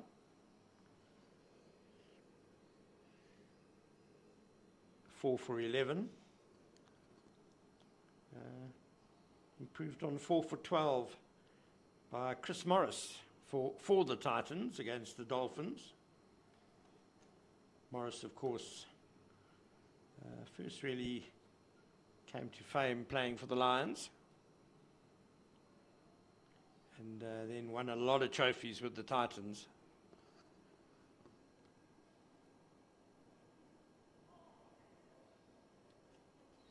Leave there from Joshua Van Heerden. Yeah, definitely, and I think for Lutus Pamela, I think in the landscapes of cricket, I don't think it gets bigger than the Jukskei Derby. So to be able to get at 4 wickets against the Titans who've won the trophy more times than anyone. So very good, and it just looked to be continuing again in this 4-day cricket. Picked up valuable 2 wickets a bit earlier, which really started the collapse for the Titans in that top into the middle order.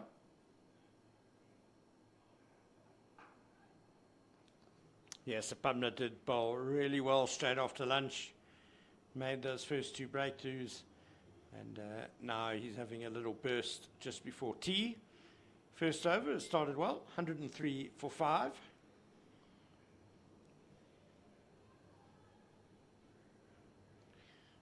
Yeah, talking about the Jukskei Derby, it's just been a bit of a fluke of log positions and scheduling that these 2 teams have played each other 3 times in a row now. The T20 qualifier, qualifier 1, and then the final of the T20, and now both these teams opening 4-day series matches against each other. And I know both teams definitely lift themselves by at least 5% extra when they play each other.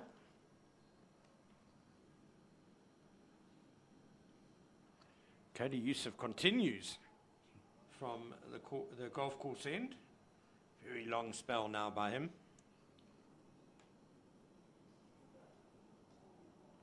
Oh, another batsman trying to leave and still getting back to it. Safely to ground though for Peklakwaya. Yeah, Peklakwaya just almost found wanting there. Just outside that off stump, and that's what we said about Peklakwaya, isn't it? That he's going to look to go up front and get a bit of bat and ball early on. And that is how he gets his confidence into play. Some batters might be okay with leaving the ball early on in the innings. Peklakwaya looks to get a bit of bat on it. Well, I think that time he was trying to leave the ball and still got bat onto it. It was a more solid stroke. I think Peklakwaya's first order of business is just to survive until tea, which is now just a couple of minutes away. This could well be the last over before tea. I really doubt he'll do anything aggressive until then.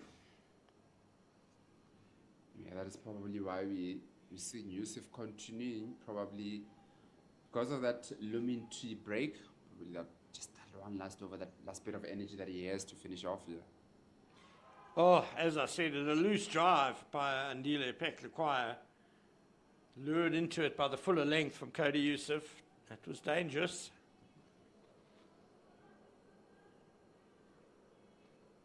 Yeah, you see, look at that again.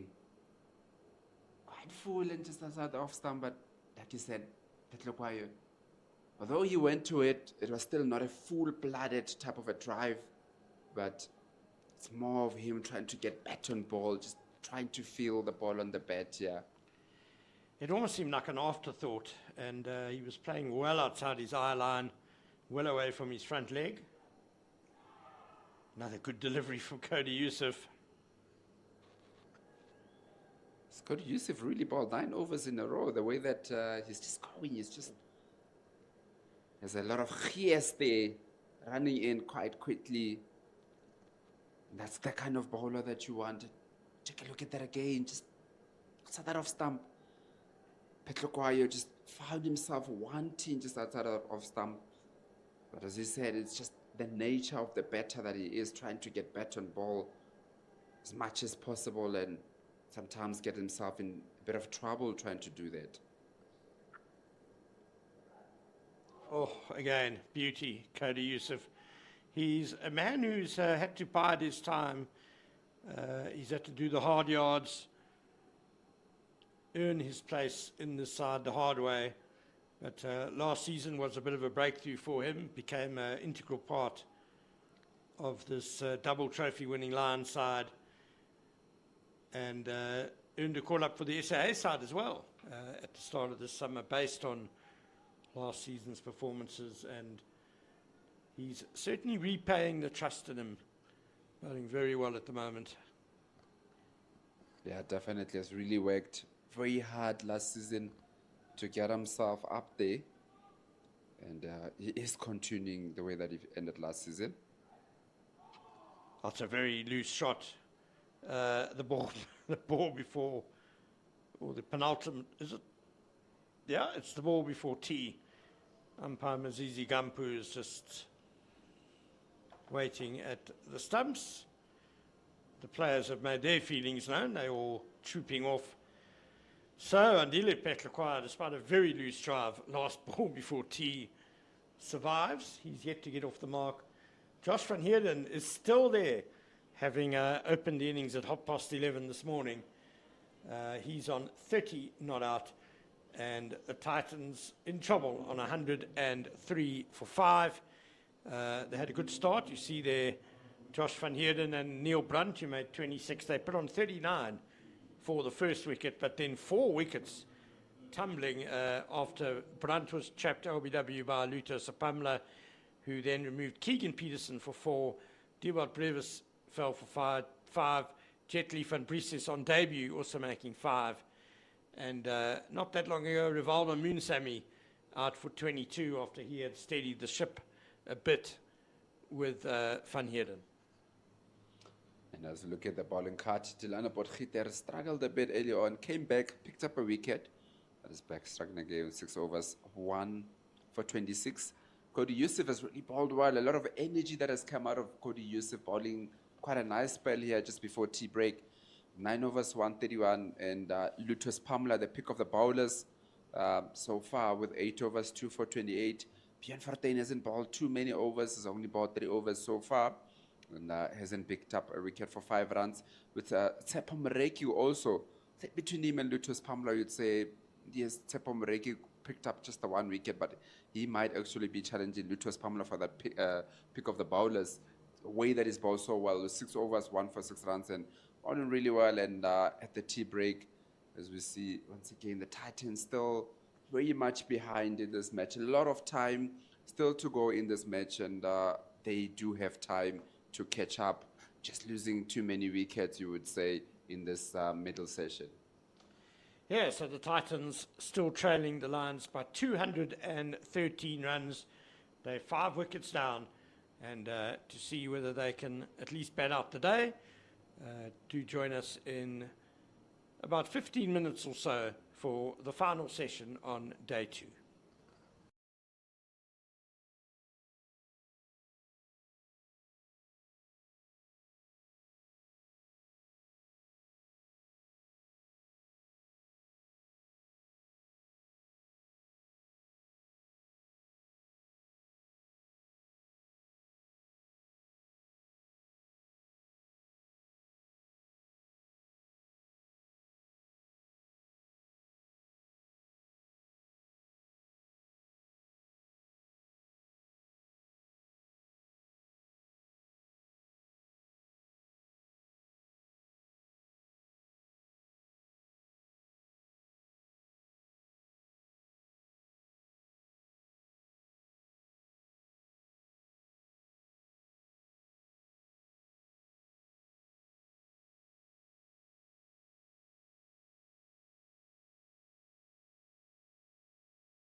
Welcome back to day 2 in the last session between DP World Lions and the Multiply Titans. Titans at the moment struggling with 103 for 5 and a good bowling performance by the Lions so far. I'm back again with KG to do the last session, the start of the last session. Where do you see the game at the moment? Yeah, I think obviously the Lions are very much ahead, you can say, having picked up those 5 wickets in the last session. All 5 wickets for the Momentum Multiply Titans falling in that last session. So the Lions will definitely be having their tails up. The momentum is definitely with them. They did have a bit of an inconsistency of bowling, particularly from this side, the corner drive in from Delano Potgieter, who just looked like, out of all the bowlers that have bowled, is probably the one that struggled a little bit. But obviously, before the tea break, they did bring back Lutus Pamela into the attack and see if they can maybe nip 1 or 2 wickets here. And obviously, the Titans, Joshua van Heerden has been there from the beginning of the innings, and they are with Andile Petlokwayo, which he spoke about with Ken a bit earlier on about how Andile Petlokwayo will be looking to get bat on ball every time. And just before tea, he also gave some opportunities. I think the Lions are probably ahead. They are firmly ahead, I can say. I think the Titans really need to do a lot of work to come back into this game. A lot of time, though.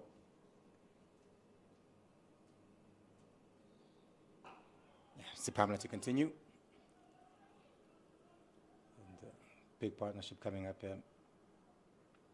Bosch can bat, we know that. Khalim can also bat. I mean, so they still got a long way in terms of batters that are still capable of batting it. All the way down to number 9. Very similar to the Lions, I would say. We saw Yusuf today get a 44, batting at number 9 for the Lions. So there's still some batting to come for the Titans, but at this point, 103 for 5. You would have to say, as you said, Lions are firmly ahead in this game so far.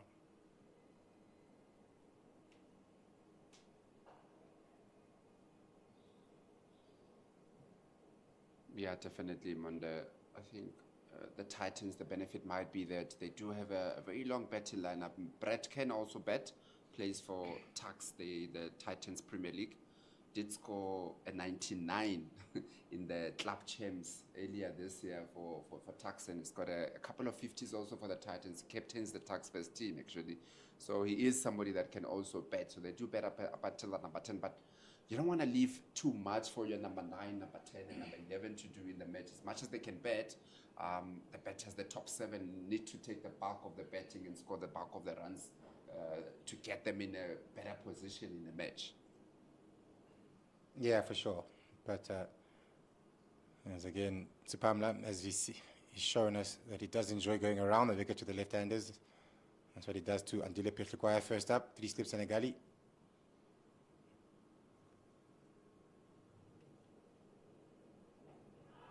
Big appeal, not given.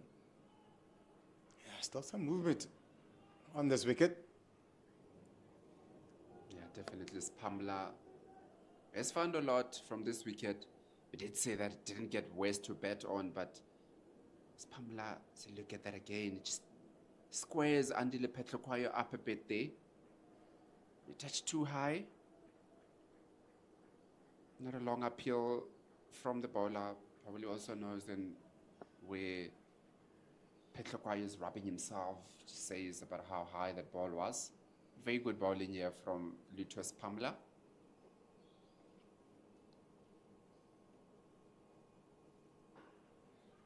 Good drive through the covers, and that's gone for 4. Over pitch by Pamela, and Petlokwayo plays a nice cover drive through the covers for a boundary early on after tea. Yeah, very good shot there from Petlokwayo. Spoke about how he's got into it. He spoke about how he wants to get bat and ball. But I don't think Lutus Pamela will look at that and be too disappointed. That's exactly what they want from an Andile Petlokwayo, to be throwing his hands at the ball. And that's where the opportunities might be created. You can just pull the line, the length just slightly shorter than that.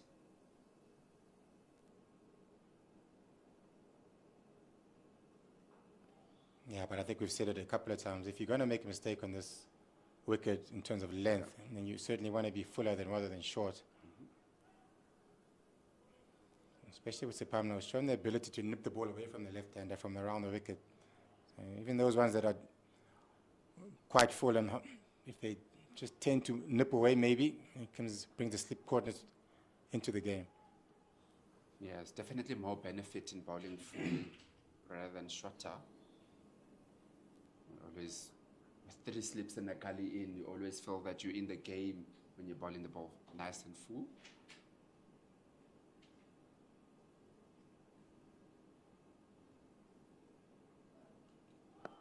There we go, better length.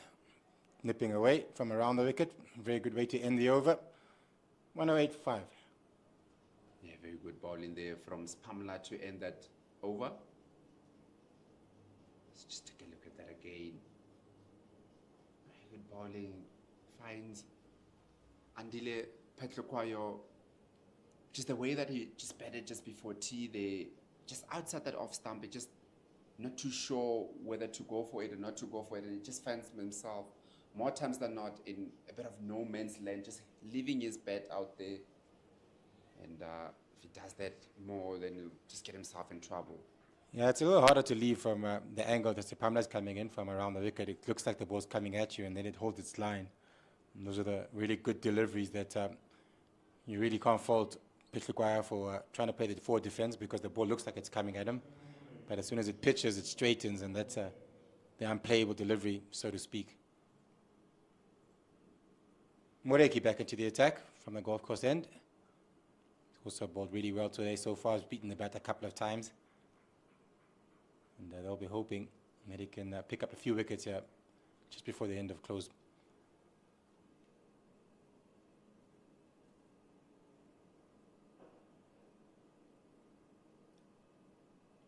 Very good from Moreki, saying that he's particularly very, very much happy about how he went about his bowling in that middle session.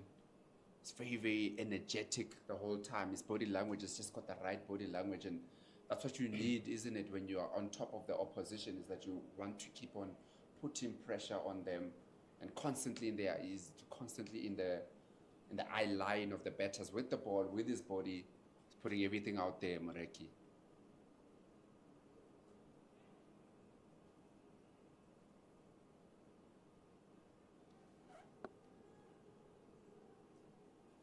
I think that is what you need from one of your more senior players. With Tsepo Moreki, we've spoken about how he's played for the Titans, started at the Dolphins, went to the Western Province, went to the Titans, back to the Cobras, and now he's back up to the Lions. So this is somebody that's got a lot of experience, and his energy will really pull the team with him there. Two in a row down leg. This is certainly the wicket they'll be hoping to get as soon as possible. Is Van Heerden. He's been here since the start of the innings for the Titans. Hasn't had a lot of opportunities to represent the Titans because of the strength of their teams, but first game of the season, it's on the team sheet today, and so far so good. Yeah, definitely. I think he'll be looking to grab this opportunity that doesn't come too many times.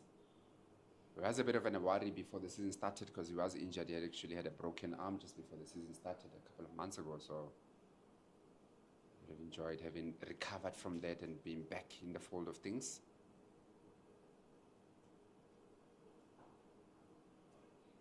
Great shot. Back foot punch. Bit of width on offer as well. Very good shot by Van Heerden. And it races to the boundary for another boundary. Yeah, very good shot here from Van Heerden. You can see that's a man that's been there the whole time. Just allows the ball to come to him, hits it nicely under the eye. He's a man that has faced 99 balls, so you would expect that kind of a shot from him, because he is seeing the ball quite well. He's been there for the 3.4 overs that the Titans have faced.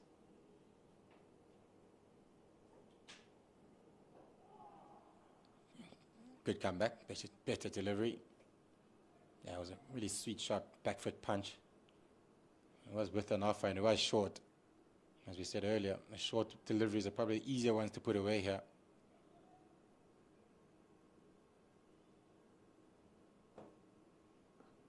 Yeah, we did say a bit earlier on Munsami, before he went out, that he did get a bit, he got a few balls that were a bit short and wide and it was easy for him to hit them to the boundary, but as soon as the ball is pitched up a bit more, causes a bit more trouble for the batters.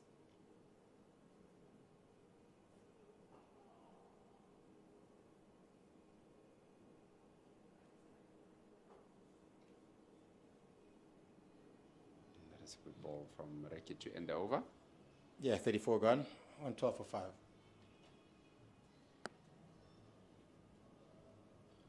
I think it was this time yesterday when the Titans really tightened their screws on Lions yesterday.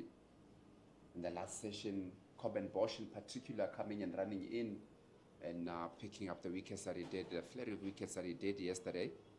So the Lions will be looking that if they can find somebody like that also, and I think between Cody Yusuf and Tsepo Mareki, they've got similar type of energy that we saw yesterday from Coben Bosch, where they can just come in and really climb into the Titans. They are 5 down, so in a bit of a vulnerable space at the moment where they need to score the runs. They feel they need to score the runs, but they also need to protect their wickets.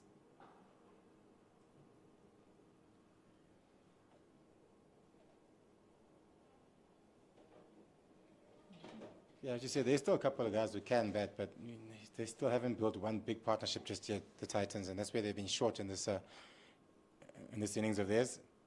Haven't really built any partnerships. As soon as something starts to happen, a partnership starts to build up, and then a wicket falls.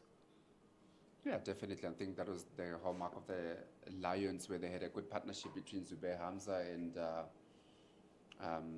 Hendricks. Eddie.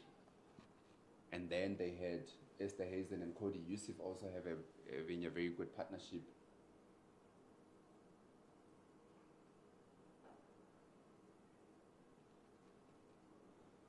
He's tucked away into that mid wicket for 1. So there's no doubt that you do need 2 guys that can just stand up for a long time. There's been 2 partnerships from the Titans that just started but just didn't kick on the way that you want. The opening partnership for 39. Then we had Rivaldo Munsami and Joshua van Heerden, the last wicket that was also in the 30s, but you need that one big partnership of 100 or at least an 80 or a 90 to really get you into the game. Yeah, that's important, those partnerships, and someone to get some big runs to be able to put up a good first innings total.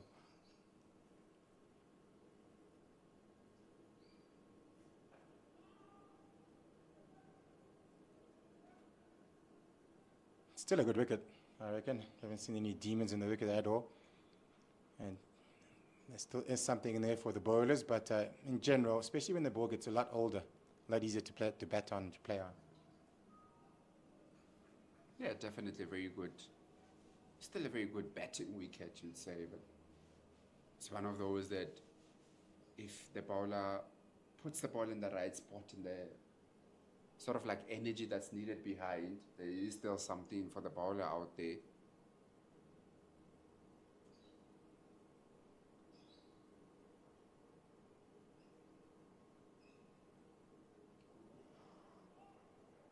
good bowling. Pulled his length there from Sipamla. A lot of energy behind that ball. Very good bowling from him, but somebody like Van Heerden, who's been there for quite some time, can easily just get out of the way of that one.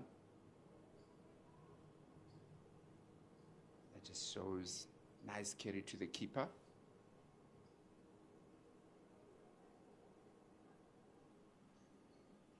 Spoke about how important this season is for Lutus Pamela after not playing a lot of cricket last season due to injuries.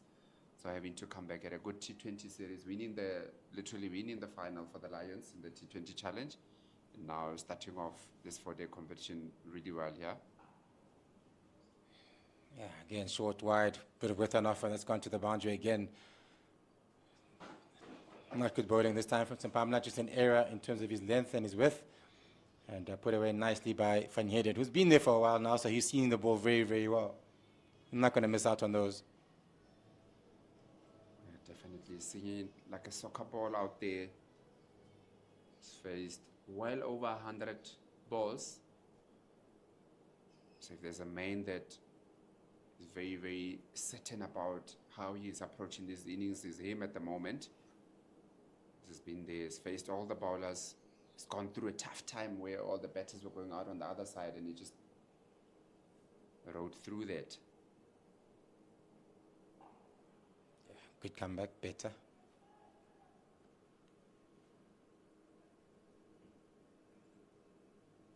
I think Monday, if only if we are being overcritical of the Lions, that they bowled very well, hit good spots, but there's also been quite a number of loose deliveries that has just allowed a bit of pressure off the Titans. Just a couple of times where there's just been too short, too wide, or too full. So there's been quite a number of boundary balls that were bowled here by the Lions, and we feel that if they bowled lesser of those, they might have even taken more wickets than they have. But doesn't take away the fact that they bowled well so far in this innings. Yeah, they have. You're obviously going to bowl bad balls. That's such a part of the game. But yeah, there've been quite a few in between a good over and you get that one half volley or the one short and wide delivery that we've seen, just like in this previous over. So if you can try and eliminate those 4 balls, if you will, I think you put a lot more pressure on the Titans and not let them score as freely as they can. They're still going at over 3 runs and over, even though they are 5 down.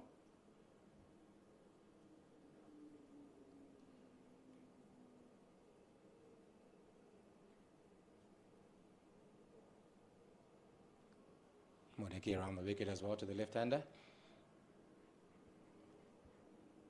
I must say it's strange to see Andile Petlokwayo leaving the ball. He normally is one that likes to get bat and ball, but I mean, having went to tea a couple of times, was just found wanting outside that off stump. Would have been chats to say that as much as they are behind the game, there's still a lot of time for them to really catch up into the game.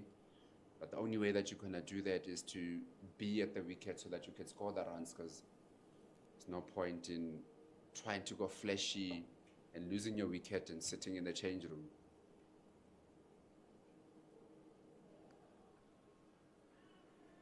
Yeah, there's still a lot of time left in the game. We're still on day 2 here. Still another whole session left on day 2. And as we said, if the Titans can get somewhere, as you said, they've still got 3 or 4 guys that can still back coming down in the back, at the bottom of the order. But if they can get over 250 here, still a long way from that, yes. But they still got guys who can certainly bat. Van Heerden certainly is firmly in. He just needs someone to hang around with him. And 1 or 2 big partnerships that can make a big difference.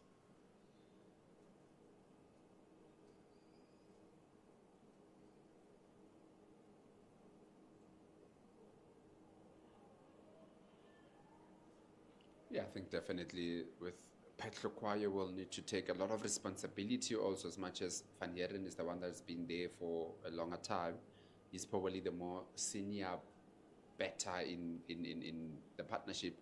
But I mean, Andile Petlokwayo just came up to the Titans this year.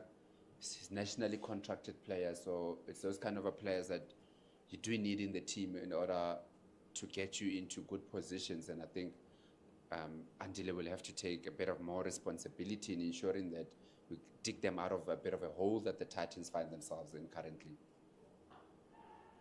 Driven in the air.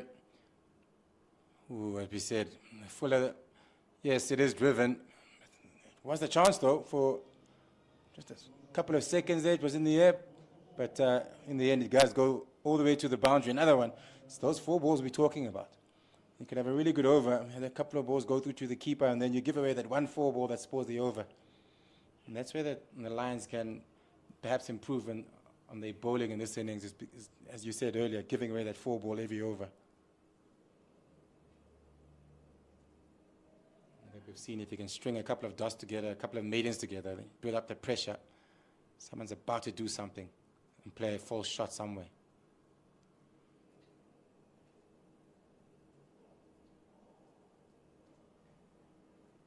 Get it there from Moreki. That is the area that he started the over with. And that's what he will need to do very consistently. Like I say, somebody like Andile Petlokwayo, when you bowl good enough for a good enough long time, sooner or later is going to try to be coming after you. And that's where you can create those opportunities to get him out. So it's not somebody that's going to leave the ball for too long. So if you put it in that area that he looks to be leaving from, sooner or later he's going to try to make something happen.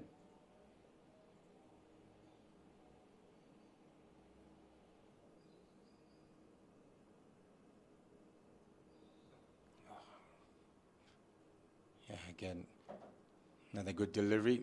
That's the end. 36th over, 121 for 5. The Titans are. I think this over is a good example of everything we talked about. There's 5 dot balls, 5 really good deliveries, and then 1 loose one that wins for 4.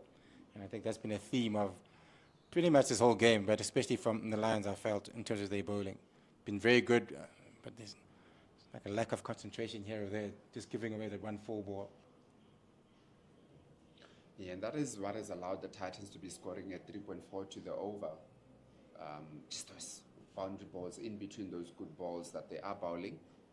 So if they can just tighten up a bit, take that scoring rate a bit lower, and that's where the pressure then transfers firmly onto the batting team, as they feel that they need to get a move on, even though there's so much time still left in the game.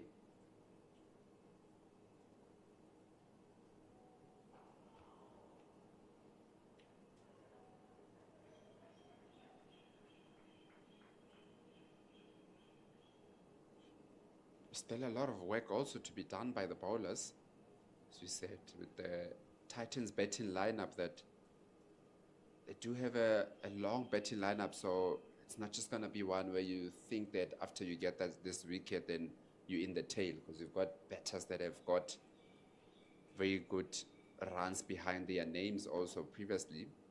So there's still a lot of work for the Lions to do to bowl the Titans out.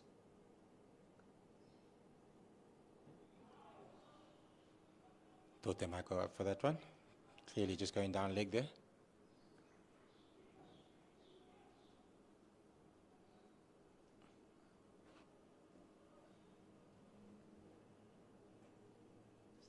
Yeah, height, just too high.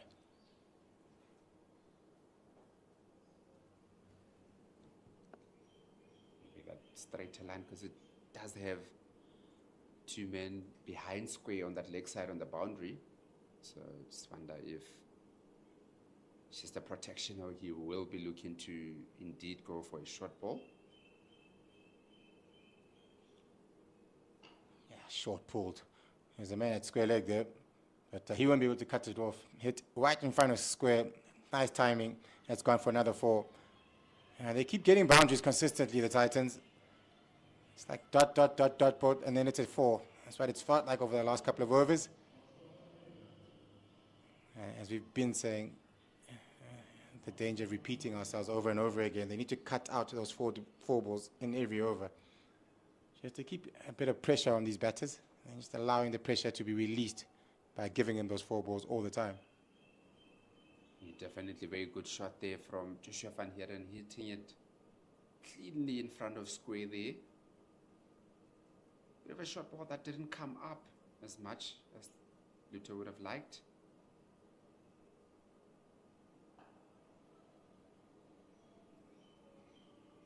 Back now at that good length that he will be looking to bowl, but like we say that on a couple of occasions where you say that they bowl very, very well, but then there's just that ball in between that's just letting them down, which the Titans will feel a bit of pressure taken off them a bit if every over they're going to get that boundary ball that they can just get a bit of runs from it.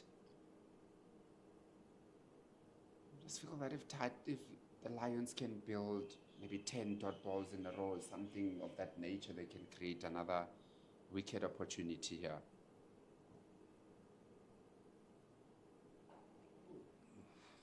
Not sure what happened there, but that's gone down to the 3rd man region. Big chase gone. 4 runs again. Takes from here then down to 47, if I'm not mistaken. So he's getting closer to his 50.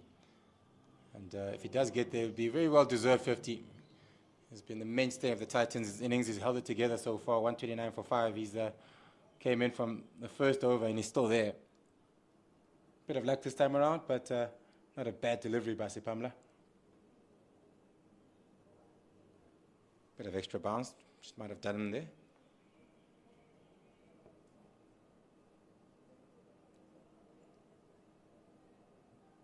Yeah, very good batting from Van Heerden so far in these innings. It's held things together here for the Titans.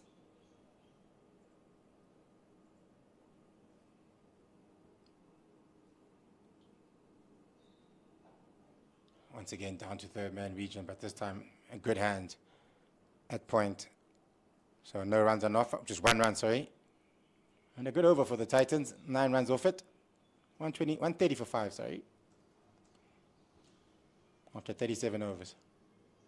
Yeah, I think with Van Heerden, we'll probably need to play a similar role to what Dean Elgar played for the Titans in the Proteas, opening the batting and just being there, even through the tough times, and just gutting it out. And that's the kind of a role that the Titans will need Van Heerden to play.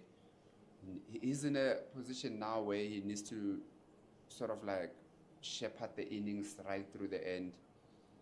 So very important innings for Van Heerden at the moment, in the middle of a very important innings for him. For his own good, as we spoke about how the opportunities have been far in between for him, but for him and also for the Titans to get into a more respectable position. We spoke about if they can get themselves to that 250, 260 area, might be good psychologically for them, and Van Heerden is going to be very important for that. Once again on the legs by Moreki this time around, and Sipamla does a nice job in retrieving it just for 2 runs to the long boundary. That brings the 50 up. Yeah, that is his 50. That's his eighth first class 50, sorry, with 2 centuries, Joshua Van Heerden. So it's a good effort by him. And as we said, he's not a regular mainstay in this team, but if he can put out some really big runs and important runs here for the Titans, it's a good and a long way, goes a long way, sorry, in trying to cement his place in this team.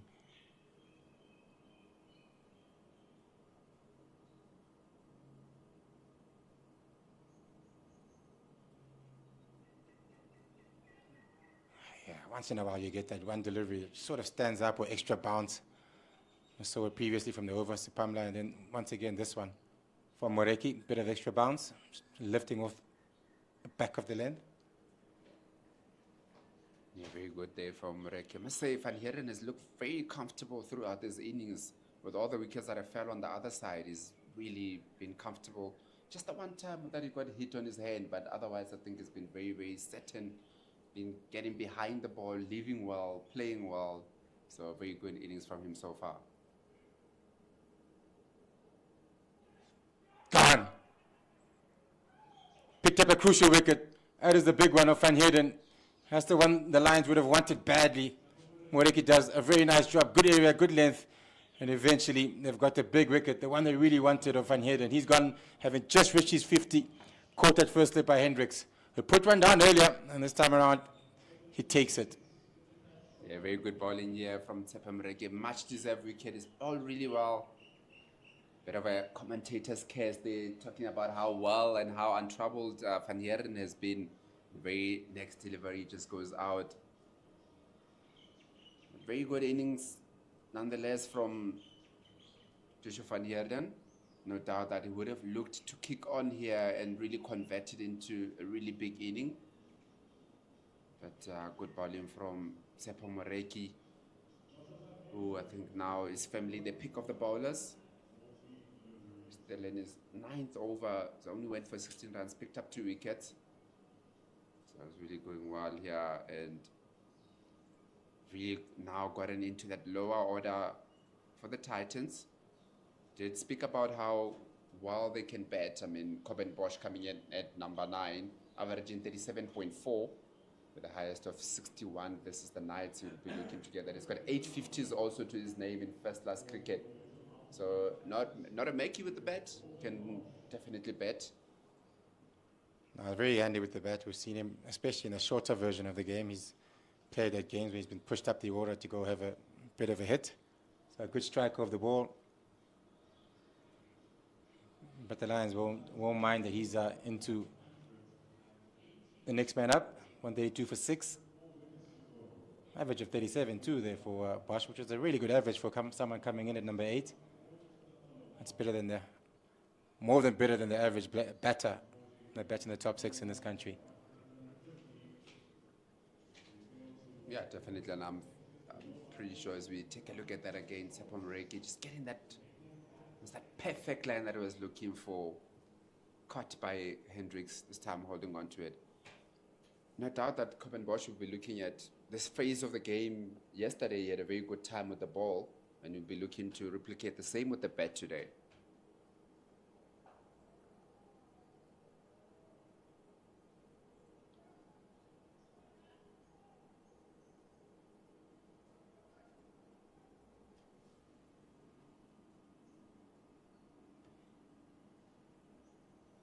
Moreki's second wicket.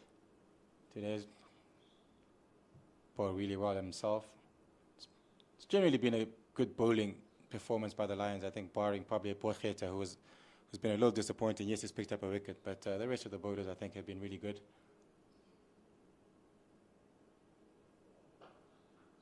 Again, beautiful shot. Off the back foot, punches it through the covers for 4. We said he can bat. I'm showing you right there what he can do. Wasn't the worst of deliveries by Moreki, perhaps maybe just a bit of width. And the length was a little bit off, but nonetheless a very good shot to get off the mark by Bosch. Yeah, definitely a very good shot by Bosch there. Good shot from Moreki. Bosch just in his crease, hitting it down to that cover area for 4. Showing us why he's averaging 37 at this level. Very good shot there from Bosch.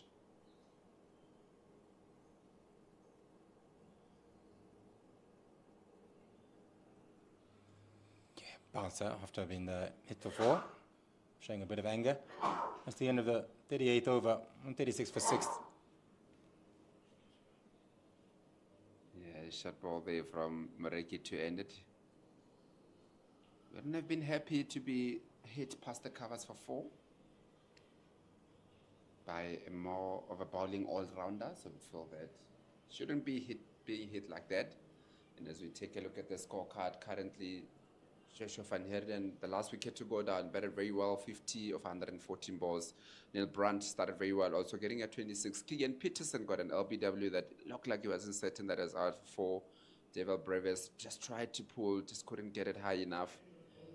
Jetli van Brees is also just getting caught by Lutus Pamela, bowled Delano Potgieter. Rivaldo Munsabi had a bit of a rebuilding phase with Joshua van Heerden, getting that partnership of 36 odd and just going out.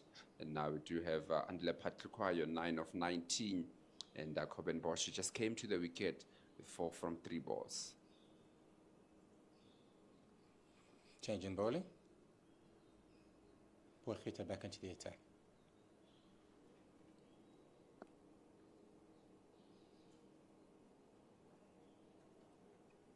I don't know, ball that over very wide bowling there from Potgieter, but also looks like he might have overstepped there.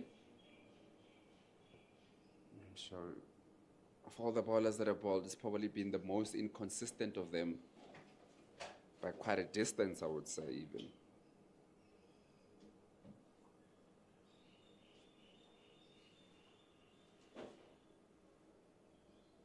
Yeah, it has been a little bit disappointing from him. He was given a new ball today. To my surprise, though, not to yours, KG, but to mine, yeah. Given a new ball and certainly didn't make it work today. But I think just the way he does bowl, it looks like a guy who probably does enjoy bowling to the left-handers more than he does to the right-handers. So perhaps those suits him more, bowling to a pitch require more. Yeah, definitely, because we saw when he was bowling to right-handers that he kept on straying down the leg side.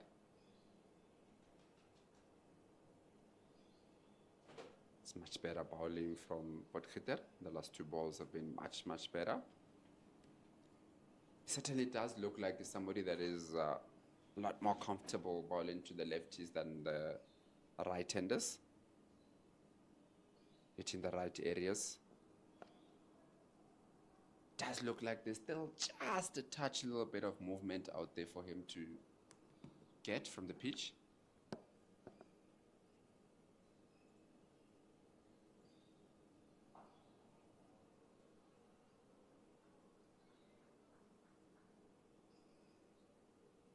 There's certainly still something in the pitch. I mean, there's been something throughout the day yesterday, and there's been something throughout the day today as well. So it doesn't encourage the bowlers to bend their back and hit the areas. Because we've seen once you hit your good areas, it can bring a lot of trouble to the batters.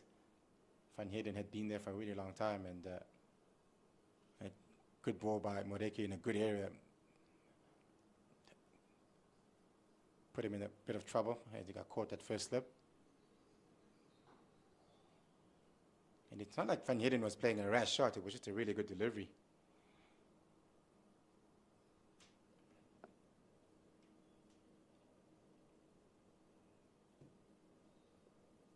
Yeah, definitely. I think it's one of those that the way Van Heerden was going, he needed that kind of a delivery to get him out because he was not giving anything away.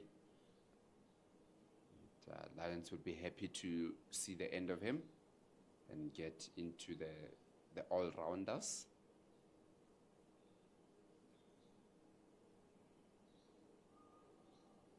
Ooh, not sure where that hit him, but I think he might have hurt himself there, Poshakwayo. Yeah, that looked like he got a bit of a hit on the hip there. Ball went. Is it overthrows? I'm not sure what just happened, actually. I think it might be overthrows. I'm just seeing him picking up the ball over here on the boundary. Have another look at that. While we were looking at the screen, there was some action happening on the field. They did try to take a run, but yeah, there's a lot happening. I think he's waiting for some medical assistance if the Poshakwayo. Is he? He's still a man down? Yeah, looks to be in a bit of trouble as we see. There's a trainer coming on. Yeah, I think he got hit by the ball. That's why he went down, and that's why he couldn't run when Bosch wanted the single. Yeah, and we see Mechalefa, the Titans physiotherapist, coming onto the field to assist them a little bit, getting that magic spray out.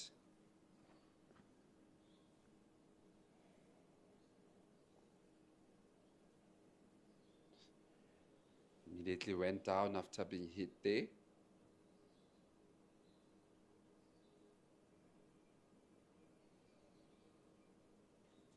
I'm not sure where he got hit, actually.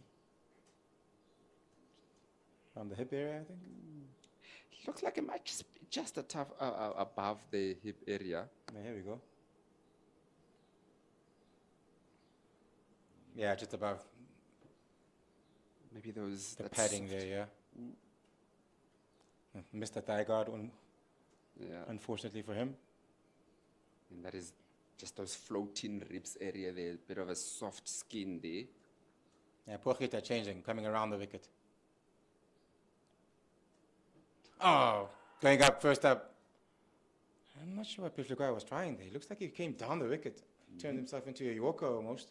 Yeah. Big appeal, but Brad White says no, so that ends the over at 141 for 6 after 39. Yeah, an interesting end to that over. Patrick definitely came down, got himself in a bit of a trouble. Tell you what, that looked like it was a decent shout there. Yeah, I think perhaps just hitting him outside the off stump. He had covered the stumps when he came down, walked across.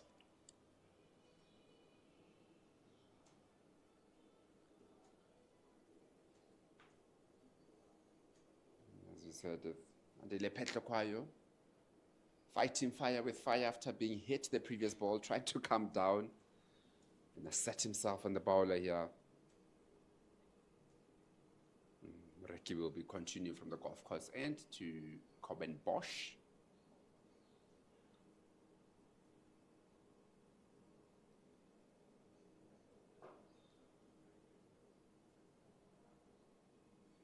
Very good shot. Not a boundary, but very good shot. Out of the middle of the bat, straight to that mid-off. And that's change of personnel. That was just coming down and opening up that mid-on, but it's just the two fielders changing around.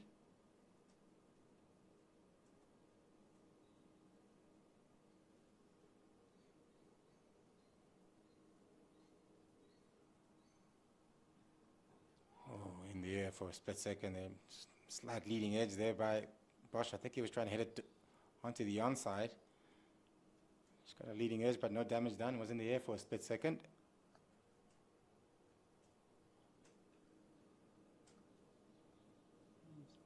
Take a look at that again. Yeah, just falling over a little bit. Balance was a little bit off. Got the leading edge. He has been very troublesome, Moreki, whenever he looks to hit that middle stump type of area, because it looks like there's something there for him.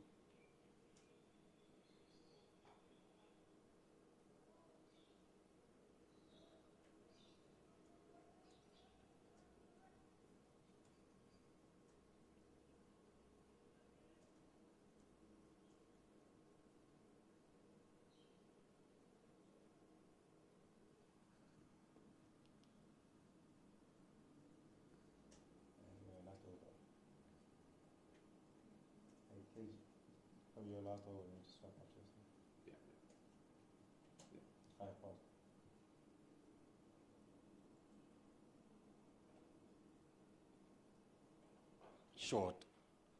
Cut.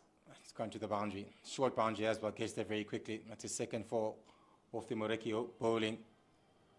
A bit loose this time again for Moreki. I'm not sure if he was looking for the short ball there, but it wasn't short enough if it was. And he was a bit of width on offer as well. Yeah, deserved to be put away.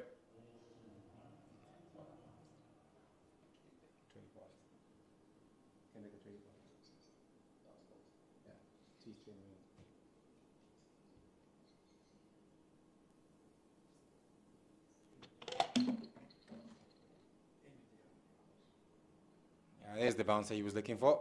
Better. Got a man out there at square leg waiting for that if he decides to go, if he can't keep it down, and his fine leg, just in case he gets the top edge. But so far, Bosch has decided not to try and play the hook shot. Yeah, and we spoke about this kind of number of times Monday in terms of bowling very well, but in between there's just those boundary balls that just take the pressure away. And the Titans now going at 3.6 to the over. Kept up the rate. Just losing wickets is their problem. But they are scoring. They're getting boundaries.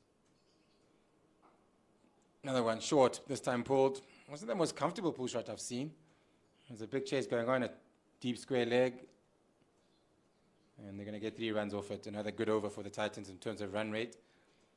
Another loose delivery by Moreki and the Lions bowlers. And with that is the end of the 40th over. 145 for 6. The Titans are. Going to have a change in commentary. And KG going to take a break, and Ken comes in to replace him.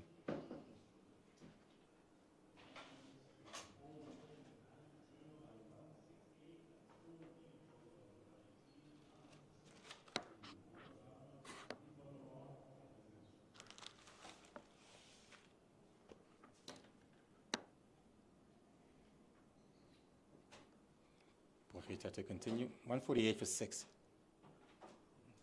Titans are, and once again, the upcoming fixture, South Africa is playing against India. Don't forget, on Friday is the first T20 in Durban. There's 4 of them. And should be some exciting cricket coming up. After that, it's PE for the T20 on the 10th, and then up here in the Highveld on the 13th and then the 15th of November.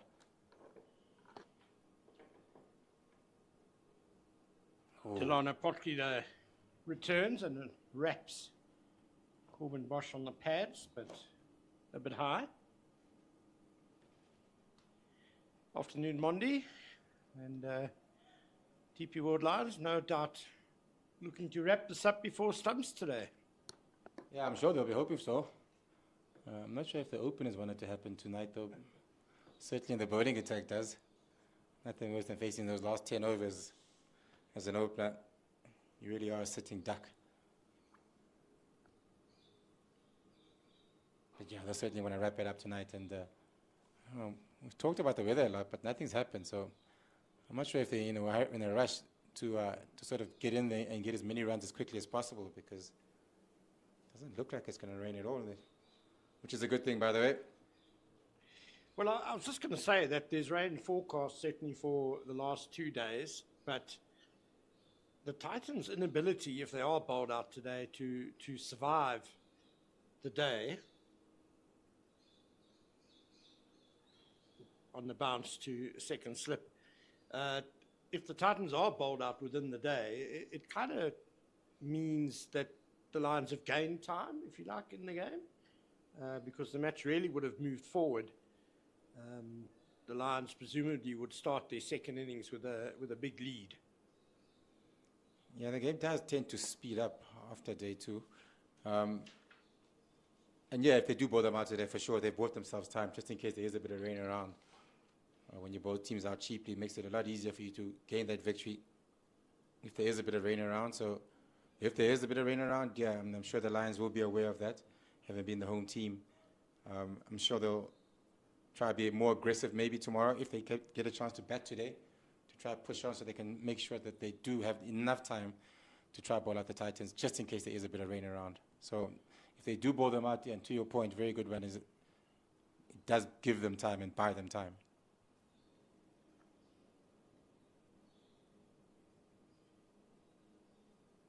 At the moment, the Titans still trail by 168 runs. So I guess with Bosch and Patlakwa at the crease, both very capable with the bat. First order of business will be try to get that deficit down to below 100.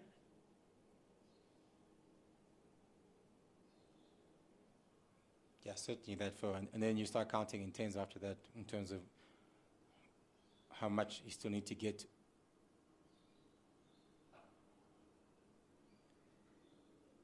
Yeah, it almost becomes every run is worth 2, doesn't it? Because it's you're getting closer to the Lions' total, and for them to be able to declare in the second innings, they've also got to, score that run as well, I guess. Yeah, and put enough runs on the board to make sure that, one, they're out of reach of losing. And what the Lions want to be is in a position where they can only be one winner in the game, and that would be them. That's where they want to be.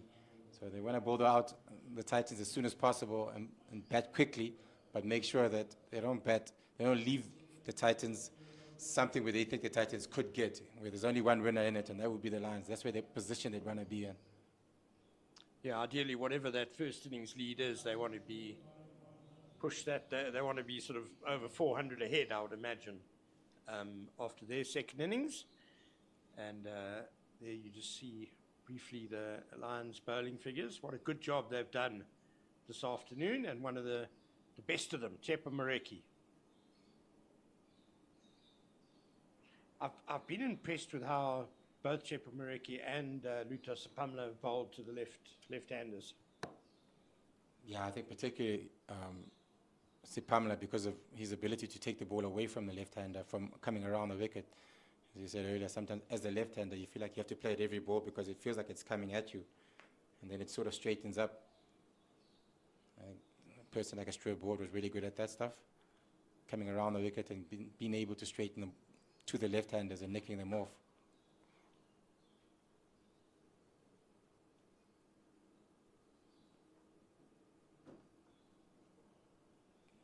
But yeah, both of them been impressive. And I think what the conversation they will have, and yes, playing in the Highfield, it's always a high percentage of runs that are scored by boundaries, just because of the nature of the weather and the wickets up here.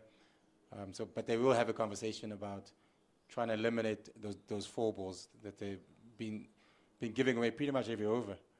If you look at the run rate that the Titans are going at, it's still going at over 3.5 runs and over. And I think you want to be below 3 runs and over as a bowling attack. Yeah, normally the team that scores the quickest is kind of on top in the match situation, and Titans are going at 3.6. It's between the slips and gully, quite nicely played by Patlakwa away for 4. And a rate achieved of 3.7 now for the Titans kind of confirms your point about too many boundary balls bowled by the Lions. They only managed to score 2.9 to the over in their innings, but you would say they're certainly in charge of the match situation at the moment.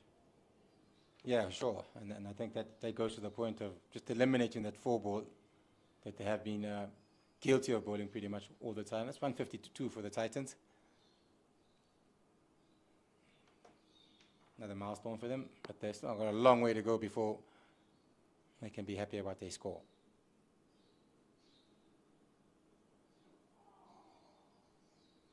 Mareki has predominantly been angling it in quite sharply into the left-handed Peklequire. Haven't seen too many straightening though from him. Yeah, not too much from him.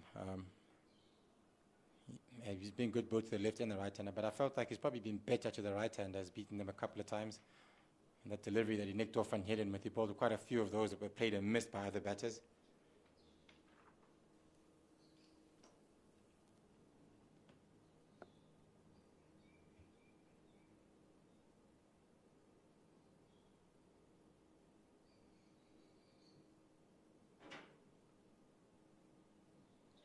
The wind had picked up a bit after lunch, which made me worry about storms blowing in, but it's quietened down a little bit, and there are storm clouds around, but they're a long way away from the Wanderers at the moment.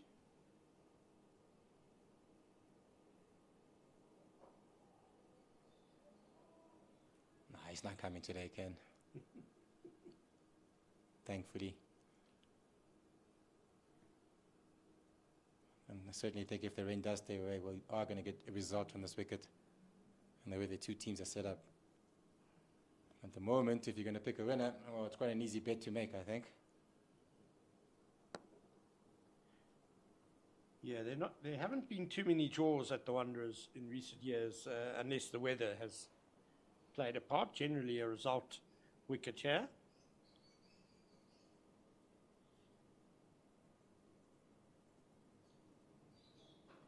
Driven up a slee! Is that a bump ball or has he put that down? Mareki looks a little upset.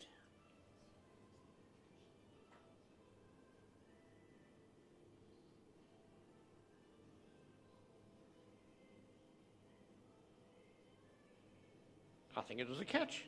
I think so too, but I'm not quite sure, to be honest with you. I just the reaction from the Lions players was quite subdued. I think just Mareki looked like he might be a little bit upset, but everybody else didn't really say a jump or there was no catch or nothing. Backward point put his hands up to his head, but as you say, it was a bit subdued.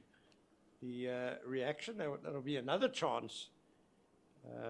If it was a catch, the second clear catch that has gone down, and there have been a couple of half chances as well.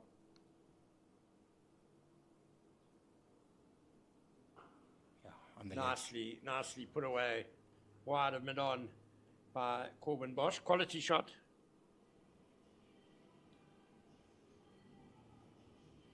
Yeah, 2-4 on the legs, and again, I think we've been saying it over and over again. There's always that 1-4 ball or two in every over, and especially Pochete. He's been very guilty of that in his spells so far today. Another half volley on the legs, put away nicely by Bosch. Yeah, I think there's an argument for Bjorn Fortuin to be bowling, just to be holding up an end, making scoring difficult. Yeah, and I want you to say that compared to how much they use Ndwandwe, the Titans, the Lions really haven't used their spinner at all in this innings. Pretty much relied on their seamers. Yes, the seamers have been doing all the work and taking the wickets, but just haven't seen enough of someone who can actually stop the runs from flowing from one end. That was off the inside half of the bat of Corbin Bosch, but enough on it to run away for 4 through square leg.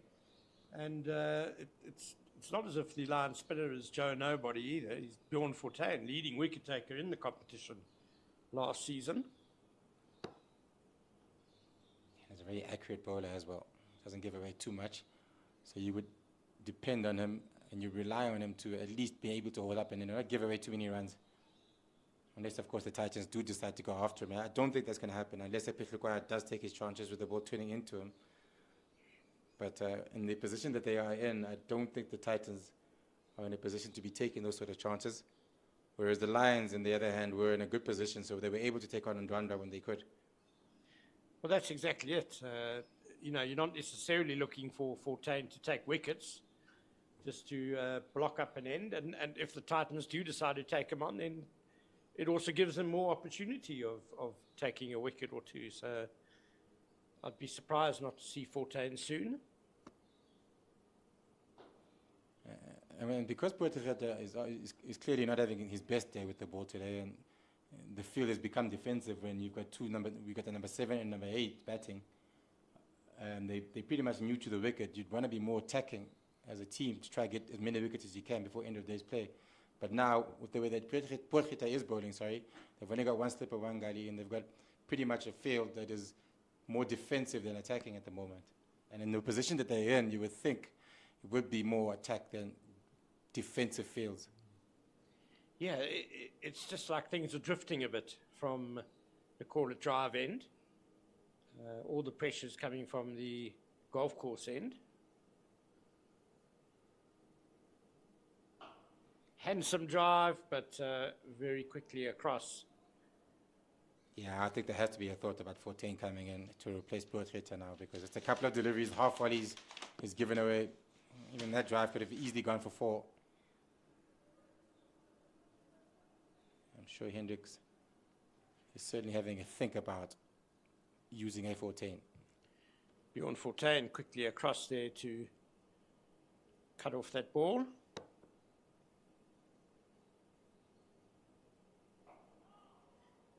Interesting to see the mid-wicket has come pretty straight and quite close. Trying to catch a drive, and that's the end of Potgieter's over. He's gone for 35 runs in his 9 overs, so just a touch below 4 to the over. 160 for 6, the Titans.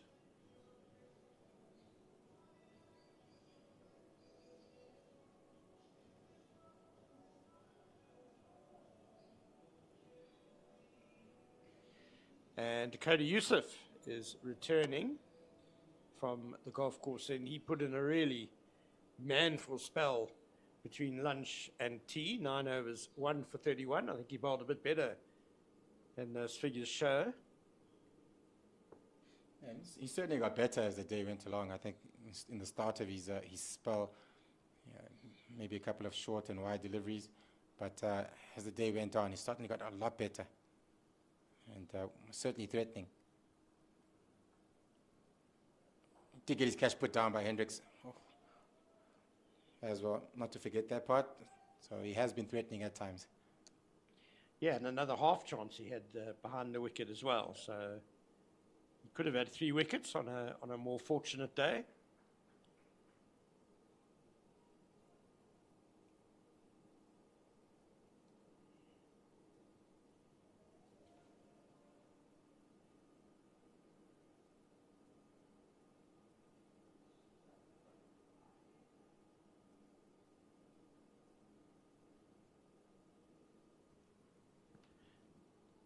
Just to give a stat about, we were talking about the Wanderers being a result ground.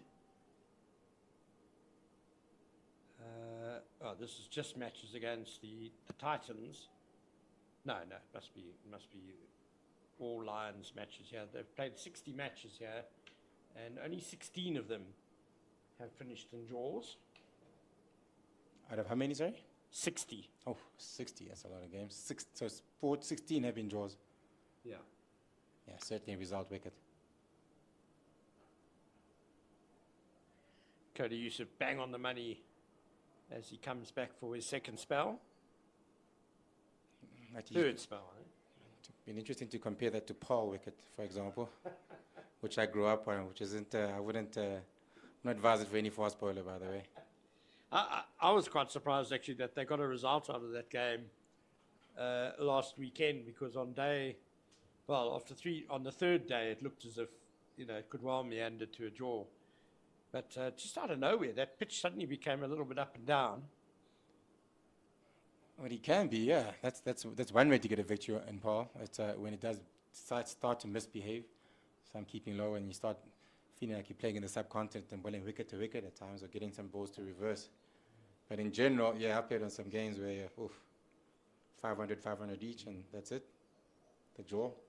Yeah, no problem with inconsistent bounce coming into play on day 4, certainly. We want result pitches, and Holland were bundled out for 122 in their second innings to lose that game quite heavily to the Free State Knights. Johan van Dijk, the fast bowler, took 5 wickets. Aaron Pangisa, the left-arm spinner, got 3. Good fielding, scrambling in the covers by Tsepo Mareki. Yeah, that's good energy for a fast bowler who's been bowling, putting in some hard yards today. He looks lean and mean though, Tsepo Mareki. I think he's got a big engine. Very fit guy.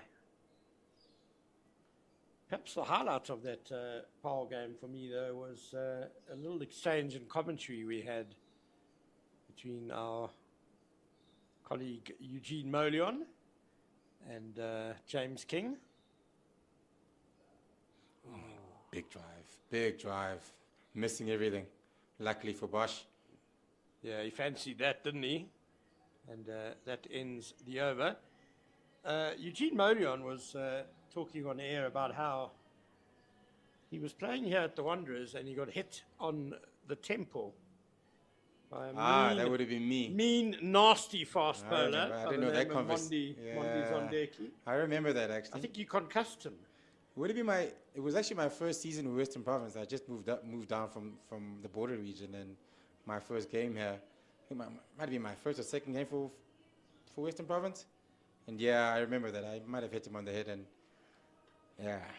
Might have. Yeah. Yeah, I hit him quite hard, Sham. I remember that game exactly, yeah. I didn't know the conversation was had, by the way, but yeah, I did.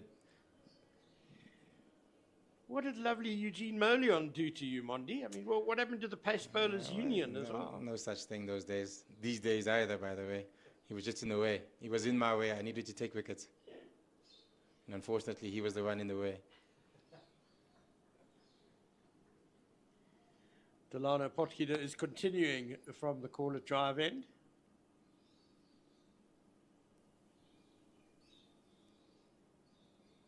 You don't want to bang on too much about bowling changes, but it is important that the Lions don't just let this drift. And there are the scores from that 4-day game between the Knights and Boland. You see, it was all square on the first innings.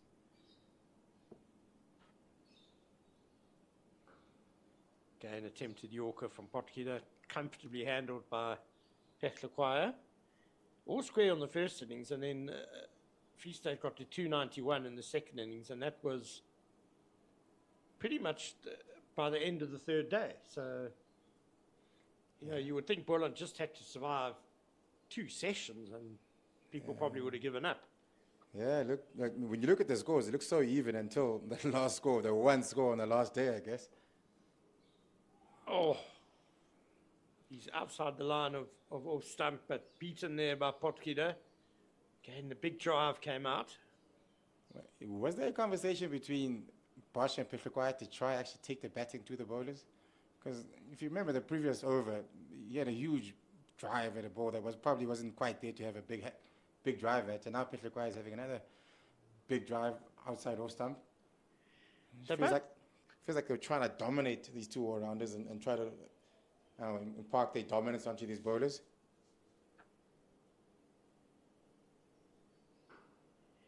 They're both naturally aggressive players, and Pechlequire has been there a long time, so he's well in, and Corbin Bosch has been there for a little while as well, so maybe they are targeting Delano Potgieter. Maybe they've identified him, and not a bad idea, just to try and shift the momentum a bit without being reckless, of course. Yeah, that's the hard part, without being reckless. And also in the previous over, Potgieter ball, the last ball he bowled to Pechlequire, he walked at him. Oh, inside edge down to fine leg. Potgieter can't believe that hasn't gone onto the stumps. A streaky boundary for Andile Pechlequire. Yeah, I think it would be time to change now. Maybe get, as we said earlier, 14 on. I don't think Potgieter's doing the job. A couple of half volleys given away in this over as well. Even that last one, it was wide, it was a half volley. Just the execution from Pechlequire wasn't quite good. He's been there for over an hour now, Dile Petlacquire, and sometimes it can be quite hard to change gears, to get from, he should have just been trying to survive before tea, and a mindset of digging in. And now if he does want to change gears and try and be aggressive, it can be a little bit difficult.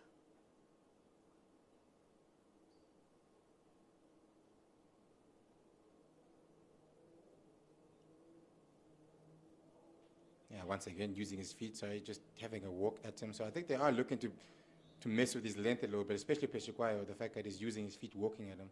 So I think there is a mentality of let's try to be aggressive to Bergette and try to put him away, because today he's been the one bowler who's really struggled to find his length consistently. Yeah, I think it's quite a good plan, actually. And I also like that Petlacquire came at him, came down the pitch, and then just went, no, it's not there for me. Yeah. I'll leave it. Good judgment by the very experienced Proteas international.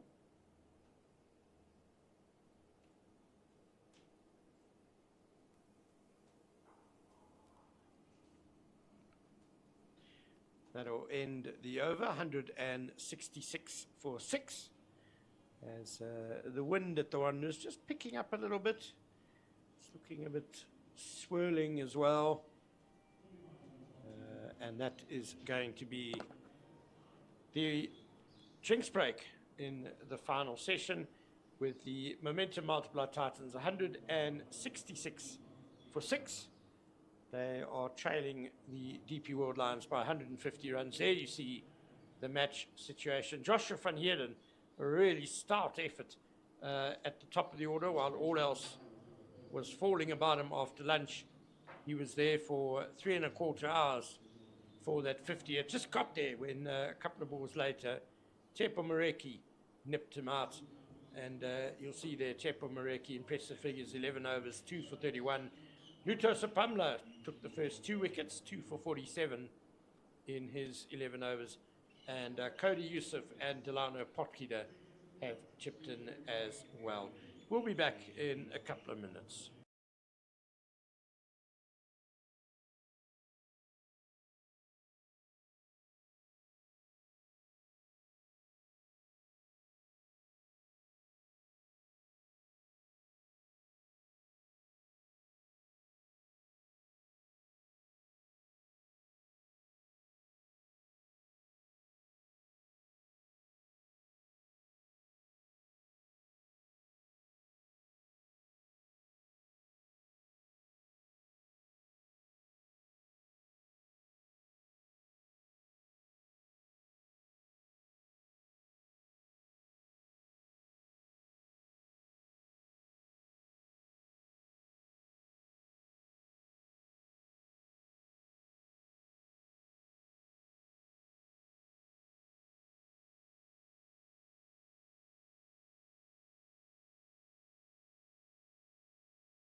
Wake me up. Welcome back to the DP World Wanderers Stadium as we head for the last hour and a bit of the second day of this CSA 4-day series match between the DP World Lions and the Momentum Multiply Titans.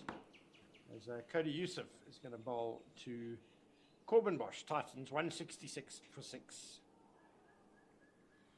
That'll become 167. Just looking at both batters and the way they're looking to play, I think there is a considered effort to try to be a little bit more aggressive at the moment. I'm not sure if that's a message that was coming from the coaching staff or they just took it upon themselves to play a couple of shots, but certainly looks like they're trying to up the ante. Even though they are going at 3.7 and over, I don't think you need to. I think they're getting enough loose deliveries to put away for 4, but seems like they want to. Yeah, two naturally aggressive players.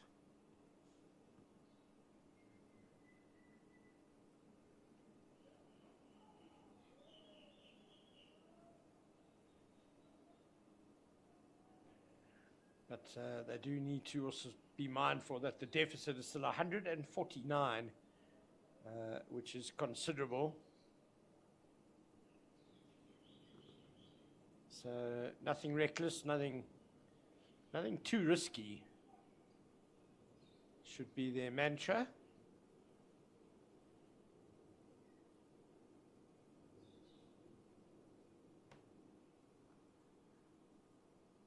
Two men back on the boundary on the leg side at square leg and fine leg. And there's the short ball. But too high really for Pekla to safely hook at that one.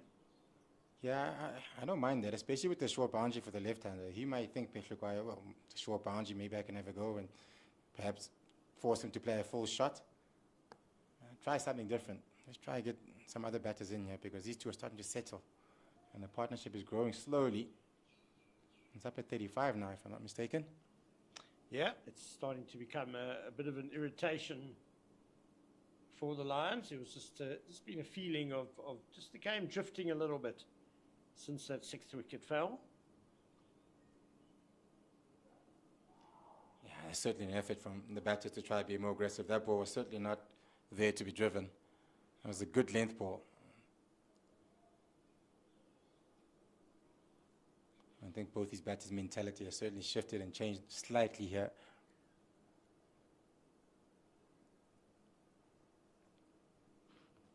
Yeah, Bosch has got 20 of 24 balls, so he's pretty much come in and gone quickly. Pekla started slowly because that's what the situation demanded when he came in. But they're just signs that he's trying to change gears here.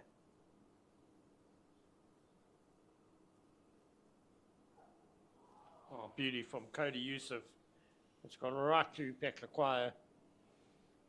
Yeah, suddenly a bit of action after a little junks break. Another good delivery here. Yeah, it almost feels like Pekla is feeling a little bit antsy here. He wants to get going, but he's struggling to get going, and that's where I think he might just give it a couple of chances here. The last couple of overs is looking to be aggressive, you can tell, just by his body language and the way he's looking to try to play every ball.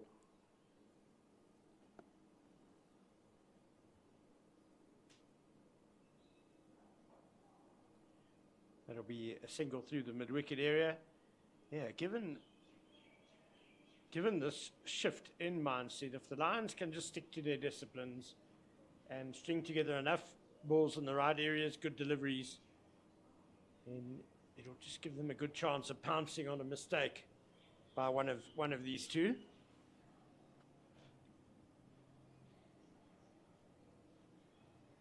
Oh, I was just wondering if that was the light meter. Yeah, I think so. That's what I was thinking. Could have done it at the tea break, by the way. It was an over ago, but okay. Shadows are certainly starting to come feature on the field. And, you know, once they certainly cover the whole ground, then it becomes an issue of light. I still think we're about an hour away from that, don't you think, more or less? Yesterday, we was about an hour, around about 2:06 when the light did go off. Was called. 5:56 yesterday. Yeah, so but just another hour at least. Maybe there's a mark on the field, and umpires go, if the shadow reaches that mark, we get the light meter out. And we are going to get spin. Bjorn Fortuin, a bit overdue, in my opinion. He's going to come on to bowl. And it's to the left-hander, Andile Petlekwayo, but he does have the protection of a very big leg side, very long leg side boundary. There are two men back, but they're kind of 20 meters in from the boundary at deep backward square leg and deep mid-wicket.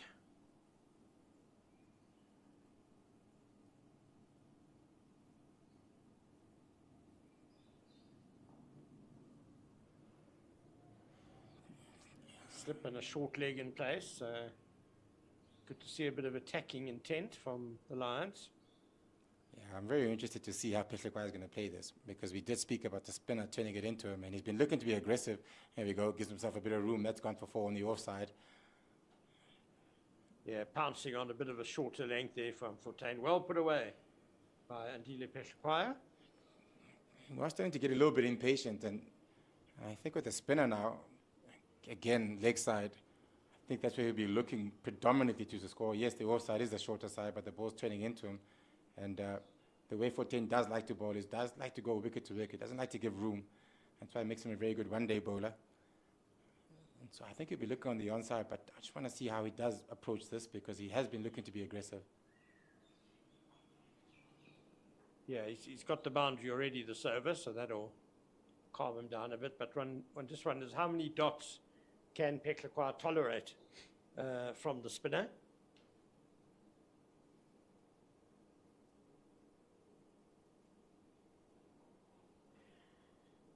Long on is also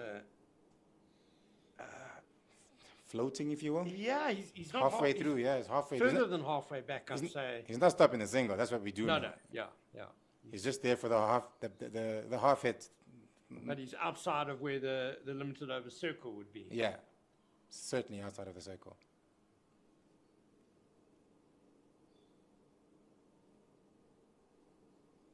I think because they think that Petlekwayo wants to have a go, maybe that's why he is floating a little bit, because just for that miss hit where he tries to go over the top.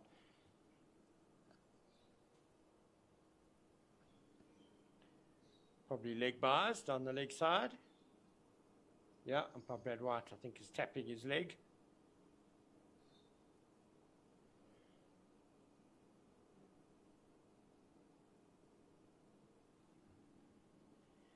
That ends the over. 173 for 6 now, the Titans. This partnership worth 41 now between Bosch and Petlekwayo. Very useful runs for the Titans. They were 132 for 6 when these two came together, which was a very poor position indeed. And here we just see the results. So far in the 4-day competition, it's the first match for both of these two teams, and they are trying to keep up with the two teams that have set the early running. Western Province beating the Dolphins by 51 runs, and the Knights, as we spoke about earlier, hammering Boland by 169 runs.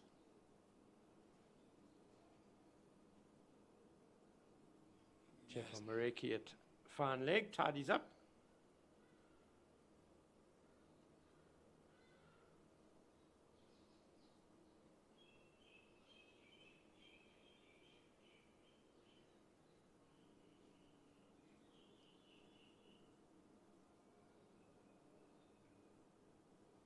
Partnership growing quite nicely now into the 40s, chasing that 50 partnership. We've talked about partnerships and how the Titans, throughout this innings, got decent starts from 1 or 2 guys in terms of partnerships, but then suddenly lose their wicket.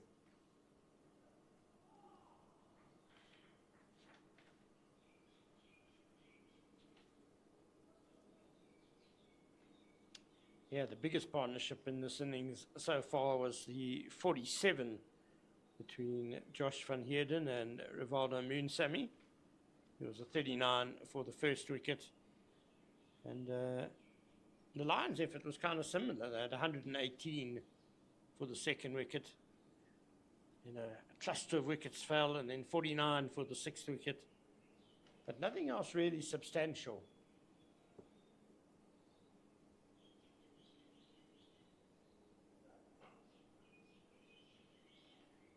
perhaps speaks to it being a bit tricky to get in.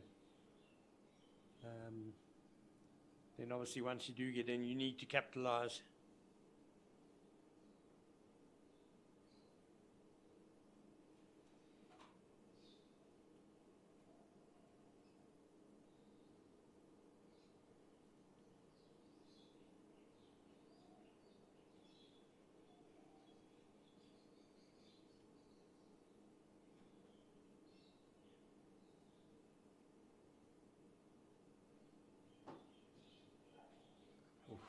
Bit close to him, I think, for that shot.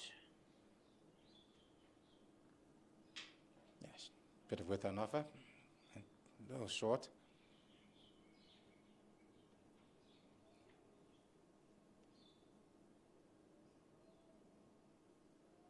Ooh, I think he missed out on that one. I think you're right, yeah, Yeah. It was out there to hit. Just played over the top of it, Corbin Bosch. Perhaps maybe tried to hit the ball a little bit too hard at times.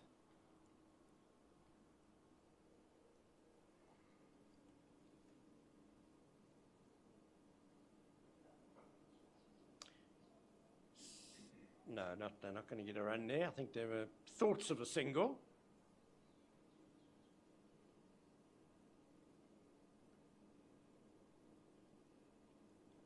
I think Mohammed Manek is on the field as a 12th man.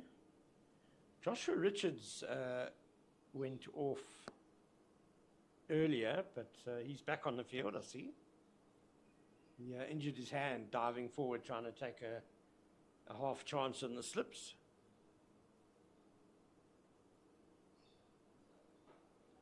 Hammered away. That one's through the gap, cover point region, and away for 4. Yeah, it deserved to be hit away again, short wide, with an offer.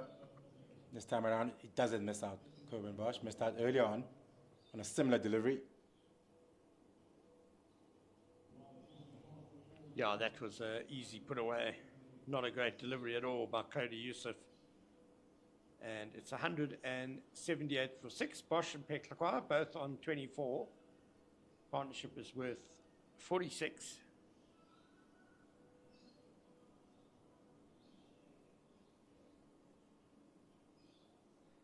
Bjorn Fortuin to continue from the corner drive end.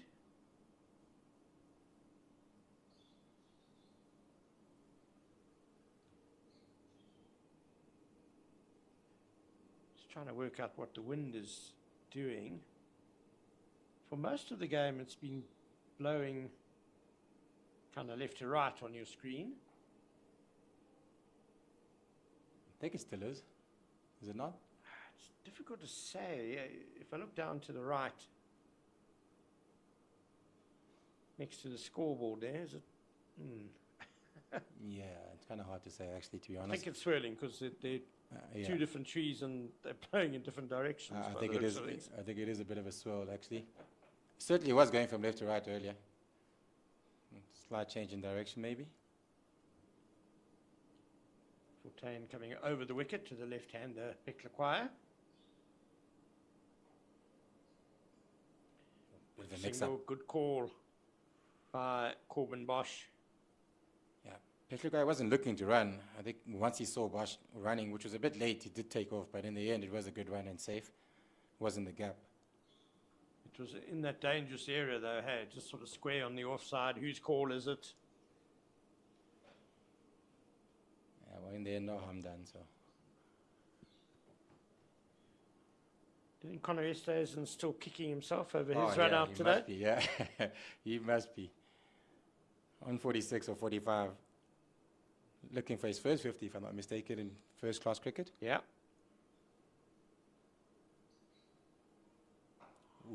Ooh, Careful. It's the Bjorn Fortuin arm ball, which Doesn't is turn- always very lethal. doesn't turn it a lot.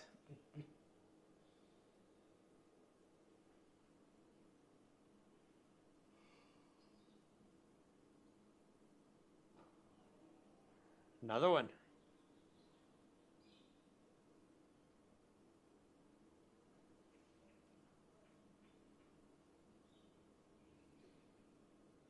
I think Bjorn Fortuyn would be a very good poker player. He's got that poker face. Oh, there we go, just beating Bosch outside off stump now. Yeah, he's difficult to read, Bjorn Fortuyn. And he ends the over, 179 for 6.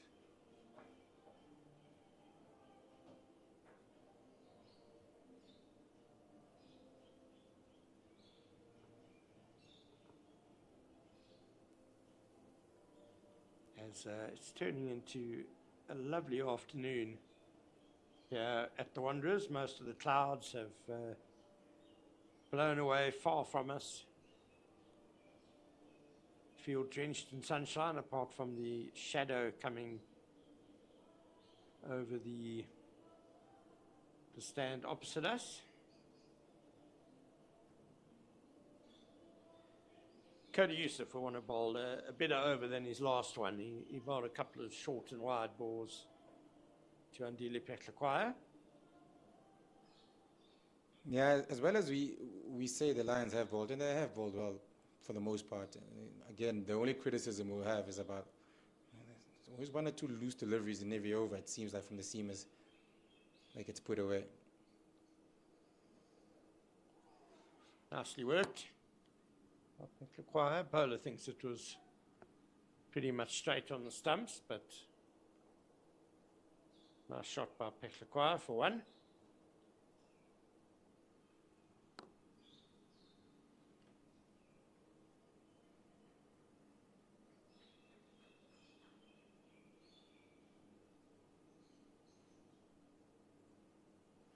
Yeah, 32 boundaries hit by the Titans in this innings, and we're in the 50th over, so it's a boundary at least every second over, if not more.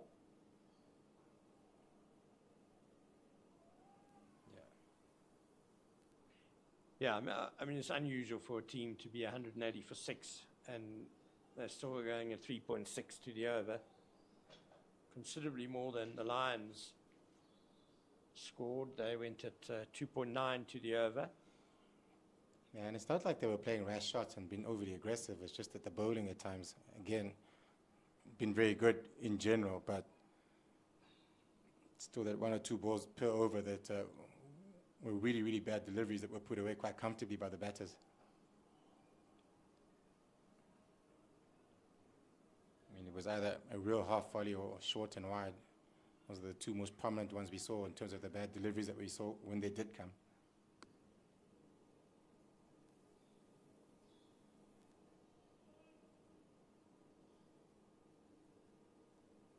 I think if you can just tidy up that part of your bowling attack, and then you'll have a very good bowling attack, because these guys have done a really good job on this wicket in particular when they have got it right.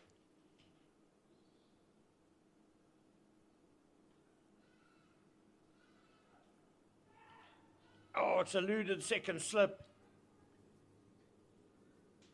Not sure whether it carried or not, but it's gone away for 4. Yeah, I was about to say the same thing. I'm not sure if they carried. Zubair Hamza, the fielder, that it went past, but did it carry?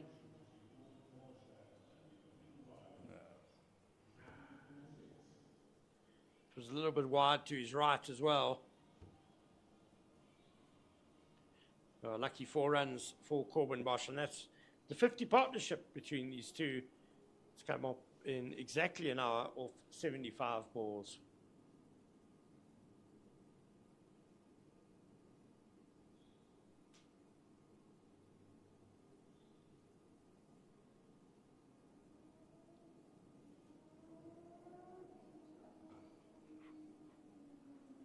Again, runs square on the offside.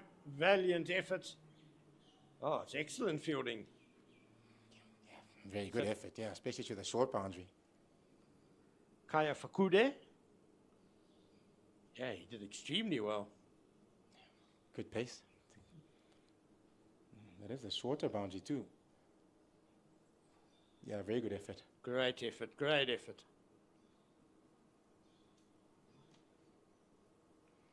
There's something reflecting quite brightly in the sun directly behind the umpire. I've been wondering what it was. Nice short ball. The end, the over. That's a good comeback delivery. That's the end of the 50th over. 186 for 6. And Kaya Fakude in that excellent bit of bowling, I think, excellent bit of fielding, I think gave us a clue when he slid into the boundary. He kind of uncovered. There's a whole lot of glitter.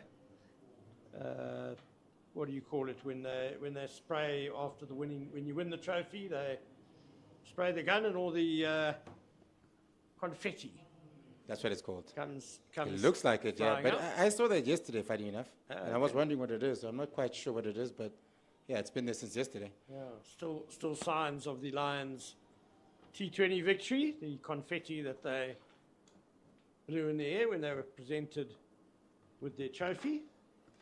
And it's good afternoon to Kagiso Masibulele, who now joins me.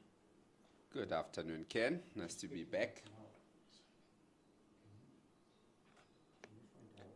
This one down the leg there from Bjorn Fortuin.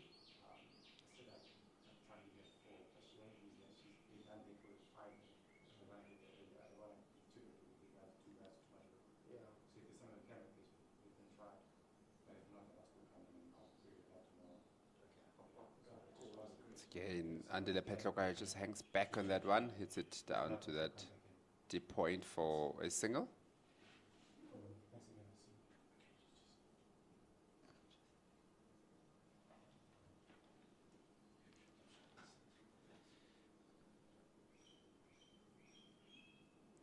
I think Bjorn Fortuin is one of those interesting left-arm orthodox bowlers.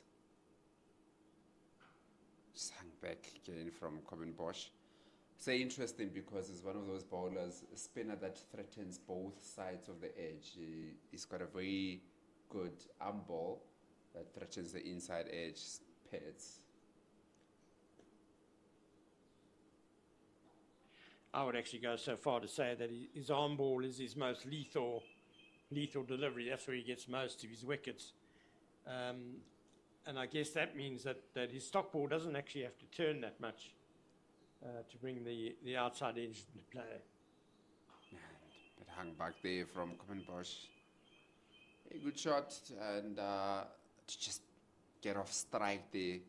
Because that is the one thing that also Bjorn Fortuin thrives on. If he can bowl to you long enough, he's going to really trouble you. So if you can rotate him a bit, it will help quite a lot not to be facing him for too long.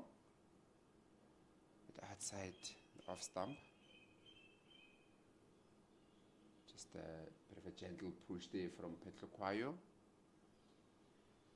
Yeah, he's a very canny bowler, Bjorn Fortuin, and you get the feeling that he's in it for the long game, that there's always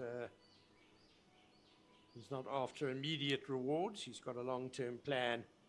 And there we just see the results in the opening round of Division 2 action, where the Garden Route Badgers from Southwestern Districts beat the Eastern Cape Inyati, formerly known as Border, by 148 runs. And the Limpopo Impalas beat the Eastern Storm by 88 runs. So 2 good wins there for the Badgers and for Limpopo. And coming up tomorrow is the start of the second round. Easterns take on the KZN Inland Tuskers, who, of course, are back in Division 2 this season. The Inyati host Limpopo, and the Mpumalanga Rhinos make their entry into the competition this season, taking on the Northern Cape Heat.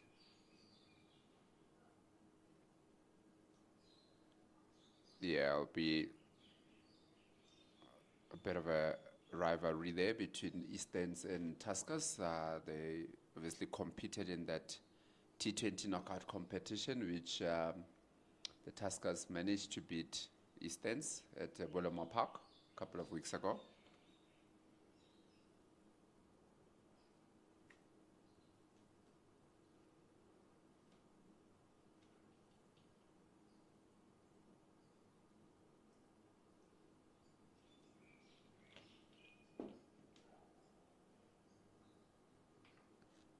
Just tucked around there from the bat of Andile Petlukwayo, and that is another boundary.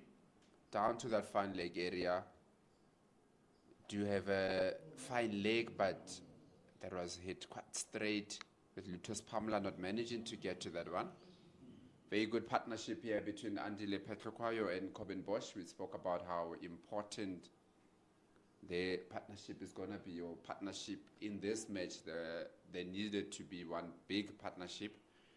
They are going nicely now on 61 currently. The job is not done yet. They've still got a long way to go in order for them to get closer to that first innings total from the DP World Lions.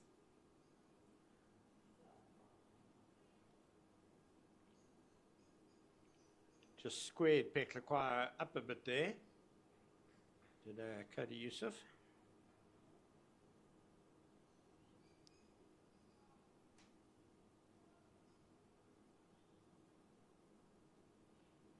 Very good energy from Cody Yusuf throughout the day. He's really been running in.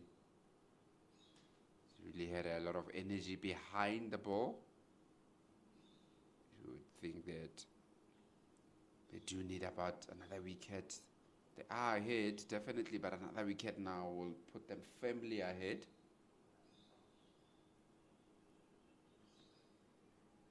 Yeah, but I think Andile Petlukwayo has done a really good job here. I think when the Titans signed him this season, this is exactly the sort of maturity and composure that they would have wanted from him in that important number 7 position. He's been happy to play second fiddle to Coben Bosch, who's come in and batted very well for his 31.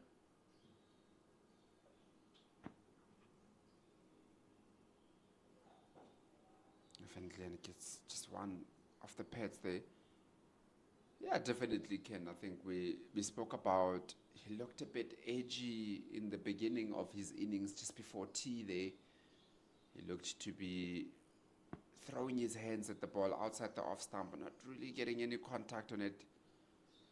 You'd say that I was lucky to miss the balls actually when he was going out, but I think since then, since after the tea break when he came back, there would have been conversations about what you're looking to do, and he's taking a bit more responsibility about his wicket and building a nice partnership here with Coben Bosch.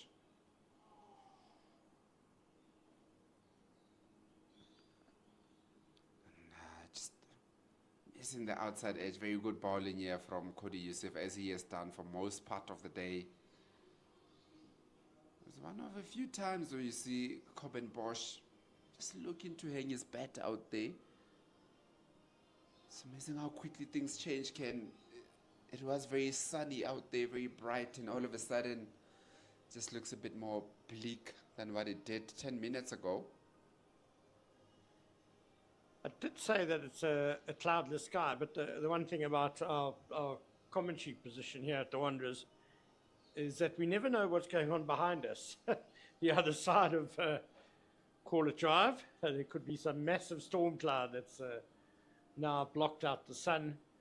And there we just see one of the other 4-day results in Division 1 from the first round. Good game at St. George's Park. Warriors making 298 and then bowled Northwest out for 239. Warriors declared on 386 for 8. And Dragons made a good fist of their target, reaching 328 for 8. But both sides having to settle for a draw in the end there. Nice and tight from Pion Fortuin. It's a game where there are a couple of 90s there, that Warriors and Dragons, with Rowan Diswar and Jordan Herman.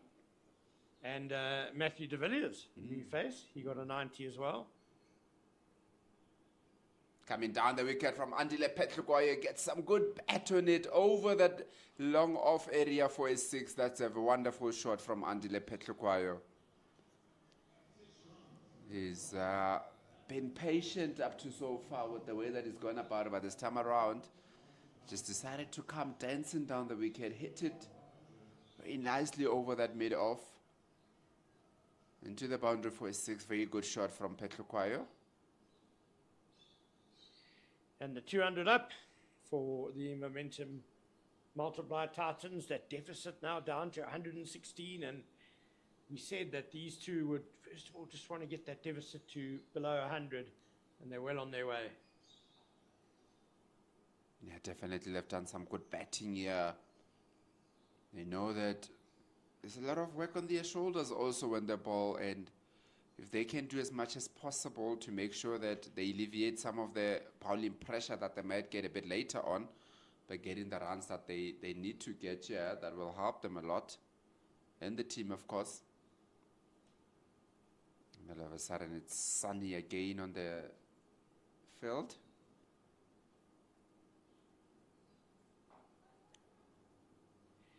And there's still a bit of batting to come for the Titans. Dayan Khalim due to come in next. He's got a first-class average of 23. He's made 350s in this competition. So he's handy. Bats up the order in the T20. Yeah, definitely bats up the order for T20. For his club cricket team also, he bats at number 4. So he is somebody that is used to batting high up the order and scoring runs while at it.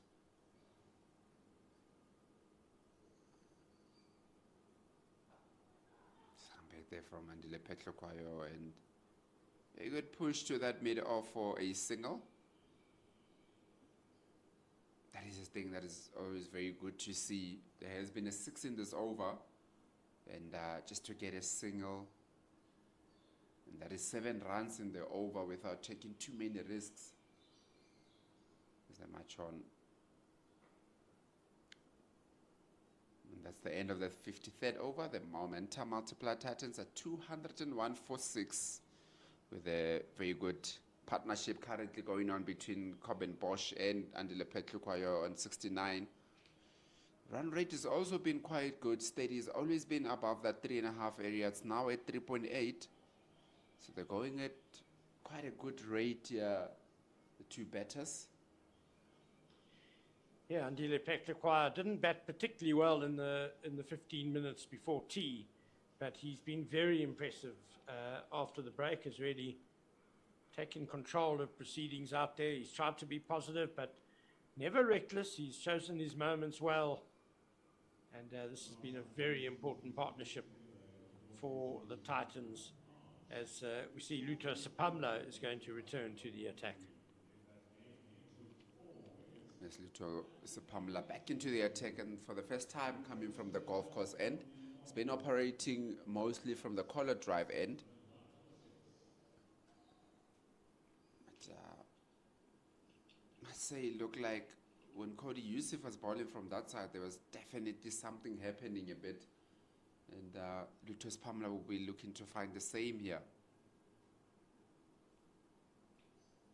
Just throwing a touch to the leg side. Bit of a loosener for Sepamla. I think in the Lions' first innings, when Corbin Bosch switched to the golf course end as well, he started bowling really well. So perhaps it is the favoured end for the seamers. Yeah, definitely. And it was this phase of the game where yesterday Corbin Bosch was bowling. Later on in the day, managed to get some wickets from that side.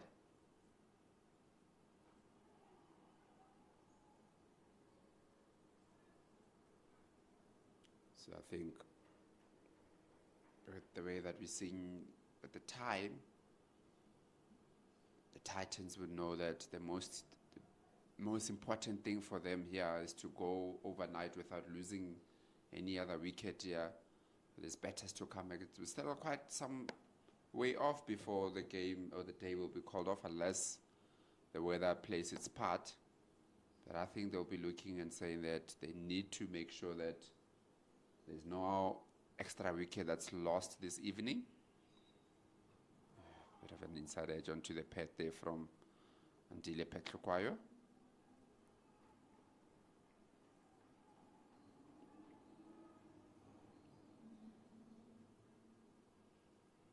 very impressed with the way that Andile Petlokwaye went about this innings, especially after the way that he started. It looked a bit sketchy the way that he started those innings, but since coming back from the tea break, one wonders what he had at the tea break that has changed the way that he's gone about things, taking a lot more responsibility to his wicket, building up a good partnership here.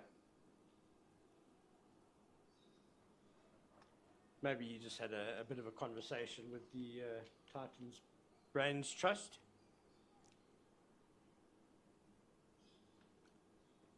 And sometimes that is all that it takes, isn't it? Just to go back that 15 minutes, just to get a realignment, you can say, from the coaching staff. And for him just to realize the kind of match situation that we're in and the kind or how important his wicket is if they are to build something here.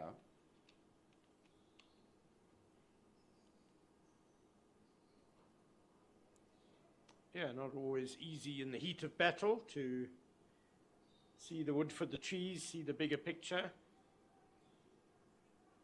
He certainly came to the wicket in a really tough situation, 103 for 5 when he came to the wicket. Titans had lost 5 wickets in the session already. Yeah, it's been a very good session, I think, from the Titans there. Having only lost 1 wicket so far in this session, with a big partnership currently taking place. Yeah, as you'd expect in this Gauteng derby between the Lions and the Titans, there's always a lot of to and fro, a lot of momentum swings. One team gets on top, the other one fights back. We've seen that a few times over these 2 days. It's really been an intriguing match so far.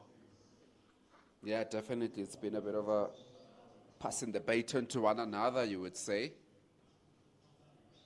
That I think the Titans yesterday won the last session and they're looking to win again this session. Here, as we look at the Hollywood Bets Pro 20 and Hollywood Bets Pro 50.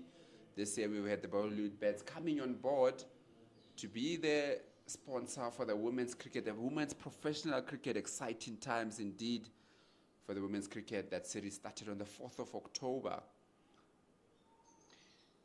Yeah, the women are taking a break from provincial action this weekend.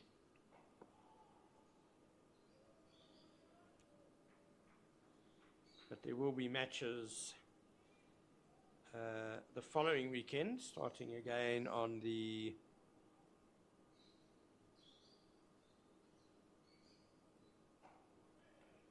nice push to that mid-off from the bat of Coben Bosch.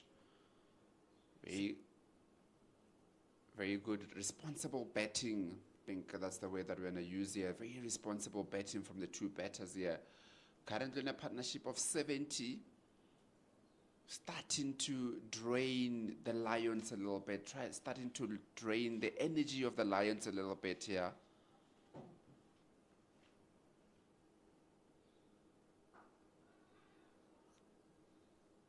Once again, pushed on to that mid-off for a single. 16th of November, those Hollywood Bets Pro Series 50 over and 20 over games resume. Dolphins hosting the Garden Route Badgers and the DP World Lions hosting Western Province here.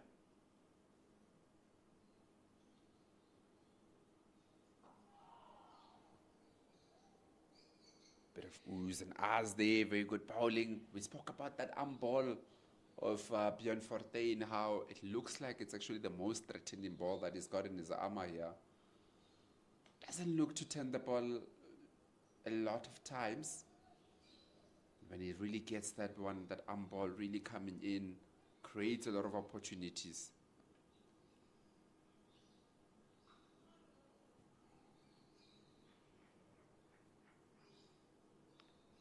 KG, you were at Supersport Park over the weekend. Fidelity Titans getting their first win of the season. Yeah, much needed win there for the Fidelity Titans. On a day that you thought that the Lions didn't do too much wrong. I mean, chasing 241, they had an opening partnership of about 8 to odd, and then from there on, the experience of Sune Lee's coming in, getting the wicket of Tasman Brett, and then from there on, the spinners just looked to really come up with things. But then the Lions came back in the T20 match the following day, and they chased down that 101 from the Titans in 8.1 overs, thanks to a 56 of 22 not out from Tasman Brett. Yeah, and Sarah Nettleton took 5 for 11. But so the Fidelity Titans ladies have had a tough start to the season. And the Titans men's side, I guess must have been a tough week for them after losing the T20 Challenge final. You quite closely connected to the team, KG. What's been the sort of mood in the camp the week after that unfortunate defeat? I think obviously it takes a bit of time after playing the good cricket that they did for most parts of the T20 Challenge. Not too well the second time around against the Lions in that very important game. Bounced back against Western Province in the qualifier and just didn't pitch up, you would say, in that final. But I think playing at that level of professional level is that the quicker you can forget about it, the better, because you're not going to change what has already happened, and you need to sort of like change your mindset and switch into the 4-day cricket, which is what the team was focusing on doing.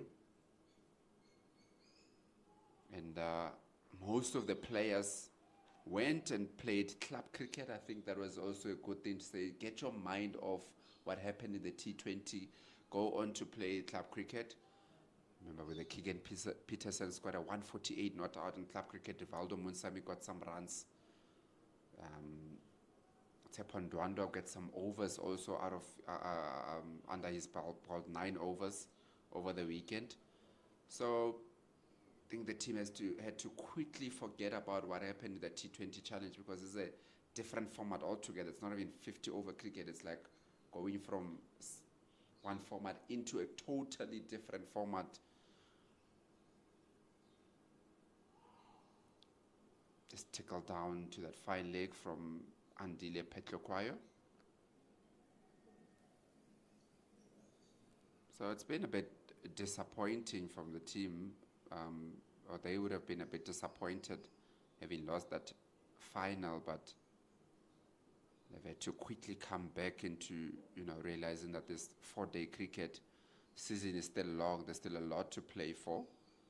These days, their promotion, relegation, there's no 2 seasons buffer now, so they need to come back. Finished second, obviously, got the 15 points in that T20 Challenge. We're looking to get more points here from the 4-day cricket.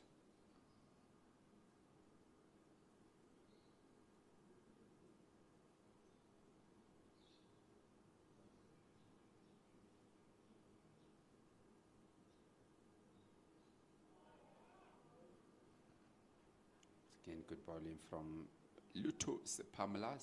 All really well today, particularly from the collar drive end where he got his wickets from. Yeah, Sapamna, of course, was the destroyer of the Titans in that final, 4 for 11.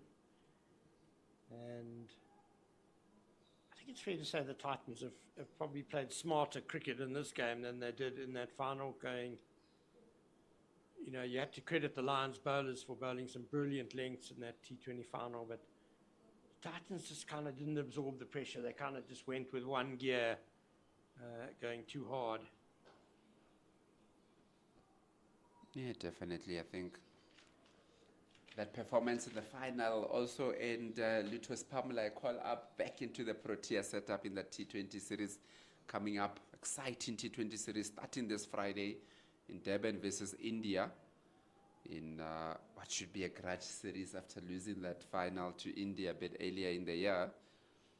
We obviously have David Miller and Hendrik Klassen back into the squad.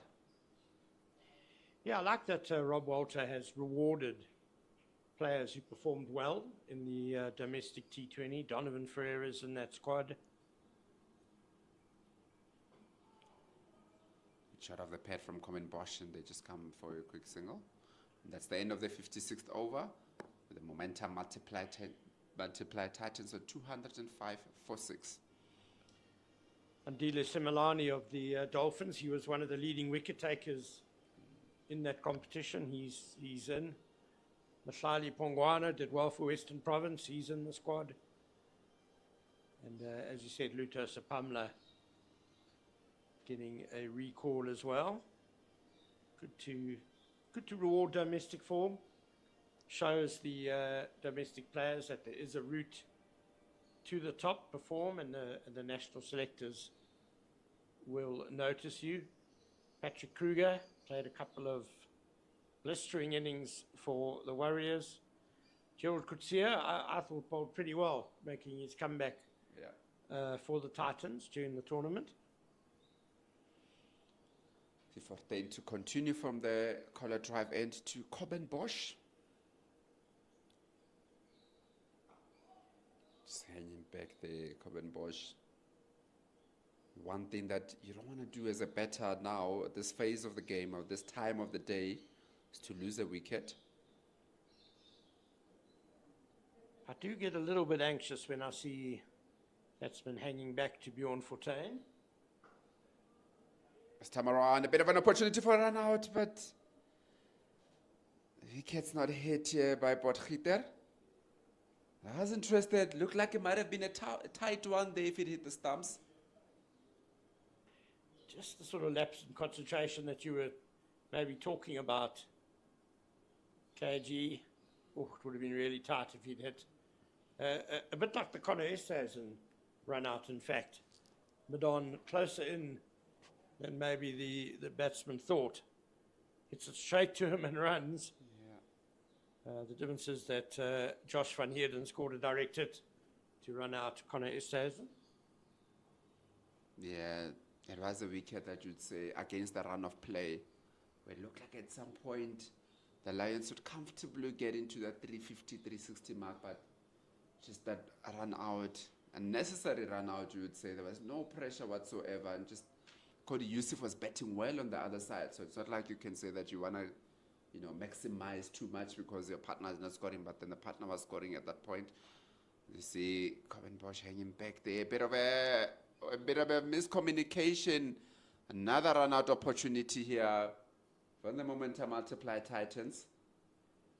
A better throw, and he was gone. No question about it.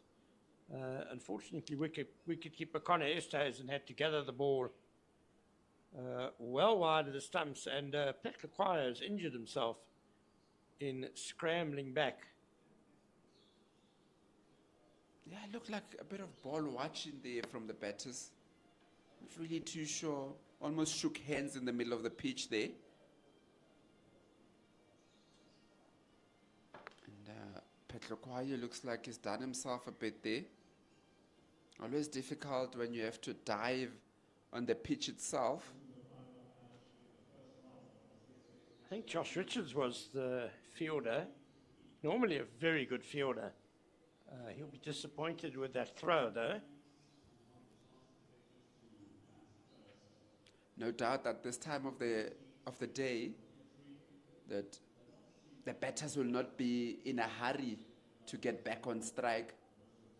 The most important thing that I'm probably looking at now is to go overnight without losing an extra wicket, yeah? Never mind ants in your pants. I think Andile Petlequire got sand in his pants diving in there. Never very comfortable. You don't want to be batting for any length of time with sand in your pants. Definitely the most uncomfortable thing that can happen. So it's difficult when you've got something that's bothering you. Remember a couple of years ago playing USA cricket for TUT, one of our team managers put a bit of deep heat in one of their batters' box. Why would you do that to your own team? We were chasing about 120 on that day. We actually did put a bit of deep heat in my box. I was in to bet at 3, but we won by 10 wickets, so never got quite through. So it can be very uncomfortable for the better to have something disturbing them like that. Phew, I'd imagine that's a bit more than a disturbance. Did cause a lot of irritation for a couple of days. Not a good move, definitely. Fortunately, won that game. I hope it wasn't John Wright who was the team manager. No, it was actually Nitin Chauhan. The former Northern's opening batter. Yes, Yeah. yes. So that was Nitin Chauhan at that time playing a bit of games with us. It was the first day of the tournament. Very interesting time. It is USA week, I suppose. The old SA Universities week. University sport, always a lot of fun. But also a very important part of the South African cricket pipeline. Our universities and Titans especially. University of Pretoria have been a great source of players. We were chatting off air yesterday or this morning about Puka and their contribution to the Northwest team. I think UPE supply quite a bit to the Warriors. NMMU down in EP. Yes, sorry, UPE is a very old name. Very, very old name for that tertiary institution. Giving away my age here. They'll have Verteen to continue from the color drive end. Just 2 overs to go in this 57th over.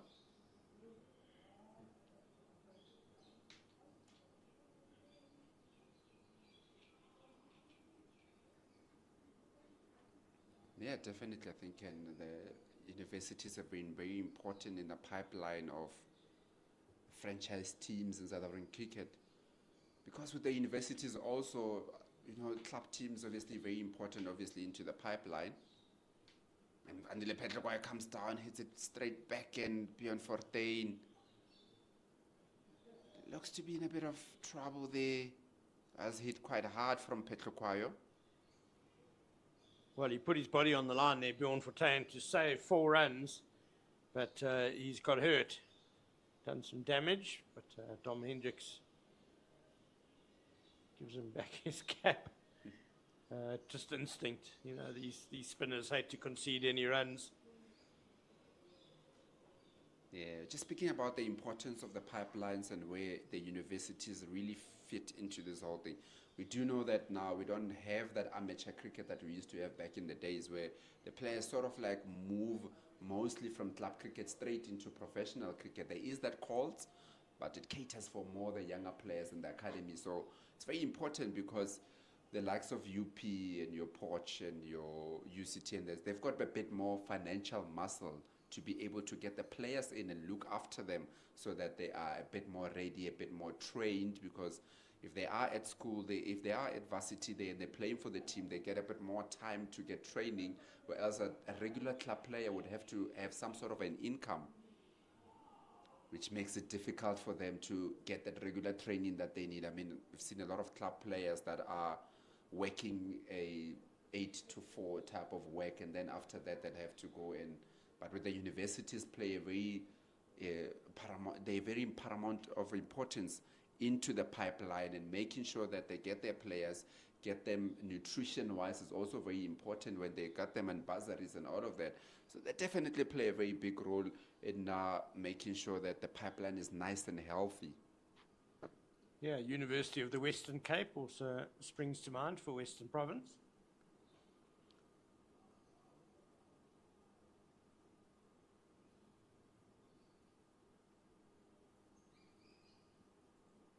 University of Johannesburg, UJ, up here Yeah. for the Lions. The UFS also for the Knights.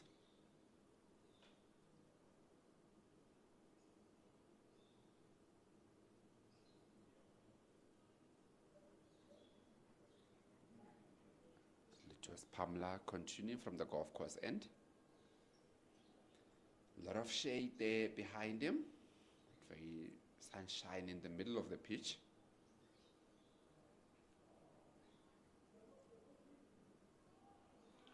"21 overs scheduled still to be bowled in the day. We're definitely not going to get those. Scheduled close of play is 5:30, but we can take an extra half hour through to 6. Yesterday, bad light stopped play at 5:56. So I imagine we won't go much past that today either.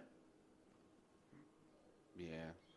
It's been very pleasing though, because it looked like there was a lot of rain that was predicted for today from 2 o'clock, but there hasn't been any rain, which is quite good that there's a lot of cricket that's been played. I'm pleasantly surprised, I must say. Good shot from Coben Bosch in front of square. Short ball from Lutus Pamela allows Coben Bosch to just hit it in front of square there. And they march on to that partnership now on 80 runs. Very good partnership from the two batters here. Yeah, and this partnership has actually slowed down what looked like a really rapid Lions advance. When Corbin Bosch came to the wicket, there was 132 for 6 just after tea, and you felt the Titans would do well to bat out today, which would mean we'd be into the second innings already after 2 days, which would have the game moving along quite quickly, but it's changed.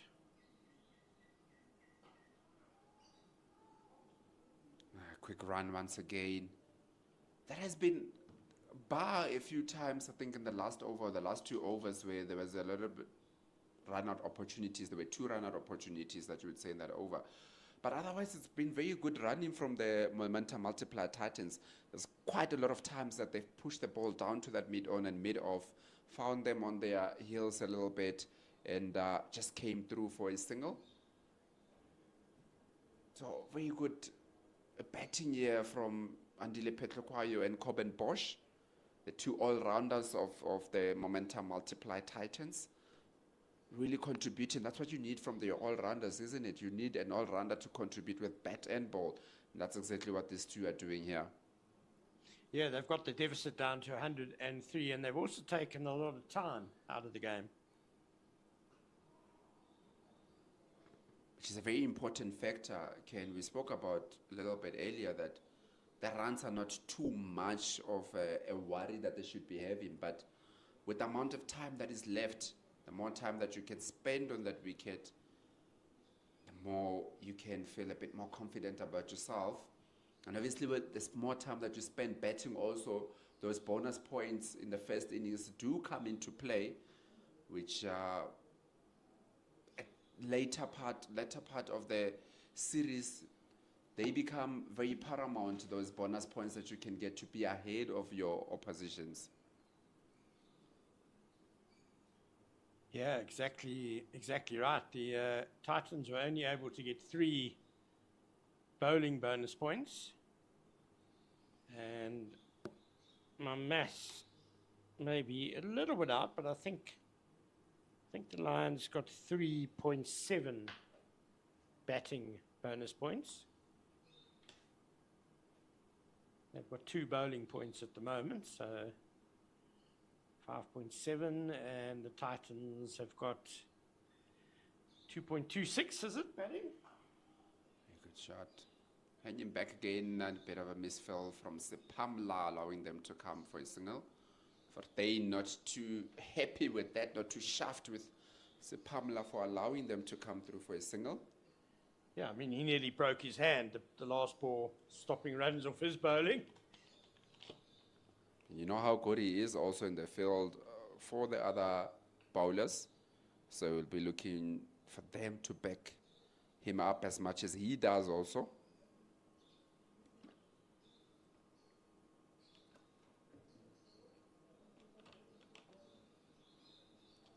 And cut behind square there from the bat of Andile Petlukwayo, and that runs down to the boundary. Another boundary from the bat of Petlukwayo. Very good shot behind square there. might have maybe been an opportunity. Yeah, very thick outside edge. They running down to the boundary. Could well have been an element of that being intentional by Andile Peklakwaya. He would have known all the space that was behind the deep backward point. And this time just rocks back and hits it to that cover area. Very good biting here from the momentum multiplier Titans. Definitely catching up in this game. We did say that the Lions are quite ahead of the Titans, but this partnership has really gotten the Titans in a good position here on 87. Still a lot of work to be done. Ooh, and it just beats that outside edge. Bit of bounce there from Bjorn Fortuin. Sharp work by Connor Esterhuizen, but Corbin Bosch, I don't think he ever left the crease. But importantly, that deficit is now less than 100. 97 runs behind now, the Titans. So it's coming down to manageable proportions. I just need to keep chipping away. Straight from Bjorn Fortuin that time around.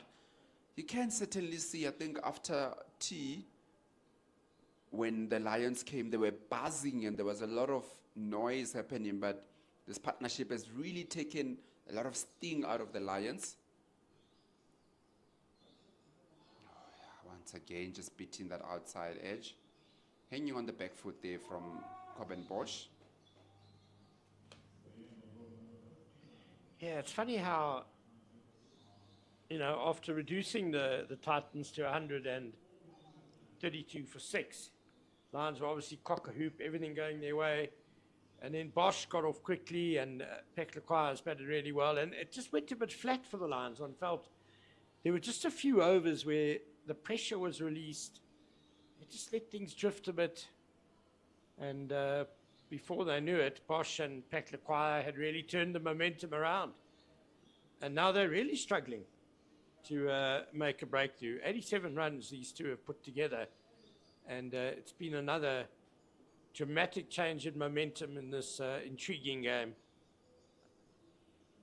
Yeah, definitely. The momentum multiplier Titans have wrestled the momentum to their side, just ensuring that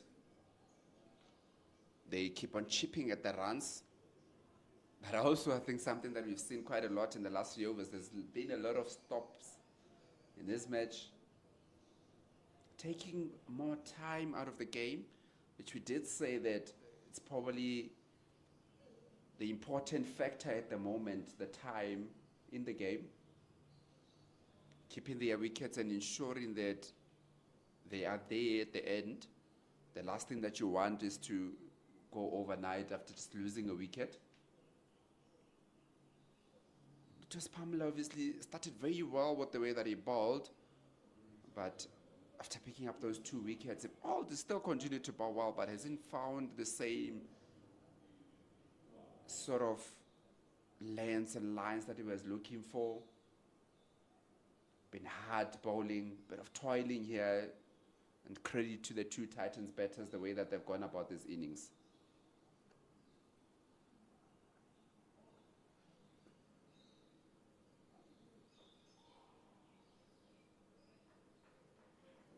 Yeah, if the Lions had got a first innings lead of 125 or more, say, then it kind of means that they could make 250 in their second innings and feel comfortable that they've probably got enough with a lead of 375. But now, even if they're 60 or 70 runs ahead on first innings, that means that they've got to make 300 themselves. So those extra 50 sort of runs almost count double.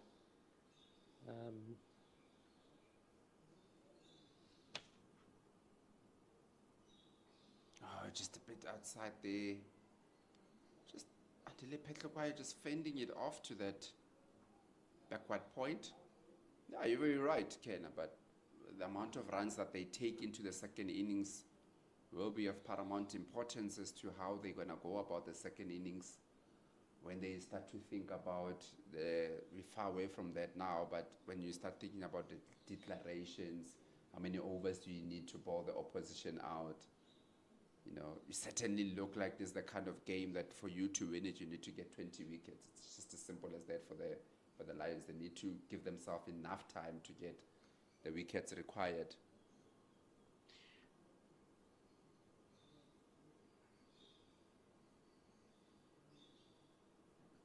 And just tickle down once again. Might have come off the pad there. And indeed it has come off the pad. Empire Mazizi Kampu signaling that to be a leg bye. Yeah, if the Lions had managed to wrap up this innings and got a lead of 150 and been batting, say, for an hour, half an hour today, it just would have made things a lot less complicated for them, because then they could just bat fairly normally through until the last session tomorrow. But now with a smaller lead and they've got to worry about wrapping up this innings, how much is going to be enough? How long do they need to bat for? Yeah, definitely. I think they do know that at this phase now, they had a bit of a squeeze, a bit of a python squeeze on the Titans in that second innings. Came back in the after tea session and picked up the 1 wicket of Van Heerden, which we thought that picking up that wicket might just open the floodgates, but the Titans have responded very well to that, and they've really wrestled the game back onto their side just to ensure that they can stay in line with the game. I think importantly also is the rate that they're scoring at. Shot and wide. Yeah, the Lions have never managed to peg that run rate down. It's always been 3.6, 3.7, which is really too much. And credit to Corbin Bosch. He's having a great all-round game. 4 wickets, bowled very well. Vital innings of 41 not out here. And another variable which the Lions may well have to consider is the weather. Yeah, definitely. Weather doesn't look too good for the next 2 days, but we just hope that the predictions are wrong and we can get full 4 days of cricket here.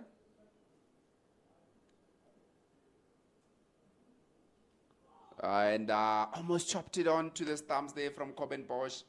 Thick under edge there, down to that fine leg and they come back for 2. Bit of a loose shot there from Corbin Bosch. Looking to cut that away. Maybe a bit too close for him to do that. And that's the end of the 60th over with the Titans on 222 for 6 after 6 overs. Double Nelson, the Titans are on. And now the light meter has come out.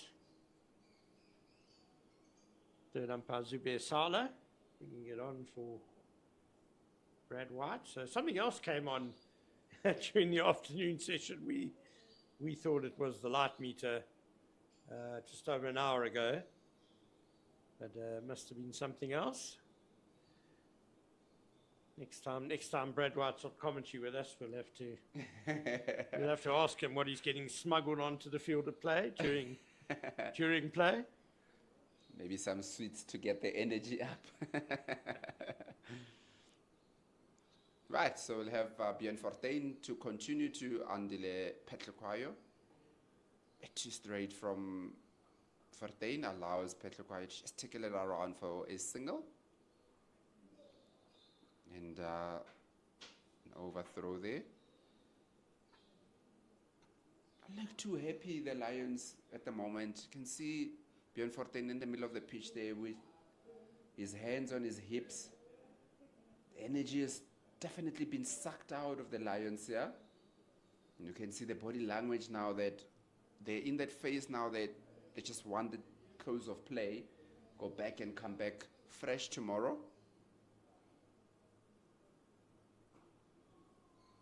I'm sure they're very frustrated. We've spoken about it. When they had the Titans 132 for 6, they would have been contemplating a big first innings lead of well over 100 runs, maybe coming out a bit for their second innings at bat. Back there from Covenbosch hits it very hard in that silly point area where Fakude is. Corbin Bosch just checking that he's okay. Fakude. It's the rookie position there, isn't it? Nobody wants to be under the helmet there, but if you're a newbie in the team, Yeah, not even negotiations. You expected that is your area that you're going to be ahead. Same thing happened to Chetley van Brieses earlier today. He was straight in there at a very silly point, and he got hit as well, seem to recall. Fakude's gone down. He's trying to run it off, but physio will come and give him a bit of attention. Looks like it's coming off the field. Yeah, it's a bit too much for him. Being definitely put in the line of fire. Mohammed Manak coming onto the field as 12th man.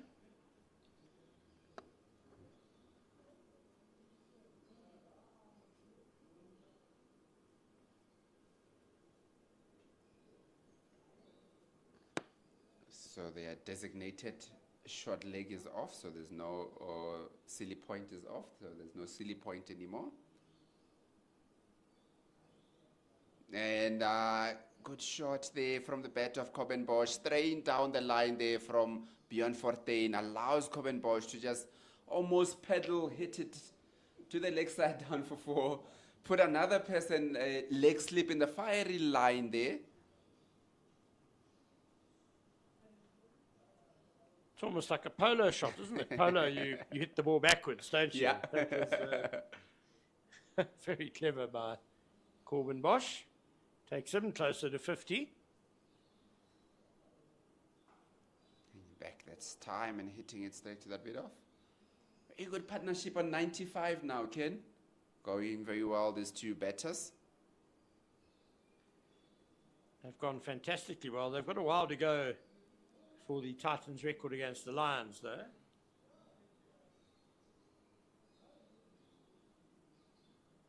Titans record for the 7th wicket against the Lions is 169 between Albie Morkel, who's now on the coaching staff, and Sean van Berg, who's now playing for Boland. That was in Potchefstroom in 2010-11. Some time ago that. It's amazing that, but I suppose you would expect that with a 7 wicket you'd have all-rounders batting, that record is held by 2 all-rounders batting together, which is the same that we have here today with Coben Bosch and Andile Petlukwayo, the all-rounders. And we see probably light must be a bit of an issue as we see Dominic Hendricks coming into the attack from the golf course end. Or it's just a Hail Mary by the Lions. Nothing much seems to be happening. Let's try something different, a bit like when Dewald Brevis was brought on to bowl his leg spin. Definitely worth a try. Off spinner to the left-handed Petlukwayo. Turning the ball away from the bat. Slip in place.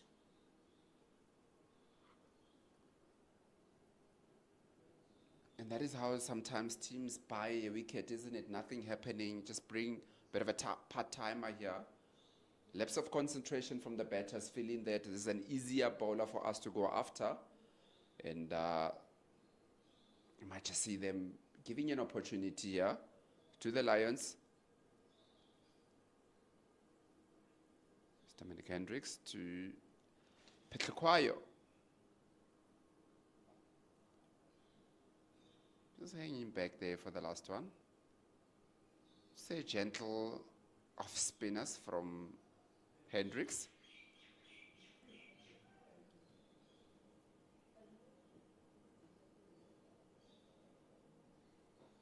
Now this time a bit of a full toss to Petlukwayo. And that takes him to his 50 on debut for the Momentum Multiplier Titans in the 4-day series.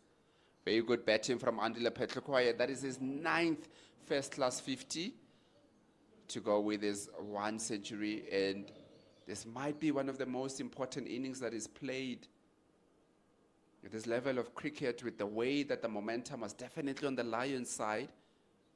It's batted very well here with Coben Bosch to wrestle the momentum back into the Titans side. Good shot from Coben Bosch. He wasn't to be outdone. He also gets to his 50. That is 51 runs from Coben Bosch. And that also the 100 partnership between Coben Bosch and Andile Petlukwayo. Much needed. That is also his 9th first-class 50. Very good batting here from the two guys, Coben Bosch and Andile Petlukwayo, taking the opportunity to score the runs here. 51 also coming at a quick rate of just 71 balls.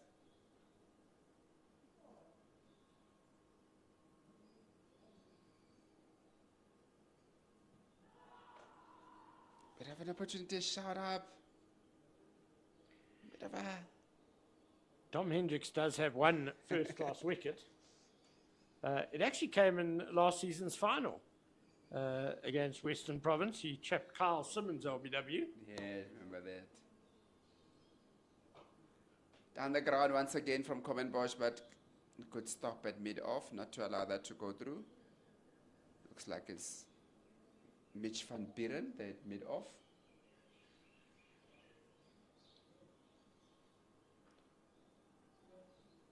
That's a dot ball to end the 62nd over with the Momentum Multiplier Titans at 232 for 6, and Coben Bosch and Andile Petlukwayo get into their half centuries in the last over, and they're also the 100 partnership. Run rate still at 3.7 to the over. Very good batting here from 3.8 to the over. Very good batting here from the Momentum Multiplier Titans, just keeping the scoreboard ticking.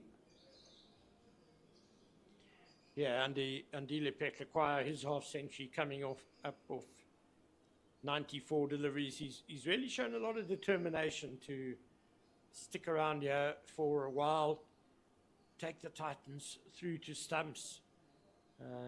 He's shown good restraint at times as well. Coben Bosch just 71 deliveries for his half century. And he's also really helped to loosen the stranglehold the Lions had. Just block it out from Andile Petlukwayo. You can certainly see that where they are now, they might be looking to just block Fortuin out for the rest of the day. And if Hendricks is going to continue from the other side, maybe take a bit more runs of him. Can certainly see from Petlukwayo that he's made up his mind about how he wants to play for the rest of the day.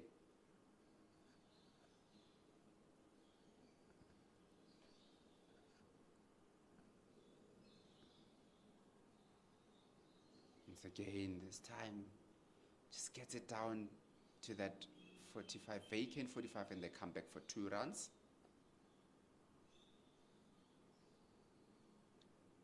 You can see with Bjorn Fortuin that a very feisty character, and he really wears his emotions on his sleeve, and you can always see when things are not going well, the way that he goes about. You can see that he's got a dropped hands here, nothing going their way.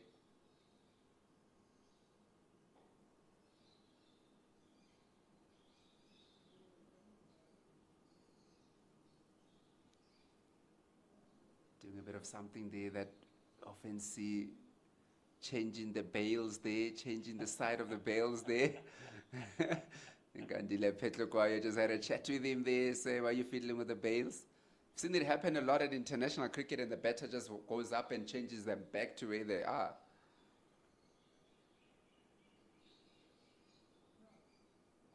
Outside the off stump once again, a loose delivery there from Bjorn Fortuin.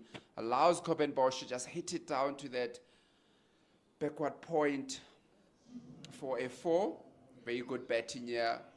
I'd say Bjorn Fortuin, after changing the bales, would have looked for some luck, but loose delivery outside the off stump. Coben Bosch hitting it nicely past that point area for 4. I wonder how close Tsepo Mareki was to that ball with that big dive. It was uppish past him. But yeah, the bail swapping thing, it always happens when the batsman's looking, though. So it's definitely a ploy just to get under the batsman's skin a bit. Oh, and an opportunity probably just outside the line there. That's the one that slides on. But Bosch was well forward. Yeah, definitely. I think it's one of those where the bowlers look to take the concentration away from the batters by swapping, and looks like that will be the end of play here at the DP World Wanderers. As the players are walking off 3 minutes before the time yesterday. Very good batting here from the Momentum Multiplier Titans. Wrestled the game back into their favor. Same way that they did yesterday with the ball in the last session of the day. Done the same here. Getting themselves to a very good score of 239 for 6. A good partnership between Coben Bosch and Andile Petlukwayo on 107. Both men getting to their 50s with Coben Bosch on 55. And Andile Petlukwayo on 53. As we just take a look back again earlier on, the Lions were bowled out for 316 with Zubair Hamza getting that 84. Dominic Hendricks bowled 67. Very good partnership between the two of them. And Connor Esterhazen and Cody Yusuf. Also a very handy partnership with Connor getting 45. And Cody Yusuf getting 44. Coben Bosch, the pick of the bowlers, 4 for 71 for the Titans. Sepon Dwanda also picking up 3 wickets. Andile Petlukwayo picking up the 1 wicket. And then reply, the Titans started well, lost wickets in a flurry, lost 5 wickets in a flurry, but there's been a bit of a rebuild there between Coben Bosch and Andile Petlukwayo, with Coben Bosch currently on 55, Andile Petlukwayo on 53. Joshua van Heerden batted very well, opening the batting, batted very long also, 50 of 114, and Neil Brandt got 26 up front. Tsepo Mareki, the pick of the bowlers so far, bowling very well, 2 for 31 in his 11 overs. Lutos Pamla, 2 for 56 in 15 overs. And Cody Yusuf, 1 for 51, a touch expensive in his 14 overs. And Delano Potgieter also picking up that 1 wicket for 40 runs in his 10 overs. Very good contest that we have here between the Momentum Multiplier Titans and the DP World Lions. No doubt that the Momentum Multiplier Titans will be feeling a little bit better about themselves here today. Yeah, it's been a fabulous day's cricket again. Both days, the ebbs and flows of which team is enjoying the advantage. It's gone one way and then the other. And the Titans having the final say today, really an outstanding, unbeaten partnership of 107 for the 7th wicket between Andile Petlukwayo and Coben Bosch, means that the Momentum Multiplier Titans go into day 3 just 77 runs behind the DP World Lions' first innings of 316. It's no doubt going to be another very interesting day's play tomorrow, day 3, the penultimate day of this Gauteng derby. And we hope that you will join us once again tomorrow just before 10 a.m. on Cricket South Africa's YouTube channel and Pitch Vision. And so thank you very much to co-commentators, KG Masibulele and Mondi Zondeki, and to our producer, Leo Bona, and his crew as well. And we do hope that you will join us again tomorrow morning. Good night.